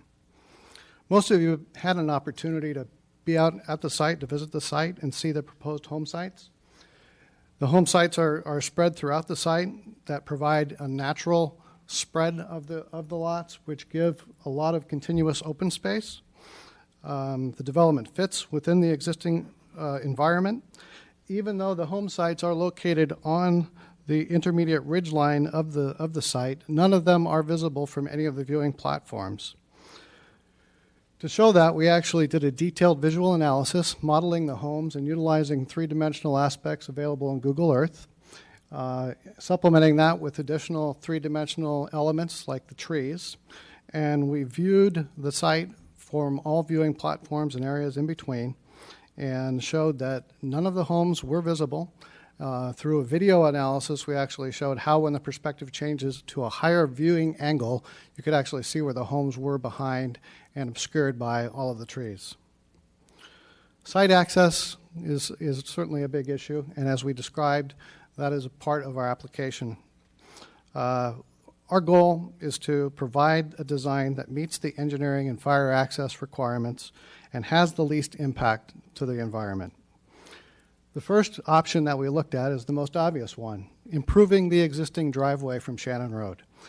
The problems with that driveway are it's too narrow and too steep to meet current standards. In order to fix that, we need to do widening and we need to do regrading to flatten that out, which would include filling an existing drainage channel, which would include up to 10 feet of fill on adjacent properties that we don't own. It would include realignment of the access easement and the road itself onto adjacent properties or other properties on that Tanaveras property itself. With that, we felt that there were just too many impacts with that alignment, and we looked at our alternative, which is similar to what we're proposing today, which is an access off of the existing stub of Santella Drive, transversing through the adjacent property at an easement that we've already acquired, and coming up the interior slope of the property.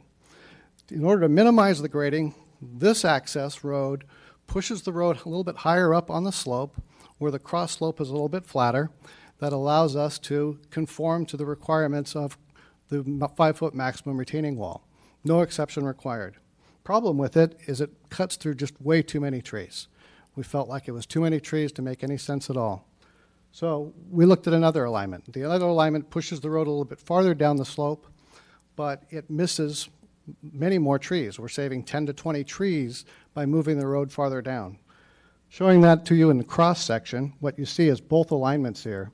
The lower road, the one that we're proposing, has more cut and fill required and has a wall that's up to 6 feet high. The higher road has less cut and fill required and has lower walls that actually comply to the guidelines. That leads us to our exception where we're asking for a 6-foot high retaining wall instead of 5-foot high retaining walls. This table shows a summary of the impacts to the 3 alignments for access roads that we've looked at, pointing out the maximum retaining walls. With the fill for the existing driveway, we wouldn't put walls in, but we see a 5-foot wall for the first option, a 6-foot wall for the second option, a little bit more grading on the second option than the first option. And then the significant aspects of the driveway reconstruction, which would be the impact to a wetland area and grading on adjacent property, 10 feet of fills. We believe the access road we're proposing is certainly the least impactful and saves the most trees.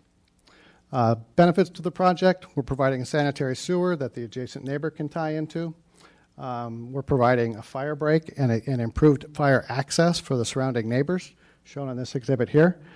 Significant improvement there. And we've actually got a letter from a fire safety consultant who speaks to the significant improvements that provides the community. Concerns raised at Planning Commission listed above. I'd like to turn it over to Bart to describe that.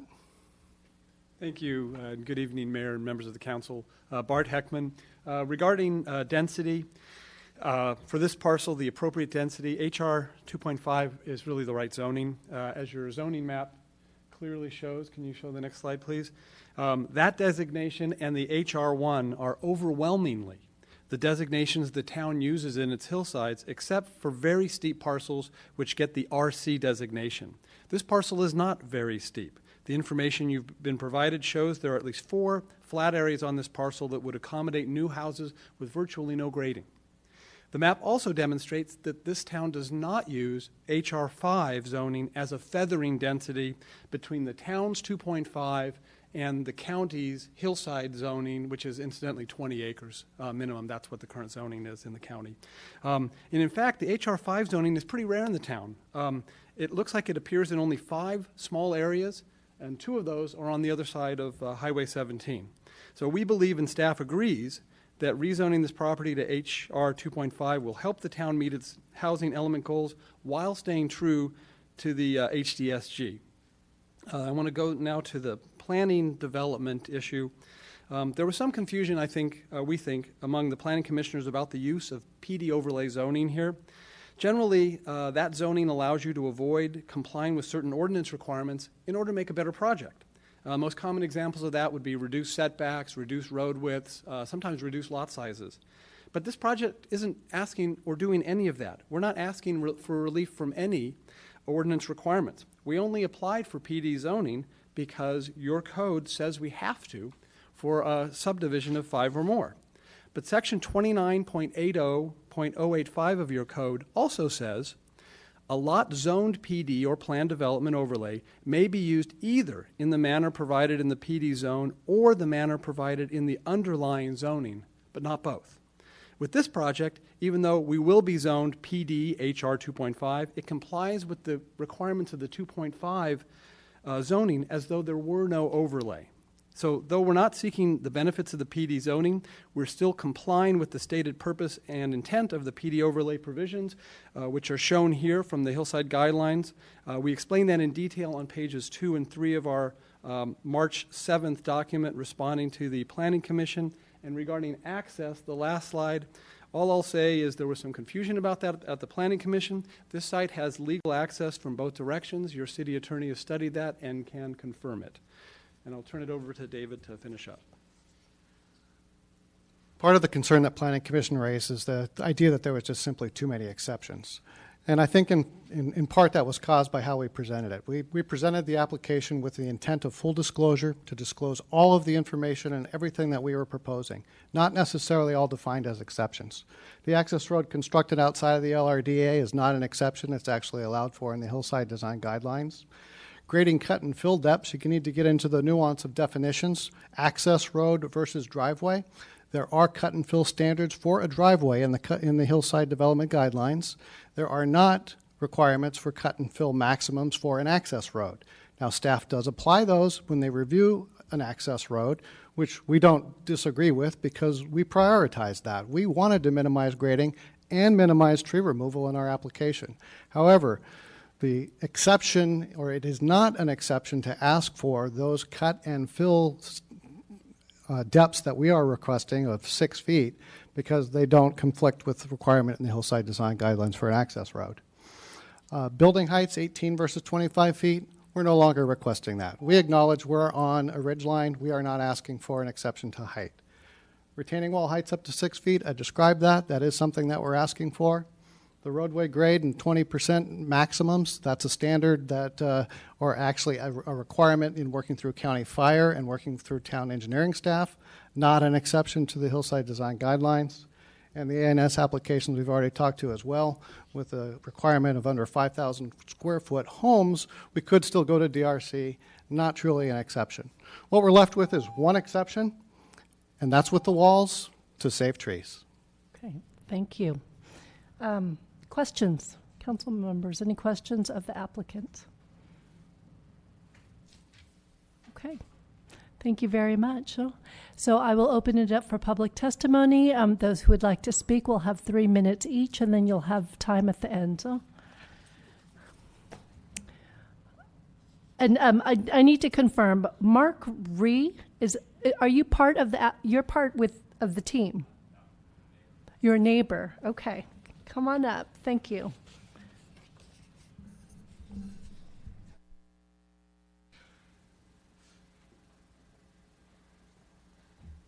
Thank you, Madam Mayor and council members. My name is Mark Ray. I'm at 15401 Shannon, so adjacent property. And I just wanted to speak on behalf of approval for Mr. Sahadi's project. I think as pointed out, it would bring sanitation to the properties. Right now we're on septic, so I think that would be a benefit to health and the environment. And also as pointed out, it would bring access roads, which would be a benefit for safety. Thank you. Questions? Councilmember Leonardis. Mr. Reed, you mentioned, of course, the sanitation access.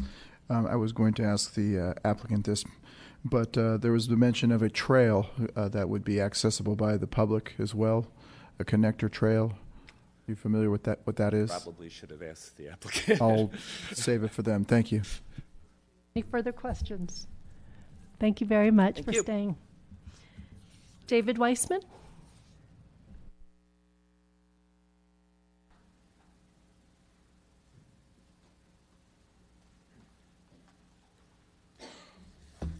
Dave Weissman. I just wanted to quickly answer Mr. Leonardis' question. This property is presently zoned A-20, which means minimum lot size is 20 acres, and it's agricultural. That's the A. It's a non-conforming county lot. This property should remain as it was pre-zoned 37 years ago. Given the fact that Mr. Sahadi's 13 acres are currently assessed by the county at $271,000, building just one house will result in a handsome profit. The Planning Commission was concerned with the required exceptions, the incomplete visibility analysis according to what's already in the hillside development standards, not what we've talked about for the future, and the fact that the mitigated negative declaration just summarily dismissed all environmental concerns. And how could the initial study possibly be complete without comparing the effects of using the current driveway with constructing a new private roadway? That wasn't done. If the current road can handle all construction trucks and cement mixers, as the applicant has contended, it can handle emergency equipment. Plus, most significantly, Mr. Paulson told the Planning Commission that the applicant may be able to go to two houses without improving the current access driveway.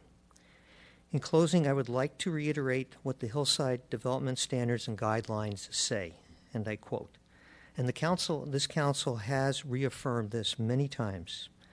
Site characteristics and constraints may not allow a specific site to achieve the maximum density or intensity otherwise permitted by the zoning ordinance. I thus request that you uphold the unanimous Planning Commission decision and retain the current H.R. 5 zoning. Thank you, Dr. Weissman. Any questions? Vice Mayor. Thank you, Mayor Sack. So this sounds a little strange, but Ms. Cantano, who hasn't spoke yet, submitted writing, suggestions to us, comments to us. And one of hers, she says, In it, both David Weissman and Ken Anderson suggest alternatives that would both reduce the length of the required drive, which would reduce the amount of grading and reduce the amount of trees impacted, and drastically reduce the amount of retaining wall. Do you have suggestions for a different alignment for the road? No, using the road that's already, using the access that's already there, coming off of Shannon. That doesn't seem like what she's saying, but okay, thank you. Any further questions of Dr. Weissman? Okay, thank you. Josine Smits.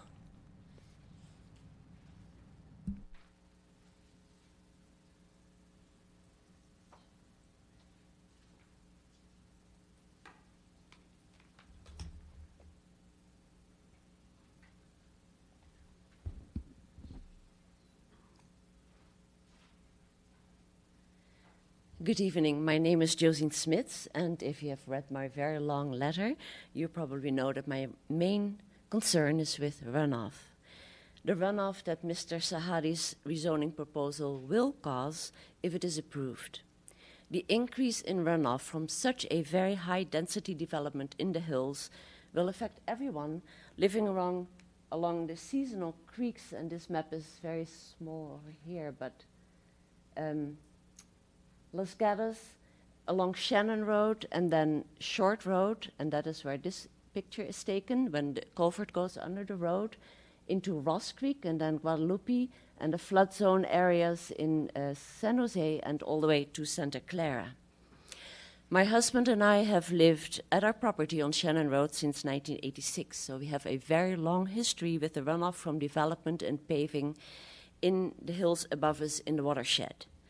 For example, when a neighbor on top of the hill road removed trees and put in an acre of paving, driveways comparable to the 1.5 acres that Mr. Sahadi is proposing to add, we saw gullies appear in our hillside, the creek bed incised by 7 feet below the roots of the trees, causing slides that undercut the bank of Shannon Road itself, and then also our historic redwood apricot barn was flooded during the next wet year.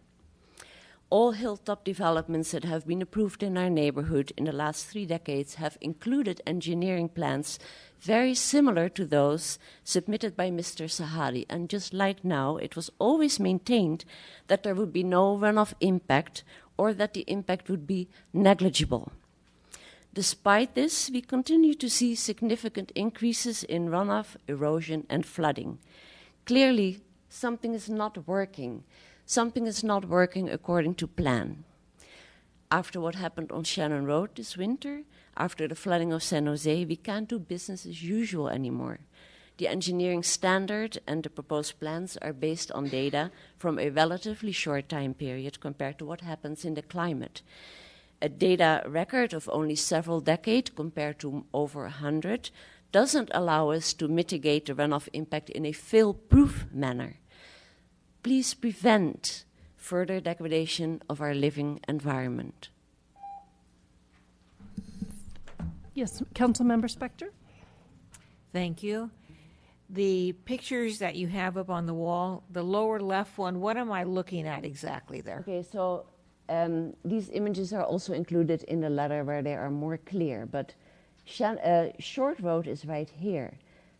So if you follow the map, so Shannon Road, the creek sort of runs, first of all, on the other side of Short Road, and it goes through a culvert, and it ends up right in the front yard of these people. Ms. Senner has sent me this picture, and also included 3 videos that were also forwarded to you. I was hoping to show it, but we ran out of time. But so this is all the runoff through that comes by Shannon Road, that comes down Shannon Road, runs under Sioux View through the front yard of Ms. Senner, right up to her base, to her foundation, and then on to the next neighbor and the next, all the way to Ross Creek, and then finally into Guadalupe River. Thank you. Any further questions? Okay, thank you, Ms. Smith. Lee Quintana.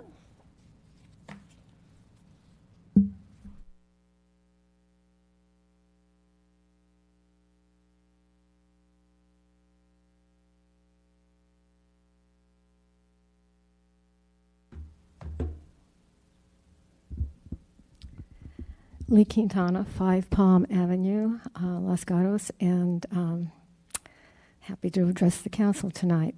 I want to discuss the proposed new access across the site. The staff report says that the proposed new access will require 5 exceptions. Exception 4 being retaining walls up to 6 feet in height and as long and no longer than 50 feet without a break.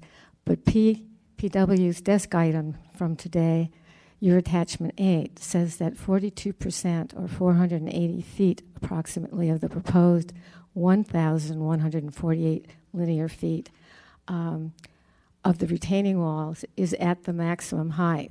And just for comparison, a football field is 300 feet in length. Both numbers can't be correct. Second thing, the geotechnical and geological report does not provide information concerning the potential amounts of old fill and colluvium under the proposed roadway or the retaining walls that would be required to be removed if it were found. This would add to the grading requirements for the construction of the new road and or the individual parcel driveways. I would also like to point out that Chapter 8 subdivision and PDs of the Hillside Development Standards and Guidelines has a section regarding exceptions to the development within the LRDA, specifically for sub area 1. There are 4 conditions, all of which need to be met. Not all are met, but I will only read condition 3, which states, access to development within the LRDA can only be obtained by developing a road or driveway outside of the LRDA.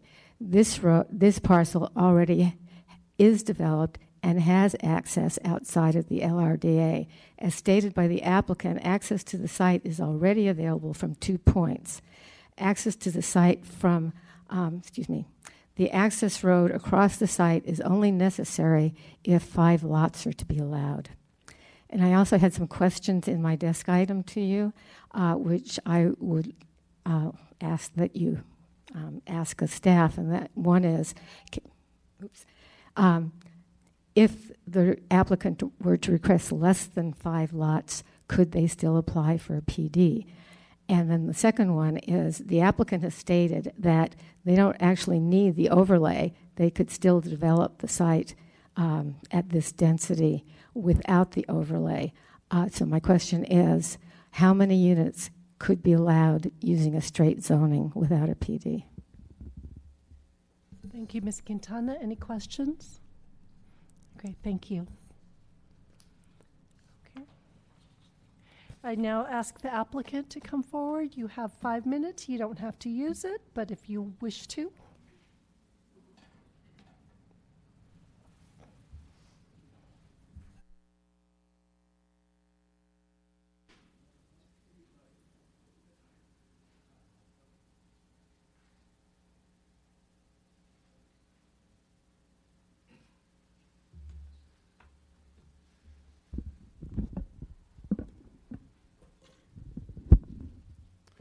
Good evening again.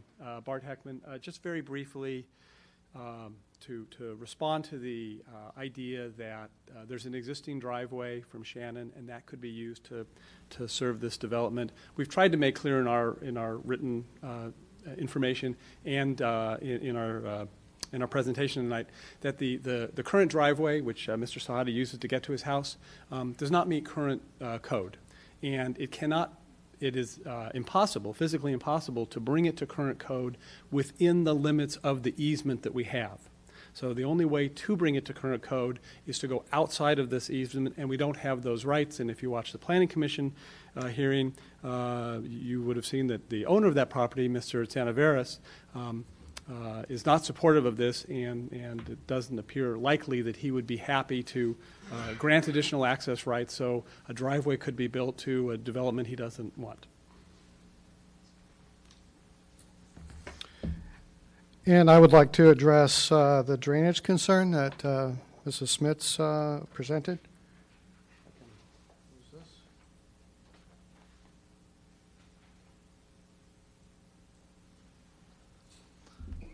So with this particular project and the photo that Mrs. Smits presented, it was a photo located at or near her driveway entry. It's actually showing the driveway where the old Peters residence has the circuitous route up to the house on the hillside. The tributary area that is contributing to those flows is 117 acres approximately. Of that 117 acres, the Sahadi property is currently about 2.5 acres of that. We're contributing a very, very small percentage of that area. In fact, all of the drainage from the driveway and site itself that was flowing down towards Shannon Road was accommodated in the culvert that crosses onto the other side of Shannon Road. The problem when we have large storms like we did is we are faced with a lot of facilities that were sized under old engineering criteria, predominantly a 2-year type of a storm event that may be expected to happen once every 2 years. Current standards would be to size that for a 10-year event. The events that we saw exceeded that. So even if these culverts were larger, there still could have been some expectation under normal design standards to have some water overtopping or not fitting into culverts. But no question, the facilities are undersized. There's a small pipe underneath the barn that is on the Smits property that's constructed over the creek. And the culvert crossing these driveways where that photo was taken is also small, sized under old criteria. All of the criteria that were required under development today has much more stringent standards to mitigate stormwater runoff. We're required to mitigate for runoff under all duration of storm events utilizing a Bay Area hydrology model. And those modeled events are based upon 40 years plus of rainfall data. And then current criteria for design level storms are used to size the facilities. All indications are, and our hydraulic consultant also comes to the conclusion that we will not be increasing the runoff toward Shannon Road. In fact, we should experience some decrease in the runoff toward Shannon Road. With that, okay. Just to finish up, I thought I'd have a minute. I'd take a little bit of that to address the concern that Councilmember Rennie had asked. Just to assure you that it is our understanding from this process that your approval of this pre-zoning does not provide any entitlement to build a house of any particular size on any of these lots that are in the development plan. That we have, as your staff said, that we have to go through the process like any parcel would and deal with the site constraints, the neighbor issues, privacy, all those things that help to shape that. And then the only other thing I wanted to mention, because it wasn't part of the staff report, there are a series of findings that it's just a 1 page of findings that staff has presented to you. That if you are going to approve this, and of course we hope you will, they need to be made. There were a few minor suggestions that we had. We provided that to staff yesterday. I don't know if it made it as a desk item, but if you are inclined, as we hope you are, to approve, then I'd ask that you consider making those changes. One's a typo, one's a clarification. 2 are clarification, one's a typo. Thank you very much for your time, and we're all here to answer any questions you have. Councilmember Leonardis. Thank you, Mayor Sayak. Start out with maybe an easy question. There was this talk about connecting the sewer and having a trail. How is all that going to work? How many people will the sewer line potentially serve? And where would the trail connect to, and who would maintain the trail? Okay, on the sanitary sewer, the project is going to construct a new private sanitary sewer line that will discharge into the public sanitary sewer that is maintained by West Valley Sanitation District. That sewer is intended to serve all of the development, including the existing Sahadi residents on the site now. Mark Ray has come forward with interest to take his home off of the existing septic system, and he has been working with Fred to coordinate how that may work. So currently that's the limit of what is being proposed. Nobody else has expressed interest in it. There would be a shared maintenance agreement that would be required to facilitate that, but the capacity has been stated to be available from West Valley Sanitation District. Is that located on Shannon Road, that main sewer line? No, it's actually at Shady Lane and Santella, at the intersection of Shady and Santella. All right. And then on the trail, what is the trail, story on we that? are offering a public trail easement through the site since the hillside, or not the hillside, but the trail master plan in Los Gatos, which is quite an old document, actually shows a schematic dashed line through the property indicating public trail. We don't want to preclude that in any way, so what we're offering is a public trail easement that is over the interior access that had been utilized to get down to the arena site in historic times and currently today, to provide that access through the site and not preclude any future planning by the town to have trail connectivity through the hills.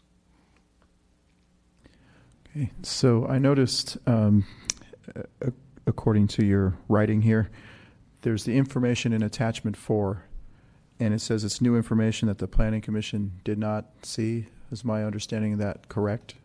I'm not sure what attachment 4 you're referencing to. A letter from HMH dated March 7th, 2017, issued raised during the Planning Commission meeting and the answers to those issues. Okay, well, those are responses to the issues that came up during public testimony and during deliberation by the planning commissioners.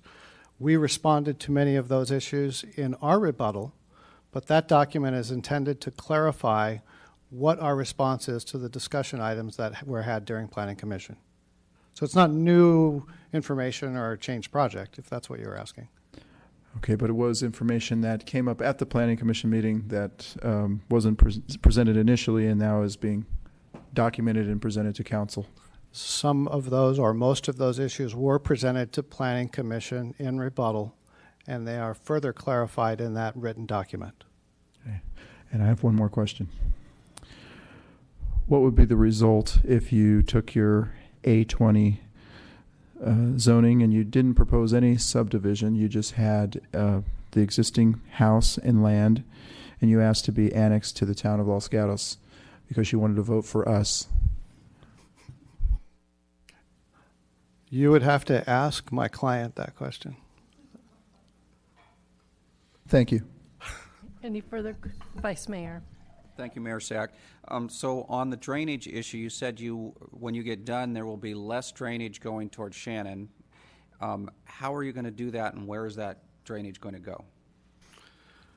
The project is reconfiguring the existing paved turnaround area that's located at the top of the access road today.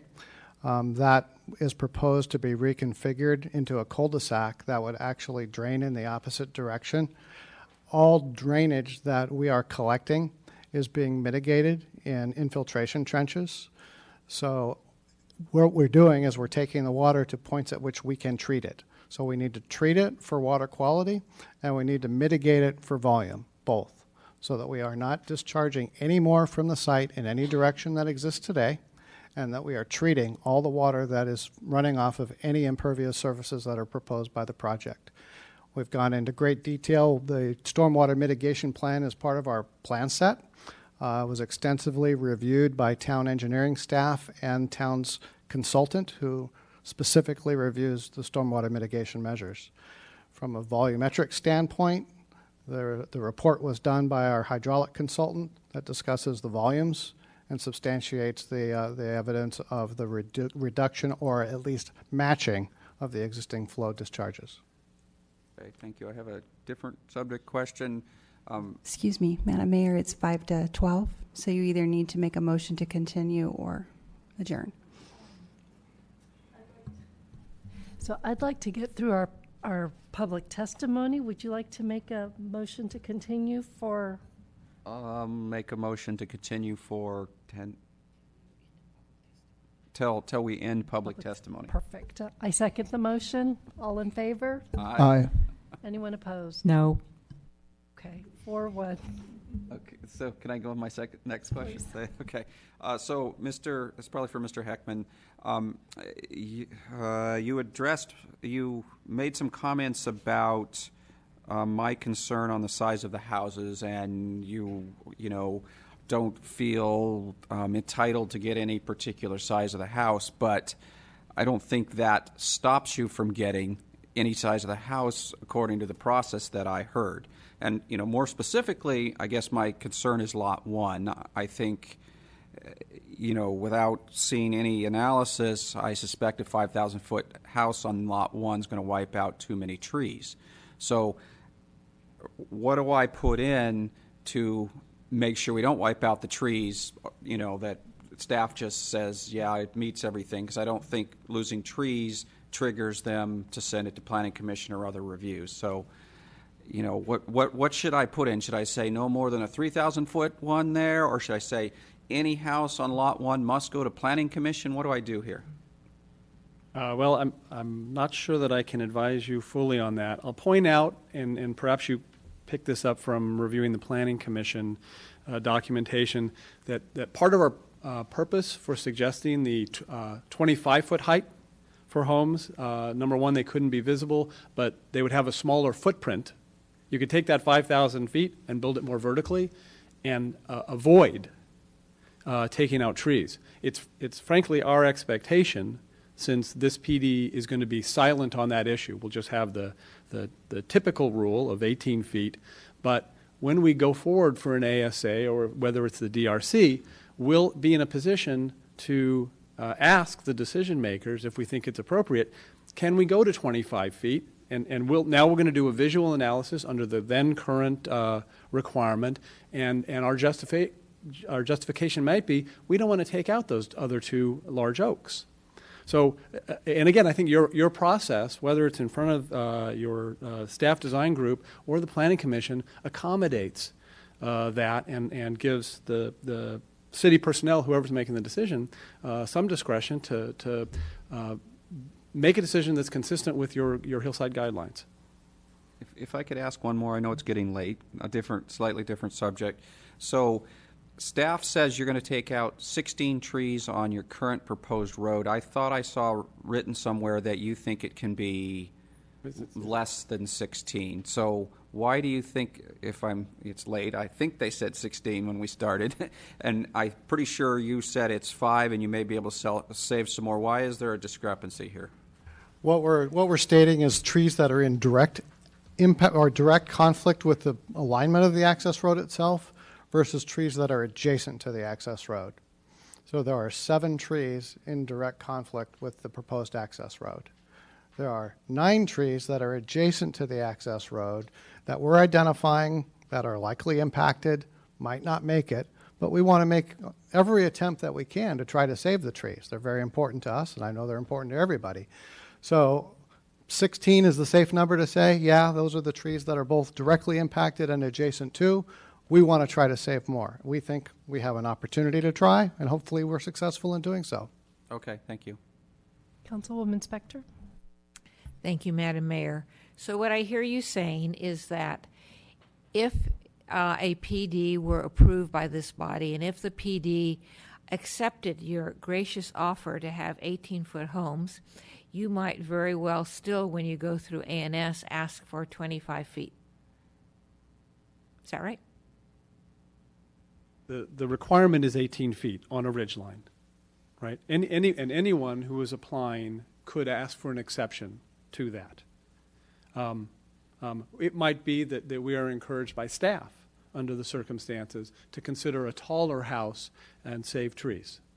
To consider a taller house in order to maintain the square footage Possibly. that you are requiring for yourself. But we're not requiring any particular square footage. But I mean, if you didn't have a certain square foot home, you might not need to go from 18 feet to 25 feet. Yes, absolutely. And so it seems like a theoretical resolution of this could be, we don't want you to build higher than 18 feet, and we don't want you to take out trees. How big a house does that give you? That's a good one. And let me add to that. We had provided development scenarios for each lot, and we showed single-story footprints that were approximately 5,000 square feet with a garage on top of that. With those next to that, not on top of that, thank you. We do have one of those in town, but go ahead. So with that, the tree removal required for each one of the development of each one of those lots is very, very minimal. No lots for no trees for lot 5. 1 or 2 trees for the other lots. And someone mentioned lot 1. Yeah, lot 1 is the most constrained. I think there were I'd have to look at that plan again, 5 or 6 trees or something that was impacted with building that single-story footprint. So our suggestion of maybe there would be an exception in the future isn't based upon the fact that we're concerned that we're constrained and we need it. It's just simply that there could be a reduction in the impact area if the same square footage was held. Councilmember Leonardis. Thank you, Mayor Sack. I asked this question earlier this evening, but I'm going to ask it a different way. What if there was no subdivision application and Mr. Sahadi just wanted to annex his home into the town of Los Gatos? What would the zoning be classified as if he were to do that? Under that scenario, the HR 5 designation would prevail with the annexation. And I would assume the town would be looking for him to extend services to the site. So now we'd be looking at constructing the sanitary sewer improvements, the water improvements. That could trigger fire, looking at upgrades, and now we might be rebuilding the access road again. I don't know. I haven't played all that out, but those are possibilities. Is that something that staff can weigh in on, or are we just working with the public? You can. So can I ask that question of staff? But I'd rather you ask all our questions of public members. Okay. Council members, any further questions of the applicants? Okay, thank you very much. We are. I'm sorry.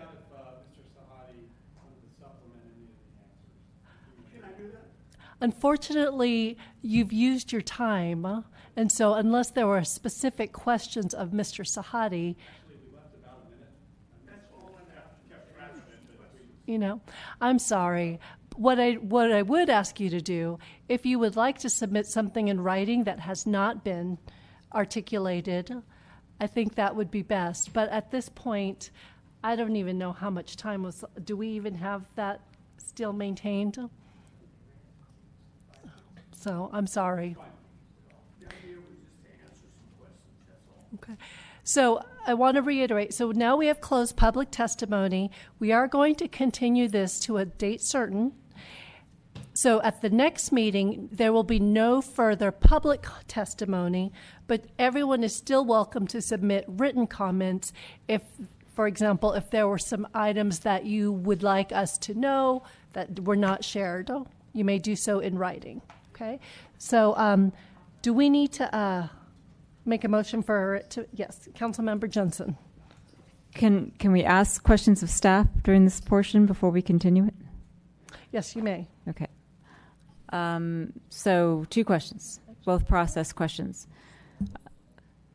No, that wasn't a motion. Actually, I just now asked. that my vice mayor just reminded me, our motion was until we close public testimony. I voted against that motion. I know. No.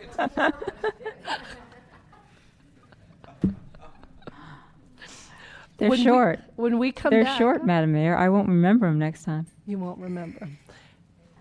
Okay, I'm sorry. Just like I closed it for him, I'm going to have to close it for you. But if we could just please. I just want to make a statement then, can I, for the record? You may make a statement. This is not an appeal. So we're not looking at new information, abuse of discretion, or error, or policy questions. Thank you. Do we need to state what meeting this is moving to? Okay. Yes. Can somebody please make a motion that we're moving it? Do we have a date? The earliest would be April 4th. Okay. And I can't recall what's on our agenda. Well, we have Alpine Avenue coming Correct. back. We have the OPEB and pension strategies, and maybe one other item. Okay, let's move. Okay. Oh, yes, smoking ordinance, yes. Okay. Let's do it. Yes, Just a question about how the agenda works. If we move something to a date certain, is it first? Because we already did a motion to reconsider, which resulted in Alpine Avenue now being on that agenda. So how does that work? The agenda orders up to the mayor Okay. through our typical agenda process. Okay. Yes, Councilmember Spector. I'm going to make a motion to continue this item to April 4th and look to the mayor to order the agenda and select which items must be and may be on the agenda. Second. All in favor? Aye. Aye. Opposed? Good night, everyone. Meeting is adjourned.